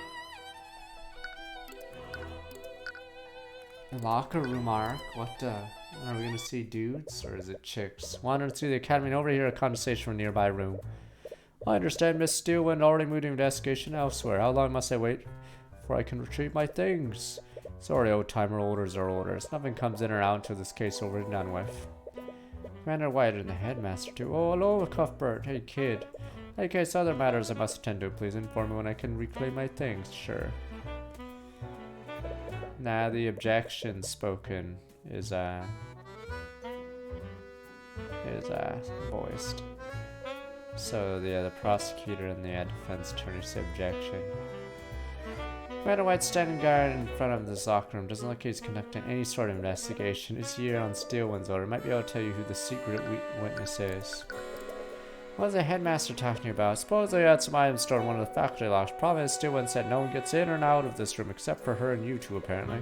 Wouldn't let the other knights in here. Really, is that normal? Nope. Things really are when she's calling the shots. Why would she give you access to the crime scene if she isn't on the night scene? Exception of youth slash by prosecution isn't allowing anyone inside Kira's academy, even allowing the Knights Inquisition there. It's pretty conducting investigations single-handedly. I don't know what her do is acting strange at least. She's real paranoid, that girl. But I can't tell what's going through her head. Silver Lock and Imposter Search Jamal. Ship Secret Commander White. Steelwin's paranoid. I mentioned the prosecutor's paranoid lately. Do you think something to do with the case? No, I started way before that. Lately, she's been using the Inquisition to investigate a lot of non-magical homicides. What? Wouldn't it be easier to work with relevant law enforcement for that? I don't know why. She's convinced these cases have magic involved. Scan each and every one of these crime scenes. Nothing turned up. Alright, what time is it? It's like 4:50. Yeah, case closed. Suicide. Gotta say though, if it weren't for the scans, I might actually agree with her. What do you say that? Those homicides, I haven't ever seen anything like them. Probably some most screwed up case I've ever handled. One of those cases we had ourselves a disgruntled spouse. She found out that her man was going around with a barkeep. You know what the spouse does? She stalks the poor woman. Starts leaving threatening notes all around where she worked. The barkeep told the city watch all about what was happening. No matter how much they staked the tavern, they never cashed the perk. One day the barkeep arrived home, or little did she know the spouse was waiting there for her. Poor lady never had a chance to lie. Tie the whole thing together, the spouse waits for her husband to get home. She cooks him a big roast using the barkeep's remains. I gotta redo the story. Okay, discerned spouse, man was going around with a barkeep. Stalks the poor one, threatening notes. Barkeep told the city watch. Never catch per. One day, barkeep arrived home. The spouse was waiting there for her. The lady had a chance. I think the spouse waits for the husband to get home. Cooks him a busy roast. Barkeep's remains. Huh.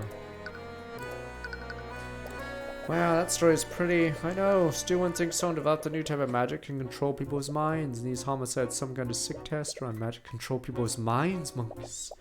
Wouldn't Mage Blight make more sense? Mage Blight. When a mage overuses their magic, pretty bad consequences on their mind. Yeah, they temporarily lose grip of reality and begin seeing things that aren't there. Mage becomes like that, it almost never ends well. Mage are friends, they begin firing spells randomly, which only makes it worse. See, my fair share of Mage Blight cases, this isn't like that. Not all perps were mages, some that were didn't even use their magic. One thing that was that each of the perps almost seemed to wake up after we arrested them. All of them said things that wasn't me or I didn't have a choice. Didn't have a choice, what did that mean? Doubt it means anything. Sometimes people can't face the things they've done. It's easier to say you had no control than to take responsibility. I wonder if you mislead the commander revealing his secret witnesses. During Travis Stewart mentioned that someone other than Jan Hughes saw Bellwether walking around. See them around lately when you don't speak with them. Huh, nice try, kid. Worth a shot? Honestly, I couldn't tell you if I wanted to. I don't think anyone other than Steelwood knows who this witness is. I sure as hell don't. What, she's even hiding from the Inquisition commander? Why is she being so secretive? Because that commander doesn't know who the secret witness is either. This isn't getting us anywhere. Steelwood's behavior is strange. Perhaps you could try analyzing her behavior. To do that, maybe able to find a way to convince her to help you. Steelwood's behavior has been strange this time around, hiding the elements in case even from the commander. Anyone can tell she doesn't have much faith in him. I'm standing right here. This is the first time I've seen her hide key details of a case from him. What is motivating Steelwood to keep secret? There has to be a reason why she's so secretive. Paranoia.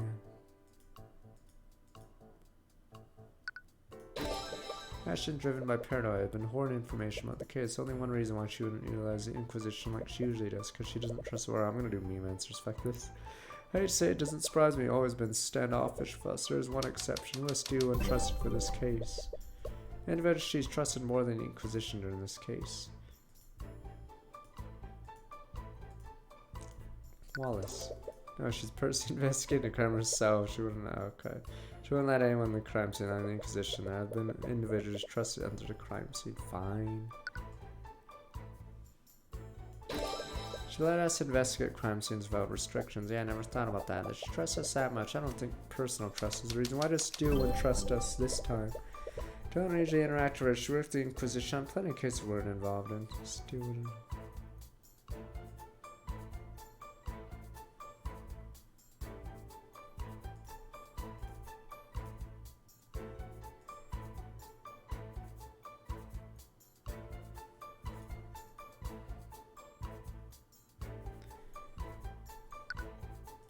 No, just get your princess and just don't answer anyone subject. Corruption, why would Steven trust us?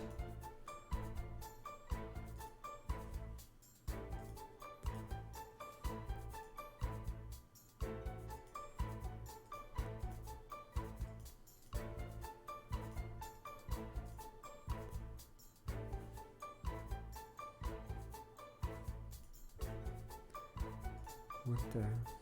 Oh, isn't. Oh, there's isn't. Christ. Okay, there we go.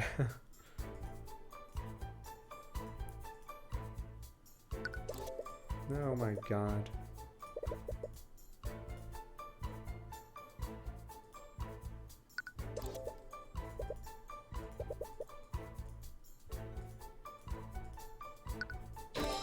Tyrion doesn't know much about us, doesn't know we aren't prone to noble corruption, right? Indicted and noble during the last case. Maybe not the Inquisition usually bends to nobility's whims.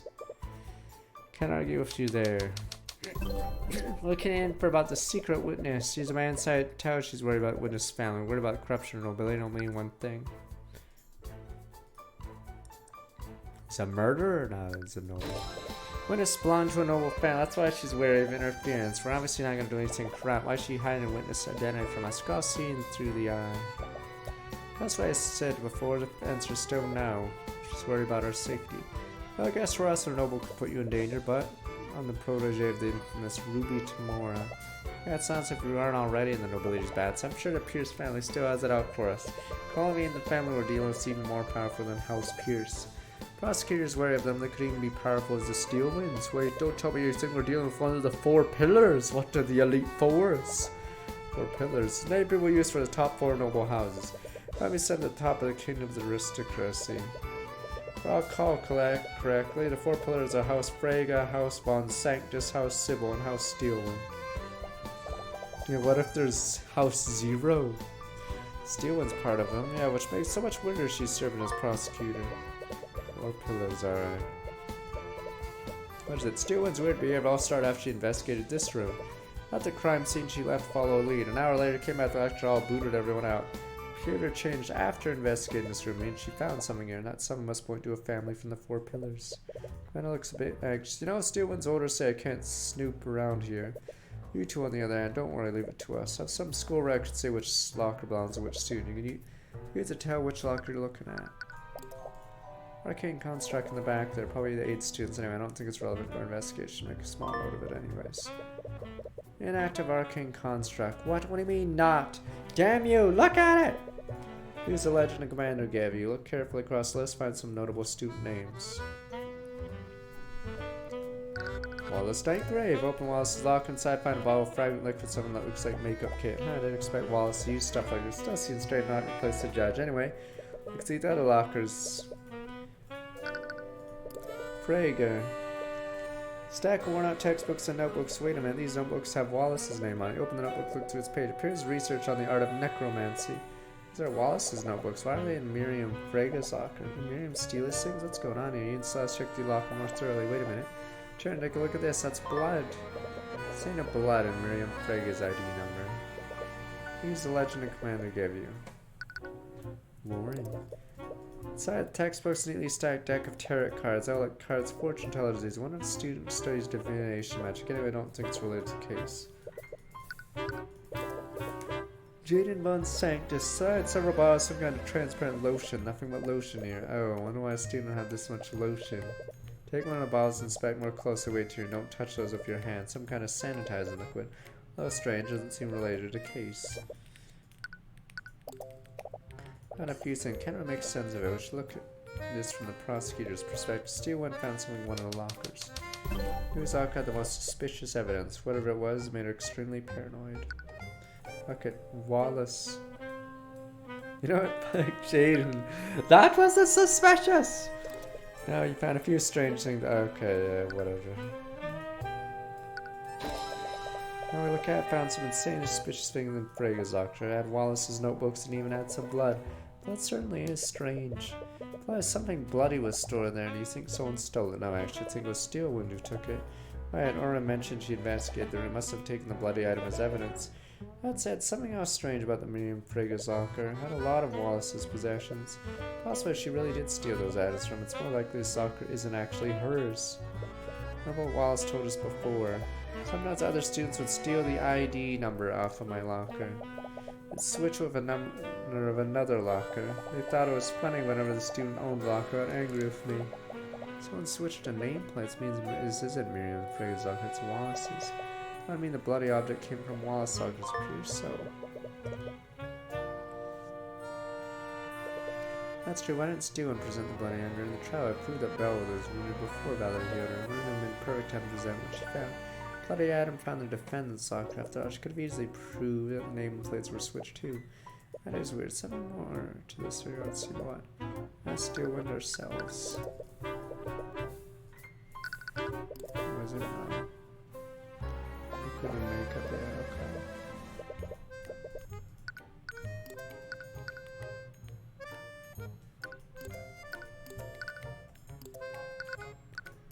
What do you know? Demon! In your magic.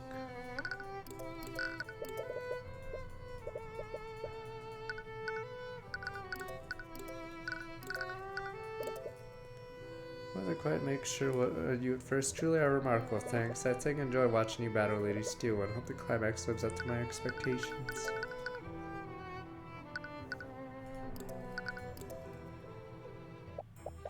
You're back. Uncovered a few things during our investigation with Stu. When are you acquainted with a student named Miriam Fraga?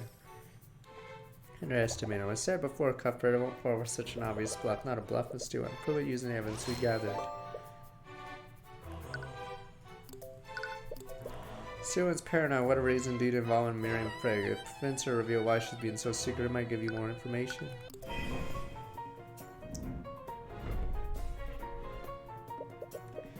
Even strangely, Steelwind. Even the Knights of the Inquisition have noticed. Please tell me, why are you being so paranoid? Steelwind's extremely logical, won't accept arguments aren't supported by evidence. She's become secretive lately. Her actions seem to stem from paranoia. Uneasy about case elements relate to Miriam Fraga. Very inclined to hide Fraga's involvement from the court at all costs. Not sure what you're trying to imply. Nothing about my behavior has changed. Approach the case objectively, like I have every other case. Order Knights to stay away from the crime scene, even take it upon yourself to conduct an investigation yourself. That's not normal behavior of a prosecutor.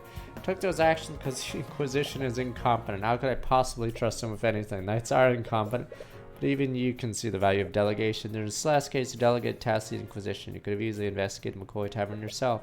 The Academy is huge. You wouldn't conduct your investigation this way unless you had good reason. Why didn't you enlighten me? Why would I act in such a way? Caused me to behave so strangely.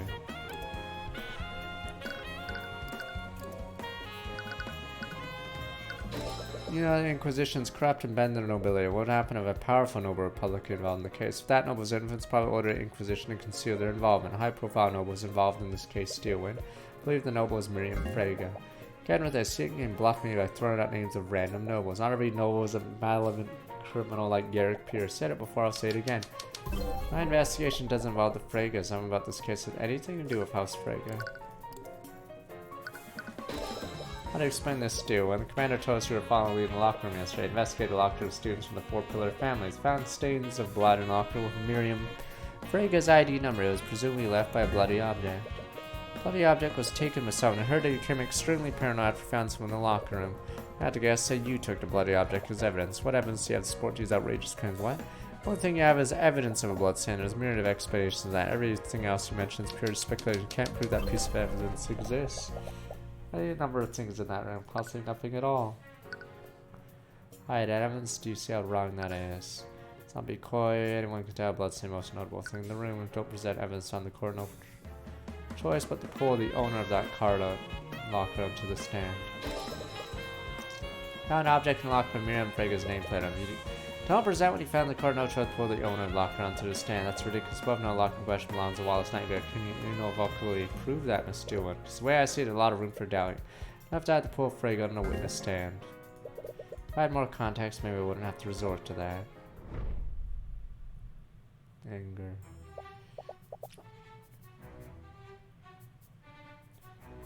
Alright, well played, Cuthbert. Suppose I don't have a choice, do I? Successfully persuade Area Steelwind. The truth. Sort of clear was an act to protect the nobility. I admit Miriam Frege was the other witness saw Bellwether that day. I see its suspicions, but also another matter. Steelwind looks uneasy. When I was investigating the body, I found this. Evidence of academic dishonesty. Telepacked photo contains several documents. Documents contain evidence detail multiple instances of plagiarism, fraud, bribery of school officials, various other offenses committed by Miriam Frege. What the? Looks like Miriam's been cheating at school. Why would Bellwether have something like this? The way it's arranged, it might have been blackmail. Miriam Frege is considered a prodigy in the practice of conjuration magic, won a litany of awards. Most definitely graduate with honors. If these files were to reach the public, it would absolutely ruin her reputation. I think the professor was trying to threaten her. It appears so, and I discovered that several elements of the case were still unknown. So I had to look through her belongings. I mistakenly looked through the locker with her ID. Found this in that locker. Bloody rapier. A rapier covered in blood found in Wallace Nightgrave's locker. Apparently it's a valuable family heirloom in the house Frege. It's reported stolen by Miriam Frege weeks before the murder. This is very likely this is a murder weapon. The rapier is a valuable family heirloom in the house Frege. A few weeks ago, Miriam reported a rapier was stolen from her room. Found in Wallace's locker. Nah, then I'm complaining. Why didn't you present this in court? Honestly, I'd like to avoid involving House Frege by any means, Esther. I knew it. You're just protecting her, aren't you? Miss Cole, do you recall how Wyvern Guard justice system works? Put her defendant didn't unequivocally prove they didn't commit the crime. Do that, they need a solid alibi, or we need to prove someone else committed the crime. What do you suppose happened if you bring Miriam Frege instead? House Frege won't allow one of its members and died in a court of law. They'll plan and forge evidence and forget your defendant. They'll use the Inquisition to do so. That's why I've been keeping them away from that investigation. When you do anything, the Steelwinds are powerful too, aren't they? I don't have support at my house. Right now I'm a prosecutor, nothing more. Steelwind, you know this isn't fair for us. Just do nothing. Do nothing, let us win. Celeste, if we can't go after Miriam, you at least help us save Wallace. Not gonna do that. Why? What if Miriam Frege is a real killer? Sword's a murder weapon, Bellwether's trying to blackmail her. So we'll call another case where an innocent person sword we use to frame them rats. Prosecutor, it's not my place to decide who's guilty. It's not, I won't engage in corruption. It's counter-corruption from another noble house. What if we all rat each other? May the best rat win. Sorry, you know where Miriam's right now. Didn't you hear what I just said? You can't make her think that even the slightest possibility to indict her. She'll bring the entire rap house Frege down on you. Regardless, can't do anything for Wallace unless I know everything that's happened. Frege is the last piece I need to put everything together. Well, I suppose I don't have much of a choice. Her dormitory is room 107. Imagine she'll be there considering classes are suspended. Thanks, Stewart. If I don't tell you, I'm sure you'll probably find out using some other means. Please, Miss Cuthbert, be careful. Time to just straight up ask, are you the killer? And this is how we die in one of those choose your adventure books. Well, Miss Steelwind's reaction find Miriam Frege's dorm room. Door inside is more ornately decorated than the other dorms. You get the knock on the door, you don't realize that's only partially closed. Your face comes into contact with wood, you accidentally push the door wide open.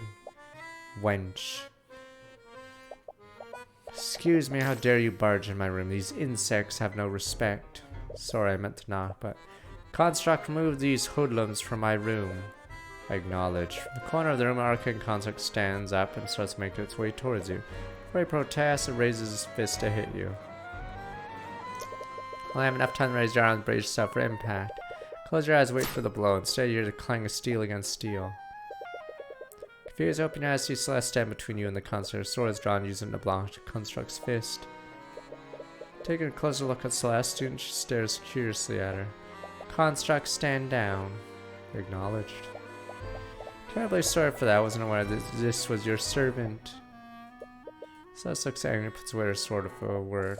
I haven't noticed you around campus. Are you a new student? If she's personal attendant, she must be important. What?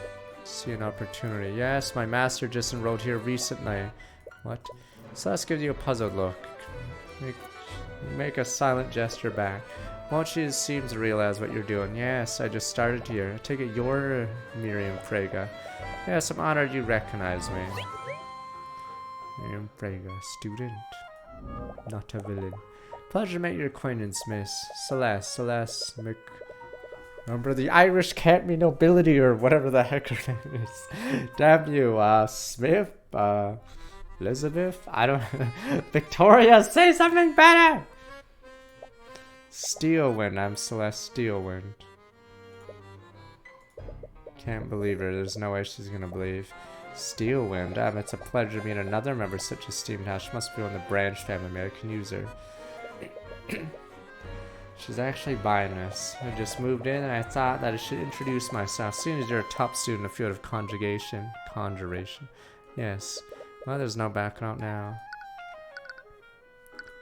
Detect magic! Terrio Arcanum. Done. No magic. Dresser probably contains Miriam's clothes. It's probably a bad idea to take a closer look at Miriam here. Extravagant bed. Looks like Miriam lives pretty well here. Table for gas. Doesn't look like it's seen much use until now.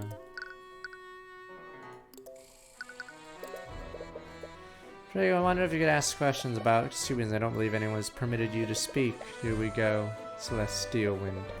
Celestial smile, you can faintly hear a grind in her teeth together. So, we've heard what happened to Professor Bellwether. Can't believe it. Yes, quite tragic what happened to her. Tears in me eyes. Always been an acquaintance of House Frege. Appears to be more receptive to Celeste. Might be better let her take the lead on questioning. We heard that you saw her on the day of the murder. Tell us more about what happened. Oh, you heard that from your relative, did you? You don't mind me asking, why are you so interested? She's not like Ari, is she? Oh, you know, I'm just curious is all. You know how uneventful life can be sometimes, being a noble and all. Right, tone it down. Oh, is that all? I swear you're gonna go down the same path as that poor, confused Arya. What does she mean by that? I'm in the middle of a study break anyway. Suppose I have some time to sate your curiosity. Construct, please prepare some tea. Use the lotus tea we imported from the Eastern Kingdoms. Should be useful, I would her favor. Acknowledged. Lotus tea? You have lotus juice? Feel like you're slowly losing control of the situation. What do you say? I heard you saw the professor on the day of the murder. Where did this happen? I was in the hallways when I saw her coming out of the headmaster's office. She was heading towards the library. You remember what time this happened? I'm not sure, honestly. It's a little embarrassing. I had a bad habit of getting too absorbed in my work. Sometimes I'll let hours pass by without noticing. Do you have a rough idea at least? I think it was in the morning. She thinks it was in the morning. Anyways, did anything seem off about her? No, it was a short encounter. Merely greeted her. She responded in kind. At least that's what should have happened. Thought just now, what does it mean? Slowly grants Celeste, catch her attention. Small motion, you shake her head, then indicate Miriam's holding something back. But you and the professor are really on good terms. Her she was pretty mean towards other students.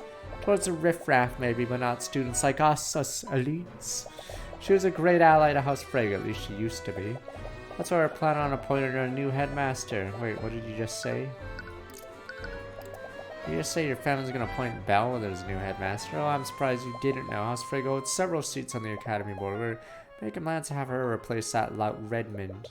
Gonna sack to headmaster. Did Headmaster Redmond know about this? Of course not. This is part of a large-scale plan. Along with Redmond, we're gonna replace all the staff members of Arcane Constructs. Have to keep everything on the wraps, or else help would have left prematurely. Where would that leave us? Jan supposedly overheard Bellwether talking about the constructs. If Bellwether prematurely revealed the plan, was Jan lying? How we found out. Last with Bellwether gone, we'll have to delay our plans. That's triggered blah blah. It's supposed to be a secret.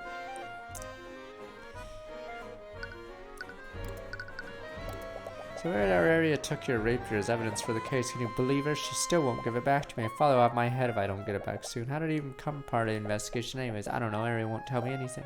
So if that necromancer was under stole, I'll execute him myself. Someone did steal it from you. Yes, right from my room. That just happened about a few weeks ago. Noticed it when I came back from one of my class. Someone removed my rapier from its display case in the room. How did they get in your room in the first place? Do you think someone used magic to teleport past the door? Please, I'm a master of conjuration magic. Someone attempted at my enchantments would have shunted them out. It means the thief came through one of the doors or windows. I bet it was a necromancer. Sure, a street child like him knows how to pick a lock. Your grades. Heard that you're one of the Academy's top students. Your grades must be amazing. Of course, as the inheritor of House Frege, my grades are impeccable. It feels good that my greatness recognized. Strange, you don't see anything contradictory to the eyes this time. Make a gesture towards Celeste. Continue pressing. Oh, what kind of magic do you study? You must be joking. I study magic from the School of Conjuration, just like most members of my house. School of Conjuration? That's the type of magic specialized in spatial manipulation and teleportation, right? Yes, I consider myself quite the expert, and I feel why the Crown Prince himself asked for my assistance in a research site as work of someone of my caliber. Again, you don't see any thoughts contradict what she's saying. Does that mean she's not lying? Smart enough to get the Crown's Prince attention. Why would she be cheating? Alright, I said something about my wayward relative before. Were you talking about Arya? Oh, I'm terribly sorry if I offended you. I'm sure it was a pain to see the way she's been acting lately. Been extremely hard hanging there, Celeste. You know, she even interrogated me about the murder yesterday. Can you believe it? A steel wouldn't run around the crime scene like a common night. If I tried something like that, my father would disown me. Nobody did not approve of steel when becoming a prosecutor. He always thought it was strange. What is motivating her to do this? Honestly, probably think she can do anything just because they're betrothed. Aster deserves better dwell. Ceci's perk up on hearing this to be lying if you're else curious who this Aster is. But shoot her, start not tell her to stay focused. Don't risk blowing her cover for some gossip. Arcane construct. Arcane construct in here. I thought they only had them in the library and locker room. This construct was a gift from House von Sanctus. I have to say they're quite convenient to have around. Really cool. Maybe I should get one. You should. A construct would be far more useful than this attendant of yours. Fortunately, there are still some issues with their intelligence. Issues when you give them complex command. It might be easier to show you. When it turns to the construct begins gesturing towards it. Construct, please retrieve my textbooks and bring them here. Then cast Steel One Strike at this location. After that, retrieve some plates and set them out at this table. Acknowledged. What?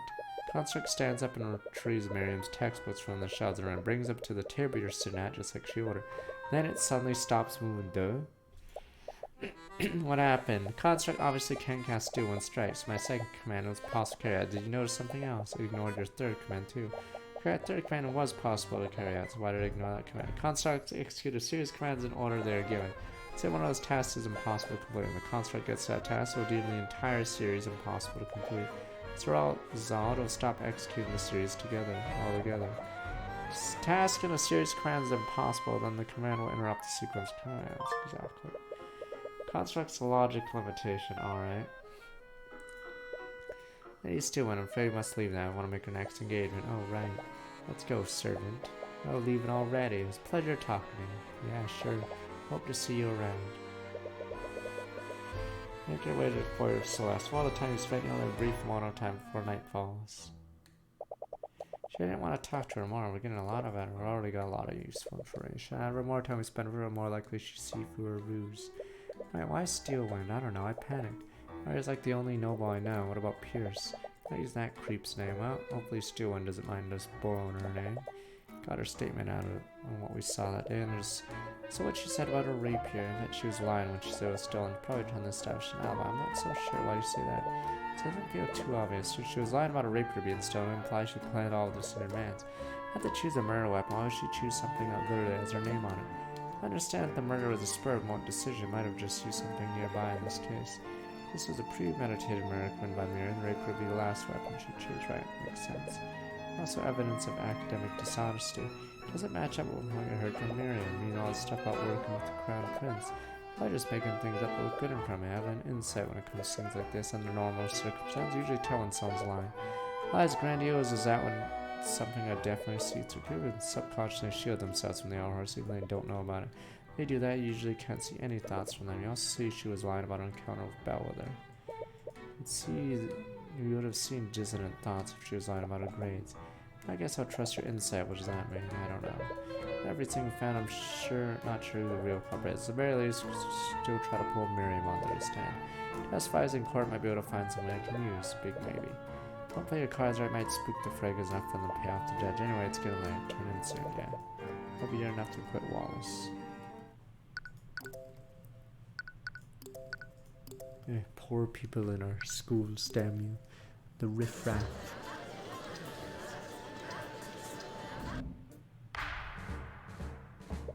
Court is now resumed. Trial of Wallace, Knight's grave. Let's review the proceedings of yesterday. Review the trace necromancy may not have been left by the defendant. May have been left by a witness who used necromancy to attempt to heal the victim. However, the victim was seen by witnesses well after the time of death. Could only explain by the defendant using necromancy to animate the victim's body. Leads to the question, where did the murder take place? Does the prosecution have an answer for this? Based on the testimony of several witnesses, very likely the murder took place in the library. Interesting. What led you to this conclusion, Miss Steelwind? Find the court where the victim was set before the body was found. It began when the victim had a meeting with the headmaster near the center of the building. The meeting was scheduled at 12 p.m. According to my schedule that day, the meeting lasted for an hour. Brings that statement to the next witness, student at the academy. A student saw a victim walking in the hallways. Saw it coming out of the headmaster's office, headed towards the library. Means the first witness saw Bellwether leave the headmaster's office. Presumably this would happen after her meeting there. This time on a counter around 1 p.m. The other event, Discovery Bottom, when Valencia Turnianus contacted security. Suddenly spotted Professor lying in a pool of classroom used communication device called her out while I saved her. The already established event occurred at 3:04 p.m. Significance of this time would have occurred before the body was discovered. Second witness member of the clean staff spotted the victim in the west wing hallway.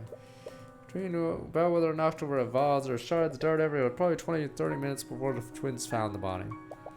Means the encounter must have happened no later than 2:30. This implies the victim was near the library between 1 and 2:30 p.m. According to defendant's statements, he was in the library during this time period. Furthermore, time of death was 2:07 p.m. Means Mr. Hughes saw the animated body.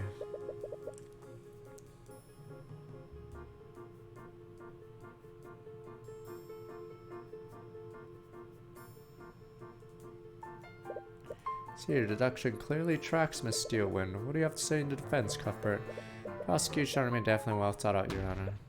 However, entirely predicated on the testimonies of all witnesses involved. Steelwind's deduction has to have a wholesome word. Since your conversation yesterday, I had the feeling Miriam's hiding something.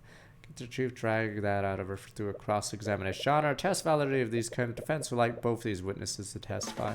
Defense calls Miriam Frager to stand. You fool!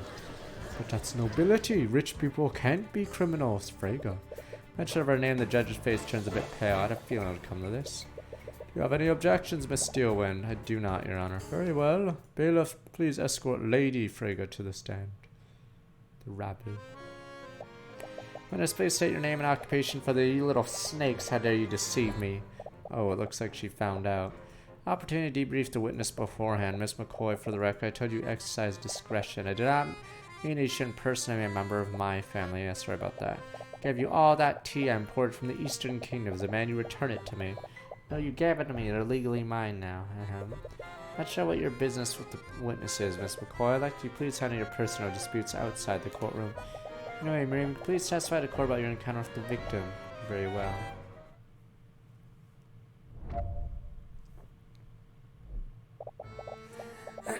I'm working on a research project in my dorm room when I decided to take a break. I left my room, went for a walk when I saw Professor Bellwether exit the headmaster's office. Walking in my direction, I greeted her and she responded in kind. After that, she headed towards the library. A short time after, I went to my room and continued my work. Only brief encounter, how brief it was, a witness testimony verifies two things. One, Miss Frigga saw the professor exit the headmaster's office. The other, she witnessed the victim head toward the library. Because there's a rough timeline where the victim was before her death. That does seem consistent. Did Bellwether really enter the library that day? You feel like you would have seen her there if she did. Cuthbert, you may begin your cross-examination.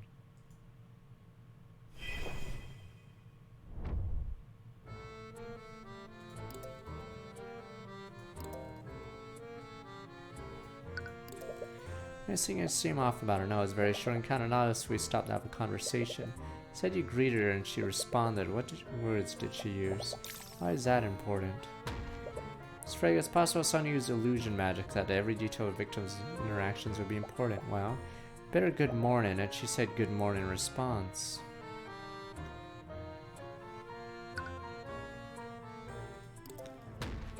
See her enter the library. Didn't. There's not much else in that direction. Testimony of Jan Hughes. We know she later came from the library. Even if she didn't enter the library, she was still in the area for more than an hour.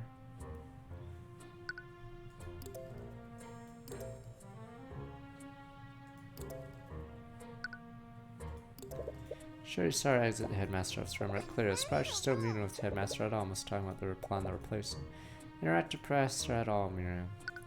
Bad transform start with 45 months.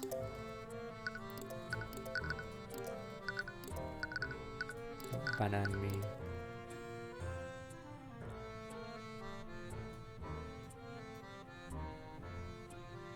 Forgot what her room is.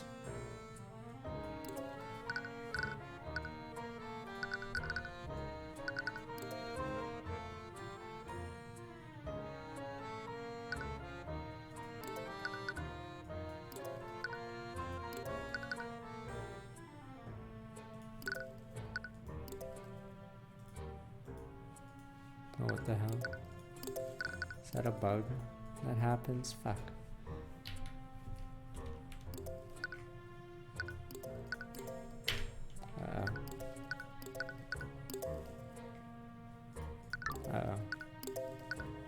I think I opened the menu when the prosecutor was talking. Or maybe I'll just present evidence randomly.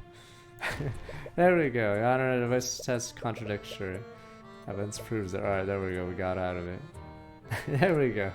I think it's because I opened a menu when the prosecutor was talking. There we go. Present my badge.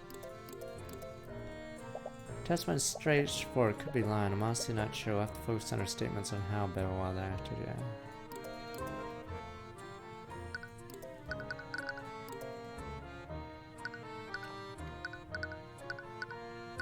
Objection! No.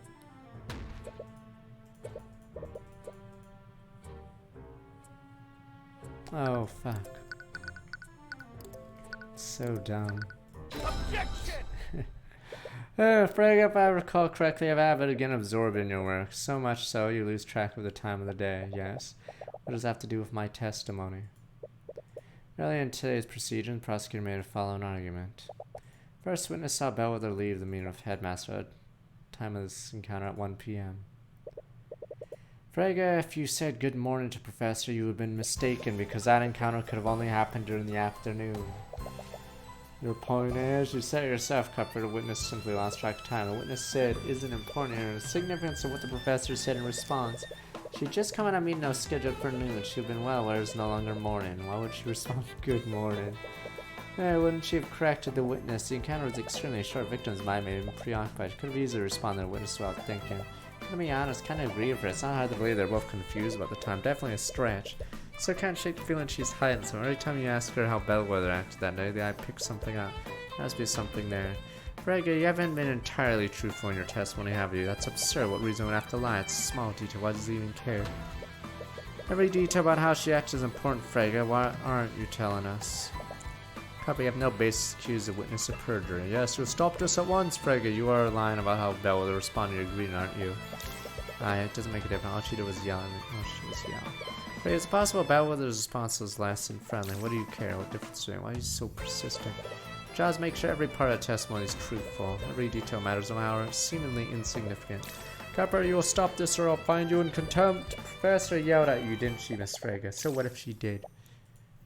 I mean, I'm sorry, there's no going back what you just said. So, you do admit she yelled at you. You impertinent little. Yes, I admit it. Professor didn't greet me back that day. Good morning, Professor. Be quiet. Oh, yeah, it's the robot. She yelled at me to be quiet. Until then, we'd always been nothing but courteous of each other. I don't know what got into her that day. Something put her in a foul mood. That's it. Everything else I said was truth. I did see her come out of the headmaster's office, walk towards the library. So she wasn't lying about that. Is that all, Mr. Cuthbert? What do you mean, is that all? Badger just witnessed, so you could prove what exactly? Witness committed perjury. A witness changed a small detail of her testimony. Details inconsequential to the case. Clear an act with no malicious intent.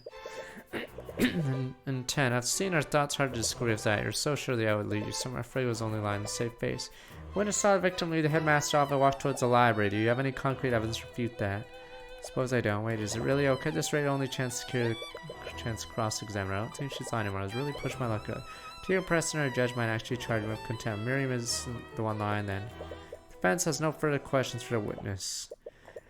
Prosecutor stays silent for a while. She almost looks disappointed. Very well, Miriam. You're dismissed. Huh. Miriam still looks like she's fuming. She leaves the room without protest. Judge breathes a sigh of relief as the young noble is escorted out of the room. That out of the way, what else do you have, Mr. Cuthbert? The only way to refute Professor's theory is to cast doubt on one of the witness. Was it Miriam? Then still, one test your theory must question every witness saw the victim that day. That said, defense like to call Jan Hughes to the stand. We understand, Mr. Cuthbert.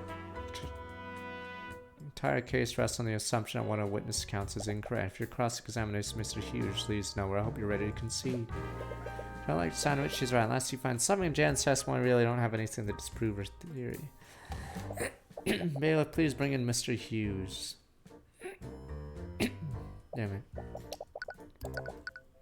Is my client actually a killer? Or is this stupid? Unless we prove someone else has illusory disguise. Is mine the killer? Witness, please state your name and occupation for the courtroom. Witness name and occupation. Right. My name is Jan Hughes. I'm cleaning staff of the academy. Hughes, please testify to the court about your encounter with the professor that day. Sure. Christ, not everyone is a mage, or else the stupid inspector's incompetent. Just give everyone a book. Alright, you all hold a book. Saw Professor when I was cleaning out the West Wing always, about 20-30 minutes before the body was discovered. Walked by me, she looked pretty out of it. Heard she was undead when this happened. Pretty creepy if you ask me, if that went into the empty classroom. Straightforward. Come on, Jan, what are you supposed to do with that? I don't know, you guys are the lawyers. I'm just telling what I saw. Cuthbert may begin your cross-examination. Damn mages. Saw Professor was cleaning West Wing Hall. It was 20-30 minutes before the body was discovered. Walked by and looked pretty out of it. Undead or not. Pretty creepy, asked me, alright. Anything else to look off about her, man? Yeah, she wasn't undead after that remains to be proven. If you say so, anyways, what her demeanor like? Looked like she was in a bad mood. Either that or she was tired. Anyway, I guess she was dead inside, literally.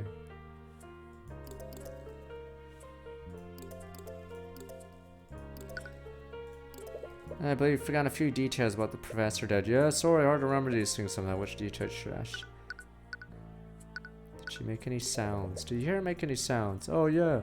She knocked over the vase. She yelled at me to be quiet. I didn't even say anything. Detail could be extremely important. Please add it to your testimony. Whatever you say, man. Pretty creepy because she yelled at me.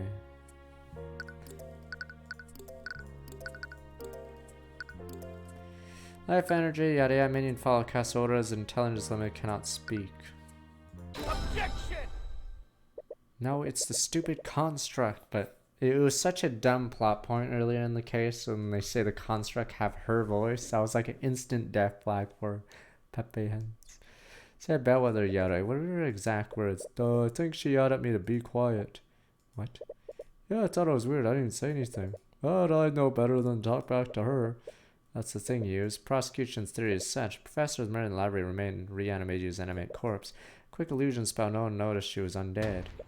However, what you saw truly was the undead Bellwether. How did she speak to you? Huh? Now, earlier in the case, they say the constructs use her voice for some reason. Neolito, Summer Star, worked like 57 months. I mean, maybe she has the hottest voice on staff. I don't know. Oh, right, the Apollo Justice parts. I don't know about those. Definitely Miles Edgeworth if they came out. Hughes, undead can follow simple orders, don't have the intelligence to speak. Perhaps the witness was mistaken, though I'm sure I heard her yell at me. Remember, because that's what you said didn't make any sense. Exactly, you didn't say anything. Still, you had to be quiet. Wait a minute. Wait, I don't understand. We already stashed victims dead long before our encounter with Hughes, but what if he wasn't, she saw wasn't undead? What was it? Had to be undead. What other explanation is there? Couldn't have been a major illusion, otherwise I wouldn't be able to shove Jan out of the way, knock over the vase. What it was, probably illusory disguise, make it look like Bellwether's. I mean, it was a person. Now, if it's a person, how did Bellwether's body end up in the lecture hall?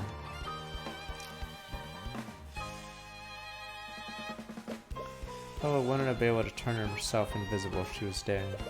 Whatever Jan saw has to be someone that transported Bellwether's body unseen. They also needed mass and ability to speak. Created Bellwether's voice. Rarely seen someone that created Bellwether's voice. What could have done that?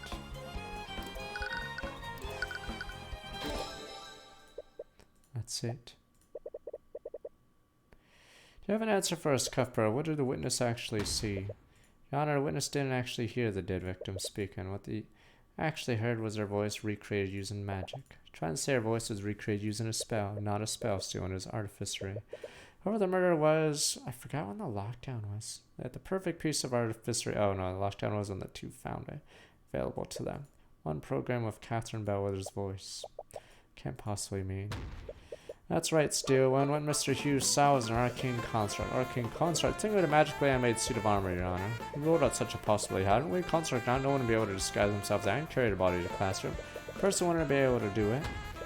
Arcane constructs are a different thing entirely. Those suits of armor are extremely large, more importantly, they're hollow. I see, that means theoretically someone could have placed the victim's body inside of it. Arcane construct wouldn't just transport the body, though. With an illusory disguise, it would confuse and lead anyone who saw it. Objection!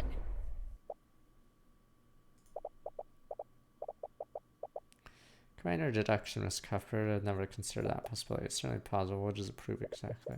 But his body wasn't animated using necromancy. Klein isn't the murderer. Defendant is still capable of performing all the acts you described. Compendium contains illusory disguise after all, yeah. Whoops. There were several students in the library that day. Any of them could have committed the murder. One might come to that conclusion if they didn't have one crucial piece of evidence. I present a new piece of evidence to the court. On our tail, we see Steele would pull out the bloody rapier. What is that? Yes, Your Honor, this is a murder weapon. Yeah, she was saving that for the perfect moment, wasn't she? Rapier was reported stolen by Miriam Praga weeks before the murder. During the investigation, it was finally found in the defendant's locker. Wait, he was clearly trying to use one of her possessions, the paltry temporary framer. That's why he even stole her locker nameplate and placed it over his. That's not what happened. Honestly, it sounds more plausible what really took place. This guy, square one, aren't we? Anyone could have code the construct to do all those things. Wait, anyone, is it really true? Construct transported the professor's body. Someone used an illusion to make it look like her. They even reused pre-recorded voice to make the illusion more convincing.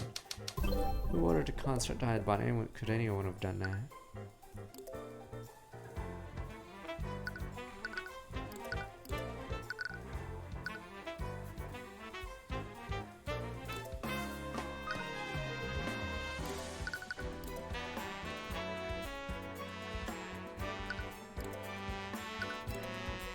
Oh, this one. That's what it is. That's what they're getting at. Oops, so construct available to students. Not all functions are enabled.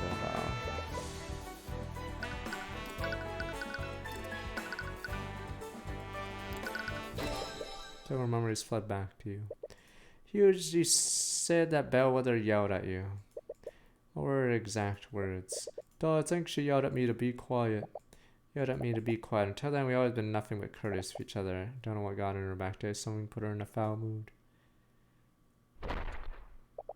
Be quiet, sorry. Be quiet. Nurse begins giggling. She seems amused by what's happening. Construct's voice is a serious pre-recorded message. I'm sure you noticed. Use the voice of Professor Bellwether. Unfortunately, can't say anything other that's recorded. Only a headmaster can change these settings. She had her evil face. Can't be him. What is it, Tyrion? Did you figure something out? I did. Is he seriously the one behind all this? Still, and earlier said my client could have orchestrated the entire route. Is simply not true. How so? Anyone could have ordered a construct to carry the victim's body? Yes, but not everyone can change what the constructs are able to say. Only one individual has credentials for that. Theodore Redmond, headmaster of the Imperial Academy. You're not serious, sorry. You think the headmaster did all this? I don't want to believe it. She's the only person who could have done it.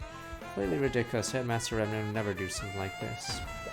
Still, and there's one common element between each witness encounters with Bellwether. It's what Bellwether said to them. She had both of them to be quiet. Miriam Praga was particularly surprised. She had a good relationship with the professor. When agreed by Professor Bellwether just shouted at her. What the fuck? Someone's trying to work like 101 months. As if the professor is responding indiscriminately. Caller encounter of Jan Hughes. The professor knocked over a vase, shouted at him to be quiet immediately after, even though he hadn't said anything. She responded to the sound of the vase break. And now let me ask you to steal wind. Where did Bellwether come from before she encountered Praga and Mr. Hughes? Reading the headmaster. But the old man comprehends. Period of defense truly means to indict Theodore Redmond. If so, we have no choice but to take a brief recess till he can be brought here. There's no need. Oh, it's time for his evil appearance now. I'm just an old man. Fortunately for you, I'm already in the gallery. The headmaster stood up from the gallery seats behind you and slowly walked onto the witness stand. He's been here the entire time. Now, please correct me if I'm wrong, Mr. Cuthbert. Do you think I'm the one who committed this crime? I'm just an old man. I'm 88. You surely can't mean I did. Sorry, Redmond. Now I look at it, everything I found points to you.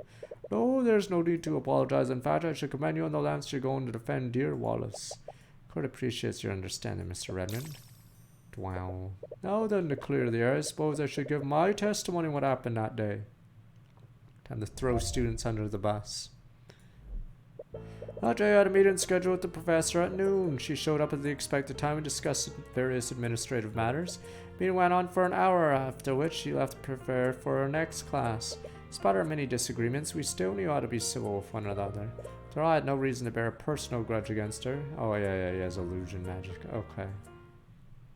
I just can't see it. Seems like such a nice person. Is he really the person we're looking for? I forgot what his arcane art was until then. Has to be. No one else could have orchestrated the entire plan. Need to find out why. Because he knew of the plan. I had a meeting scheduled with Professor at noon. Should have expected time to discuss very administrative matters. Press.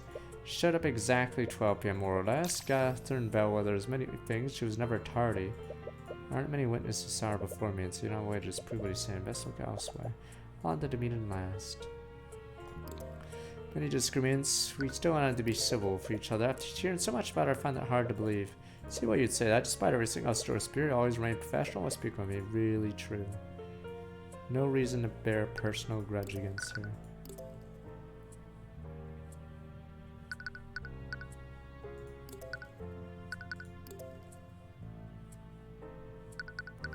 Where's Jan's testimony?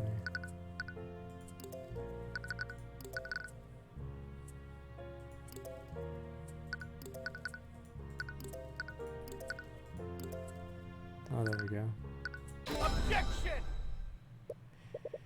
Edmund, do you really hold no animosity toward Professor Bellwether? Of course not. I'm just an old man. I did have strong opinions about her methods of teaching, but I always remained professional. We both did. Frank, I find that hard to believe. I'm old. I can't be the killer. I'm an old man. In fact, I think you might have a very good reason to murder Professor, considering she was going to take your job. What? So you knew about that? I'm sorry, I don't follow. Just how is Professor going to take the headmaster's job? According to Miriam Frey, Catherine Bellwether is currently in favor with the noble families. In fact, there's a plan to oust Mr. Redmond and appoint Bellwether as the new headmaster of the academy. What? But in any case, I doubt the headmaster had any idea of this until now. I'd like to remind the court of witness reaction just now. He said, so you knew about that. His reaction was unsurprised. He wasn't surprised by this information. He was surprised that I knew this information. That's... Please, dear Arya, I may be a frail old man, but I'm perfectly capable of defending myself. But he can open his eyes. If you have an explanation, Mr. Redmond, by all means, I'd love to hear it. Gladly.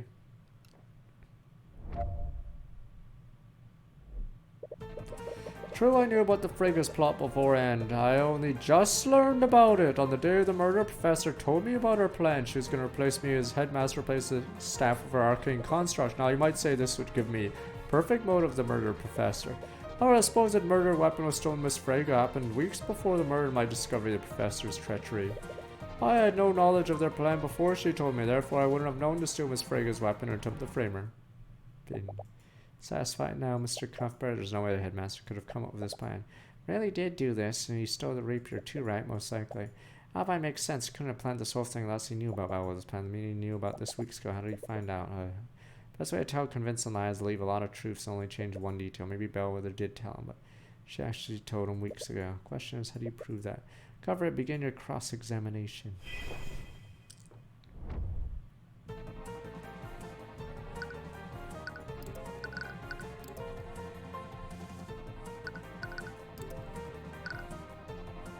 Yeah, where's his testimony? Oh, never mind. Bellwether reviewed the plan during a meeting a few weeks ago. Objection! Oh, maybe that's not the right one.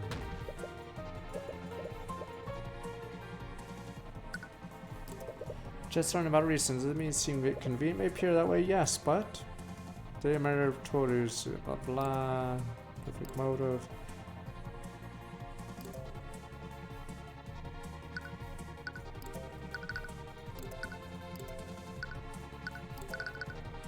Objection!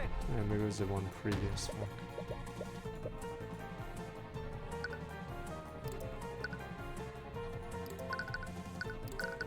Objection! I'll just press it. Okay. The janitor! Headmaster probably have tools available to get in a room. Yeah, so admit that. Academy is a master key used to enter each student dorms. Headmaster have access to that key. Perfect way to go in a room and steal rapier undetected. Suppose I did. Over one flaw of your logic. No knowledge of the plan before, she told me. It was my understanding Friggas want to keep a secret to the end. Why would Bellwether of all people tell you of her betrayal? Why did she want to taunt me with the information? Long out her disagreements like mad, she made her resented me for that. At that point, it wasn't anything I could do to stop her, really. Thought you and Professor on good terms. Thought so too. It was all facade. She was using just buying her time until she could take my position as headmaster. Not to know about weeks ago. How do we prove it? We got something that proves you knew about it before the day of the murder. Must infuriate you. A colleague betrayed you and attempted to steal your job. Only human, of course, taken back. The headmaster, Imperial Academy for decades. Seeing the professor and the board would go around my back like that. I'd say this would give me a perfect motive. Professor Day, you wouldn't have to worry about losing your job, not for a while. Suppose you're correct, but there are others who benefit too. The faculty staff now aware of the Fraga's part of the plot delay won't need to worry about abruptly losing their jobs either. What happens if you prove that Redmond's a killer? He'll lose his job and ask Frege will just point someone else. No, you can't think about that now. If you don't prove Redmond's guilt, the court will convict Wallace.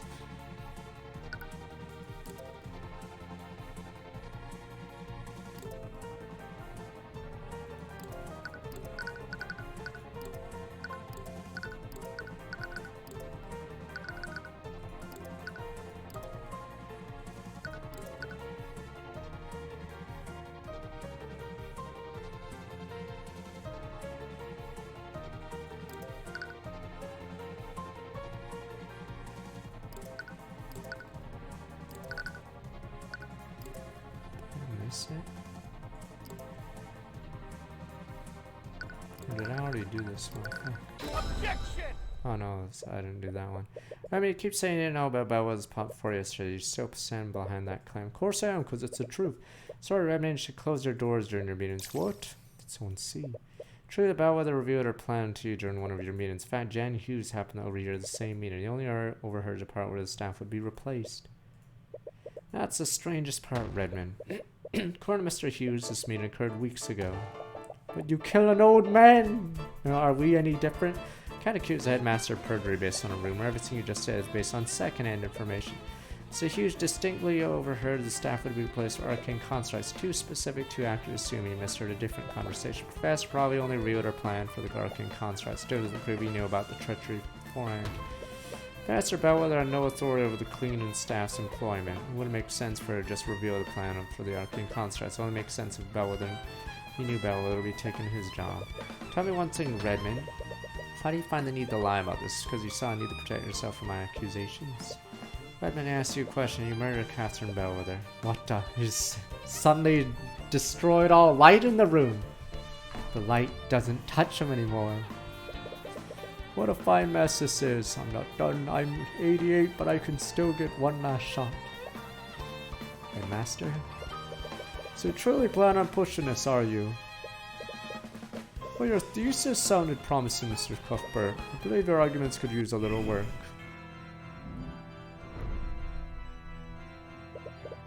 Think I killed Catherine Bellwether? Me? I'm an elderly man. Just ladies, there we go. I'm an old man. I could not have done it. Probably use a robot. I was alone and nothing to overpower Bellwether with. I can barely walk, much less wield a rapier. I'm old. I could have a heart attack right now.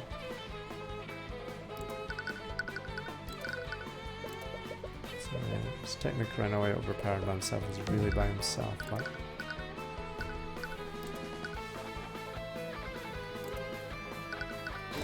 oh, it's this one.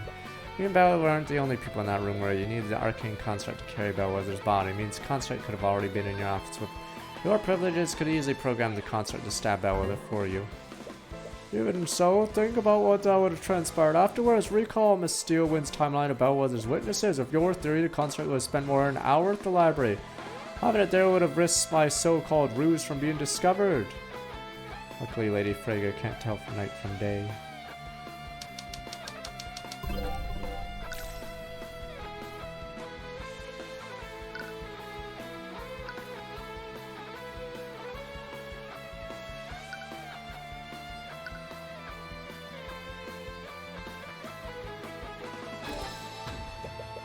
Time and days from Miss Frege's testimony predicated on one thing. She saw Bellwether exit your office after a meeting. However, assume that you're lying about when this meeting ended, your entire argument falls apart.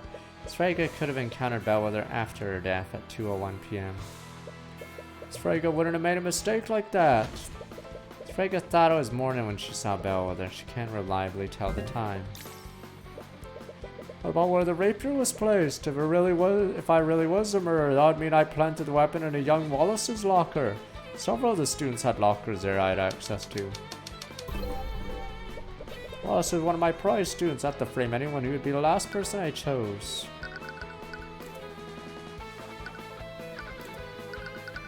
Stay inside the locker of Miriam Frege's ID number. The locker belongs to Wallace Nightgate, so switch the IDs.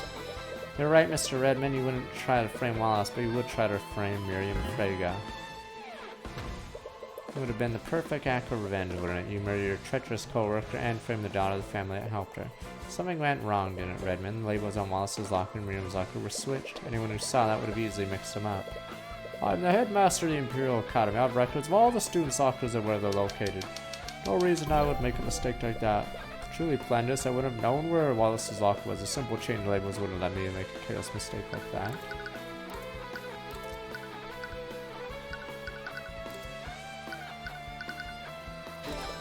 It wasn't you, was it? Your arcane construct was the one who planned to rape her in the locker. But you commanded it to place the rapier in the locker of Miriam Frago. It saw the ID number on Wallace's locker and assumed it was Miriam's. This is I. And begins desperately stammering, looking for something to say. Still won't say something! What? Miss Cuthbert, your theory may be plausible, no evidence to support it. That's right, you don't have any proof, do you? Saying that I could have committed the murder isn't the same as proving I did it.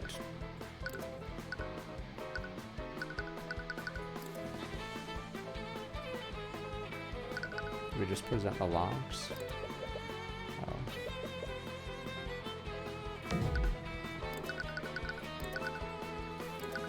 Oh, I guess I'll present this one. Arcane Construct's still in the locker room where I planned the rapier, but it might have been deleted. All I have to do is take a look inside and we'll see the blood inside. So that's so Cuthbert. What? Why does he look so confident? No, Mr. Cuthbert, I already checked inside the construct in my investigation. Interior was completely clean. What? Construct's primary function to assist in clean, dear Tyrion. They have a function that allows them to clean themselves inside out. Well, we can still look at its command history, right? Think about it, Mr. Cuthbert. Do you honestly think the murderer would leave behind evidence like that? Sure, whoever orchestrated the plot, the order construct the way it saw us when it was finished. No. That's right, Mr. Cuthbert. Your case against me is theoretical at best. Oh, that's why the Miriam Fraga evidence was shown earlier. So we actually screwed up. Or we can bluff. Suppose I could still give you marks for trying. Damn, he's thought of everything. Was he seriously able to get rid of all the evidence? I don't have options. Just have one tool left. Lie. Oh, it's on becoming the glare like that, young Tyrion. He's doing it again. Bring yourself back to the moment of Garrick Pierce. Think about what's at stake for Wallace like you did with Celeste. Life and future in your hands. Adway and part I again. Redmond did a good job covering his tracks. There was something he forgot to get rid of.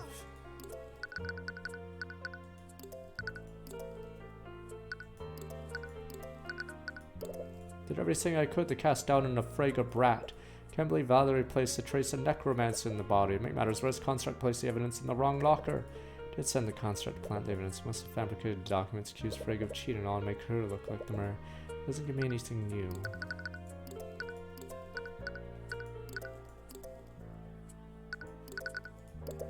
Construct order is clear. Plant the body in Lecture Hall 2B.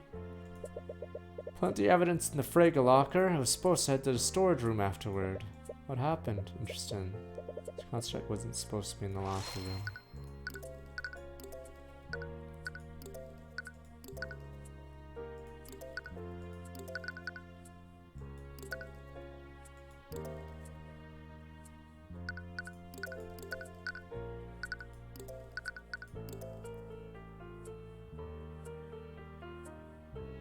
What was this evidence for, actually?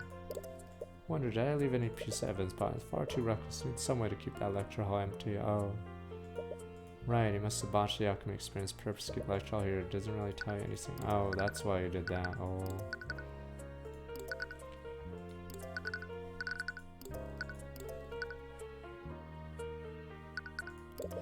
I did everything to shift guilt away from myself. Did I leave holes in my eye? I account for everything. No way I left any evidence behind.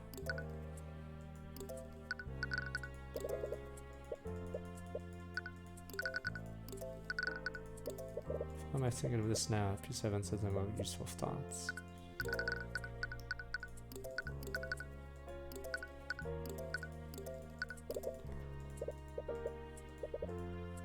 Did send that, or I must have fabricated documents, yada yada. It's the same one.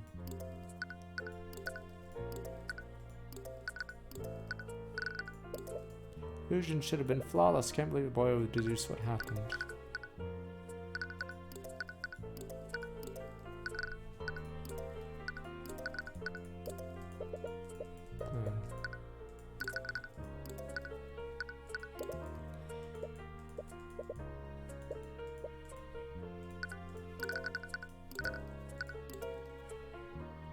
Where is this storage?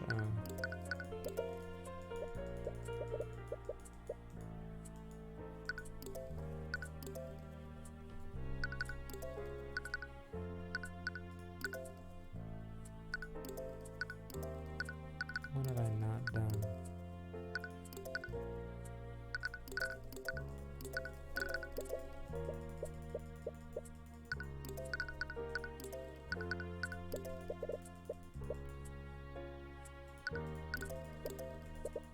Oops. Fuck, what am I missing?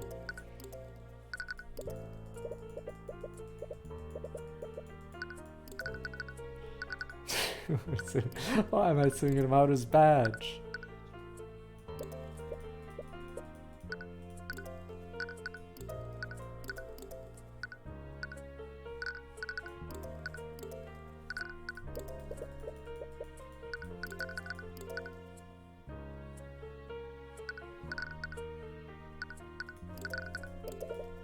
It's all nobility's fault. The whole town are plotting to throw me out. It's their fault Bellwether's dead, not mine.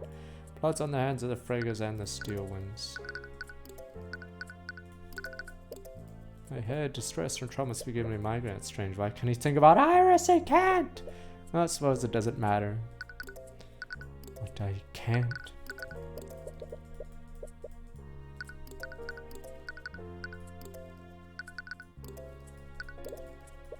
Staff Bellwether would have thrown him on the street if not for what I did.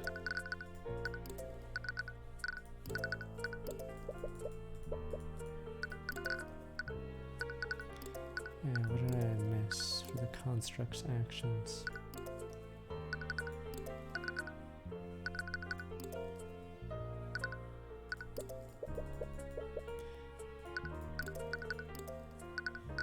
What other actions? Oh, it's a construct in the locker room though. It should have been there, followed my orders. No matter, I wiped its logs. They have nothing on me. Did order it to wipe its logs. Oh, there we go. Why did she say that the thing was clean? It covered all its tracks. Probably would have done this last. Okay. Ordered a construct to go to the storage room. Would have done that after it's finished planning evidence locker room. Found it in the locker room. Let's stop the construct and leave in the locker room.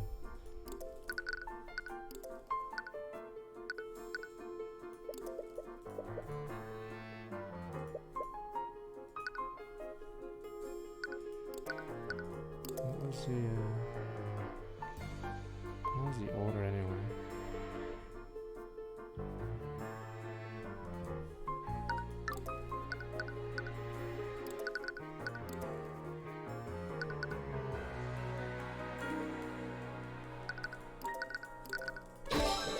Others probably reported earlier than Redmond expected. It means he probably started the lockdown before the construct finished in the locker room.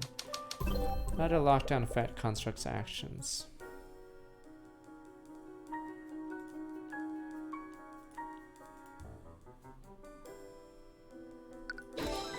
Series commands wouldn't have been interrupted. Wait a minute.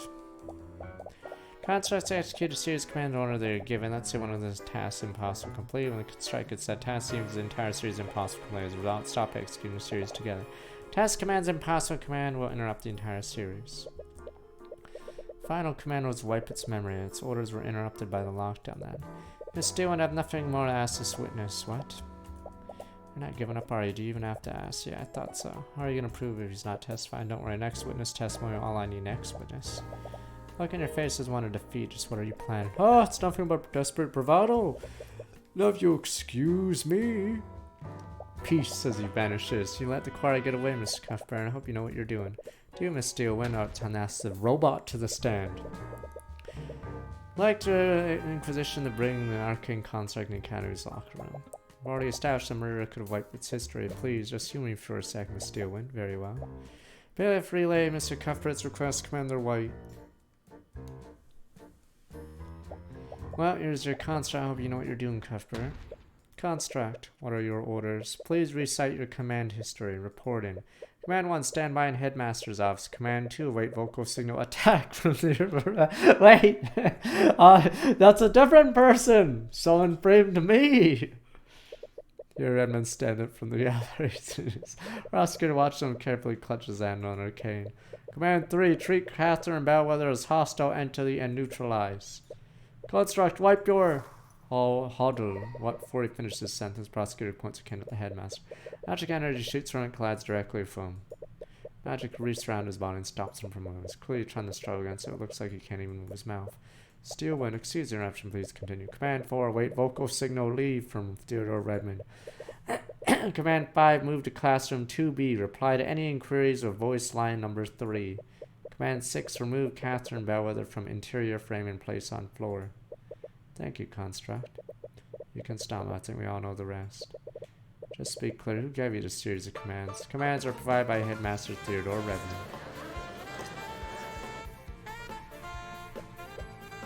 Oh, I ordered the concert to wipe its command history. Redmond constructs don't follow the same logic humans do. They prone the error when the commands are impossible to execute. Impossible? In what way were my commands impossible? You're the one that made it impossible. You activate the lockdown system. Lockdown? Water was found earlier than you'd like. No choice to immediately activate the lockdown system when it was reported. However, the construct was still in the locker room when you did this. That's why I was there. Construct finished its task in the locker room, then it tried to follow your next command. Tried to move to the storage room, but it was prevented from doing so. Completion of that command was impossible. So the series command was stopped before it wiped its history. You little. Theodore Redmond, you ordered your construct to murder Catherine Bellwether, then you had to place a mirror weapon on locked frame Miriam Frega, then we have your construct's testimony to prove it. Just checkmate. I mean, the nobility win here. Isn't the nobility high-fiving? Oh, Robin! A non-noble. The commie got it. Boom. Can't believe it. How could you do something like this, Headmaster? She's gonna take everything from me. My position, my academy, my students. Everything would be gone. It was gonna be stolen by her and the Fregas. Why didn't you say anything to me? I could have... Don't you dare stand there and act ignorant, Lady Steelwind. Oh, you think the Fregas acted alone? Your father was a part of this plot too. What? I have nothing to say to you. I thought you were different. I listened to your lies about societal reform. In the end, you were just like the rest of the aristocracy. I'm a scared lord. What have I done? I was even willing to sacrifice poor Wallace. Can't believe I. Why did I listen to...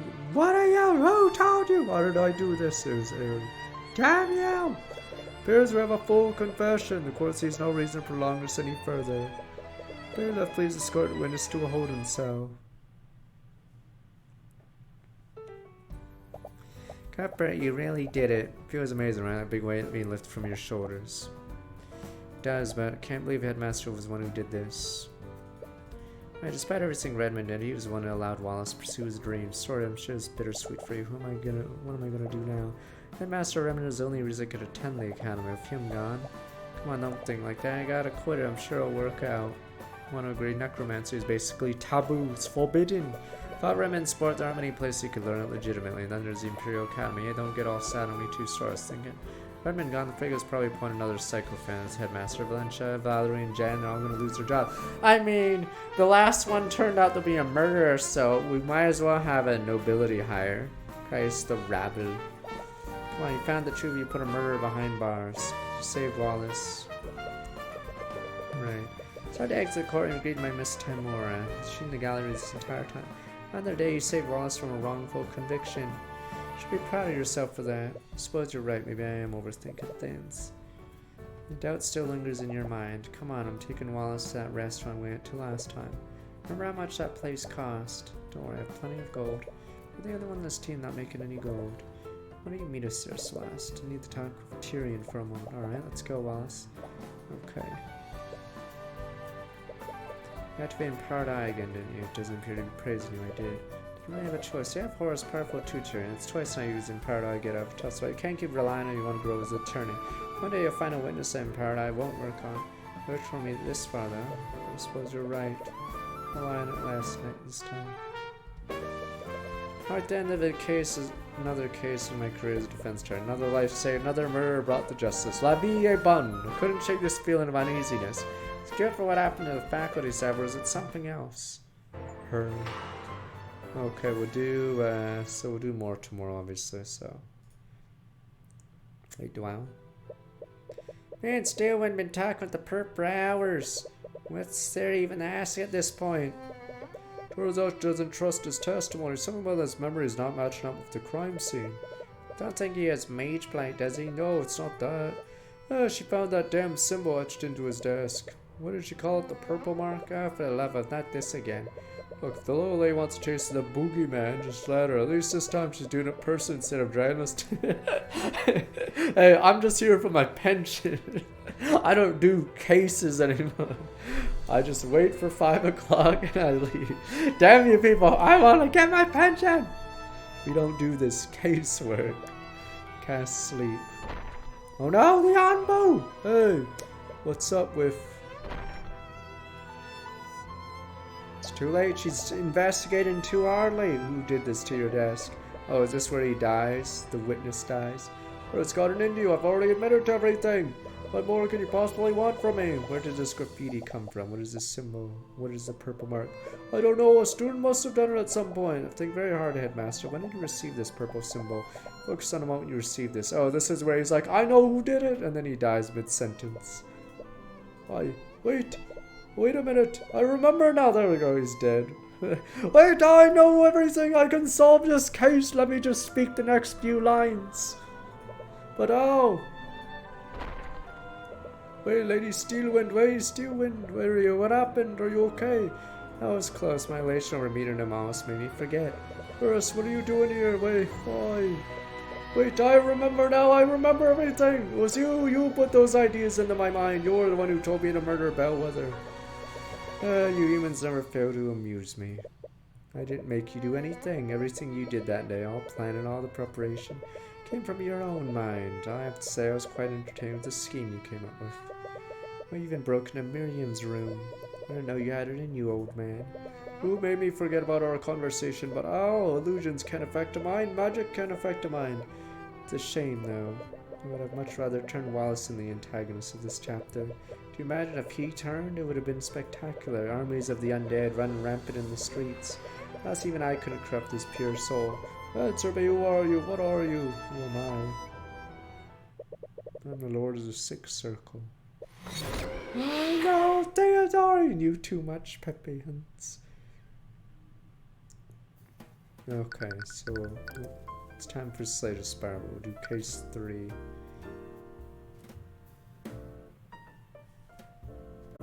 Tomorrow. Fin, as we say.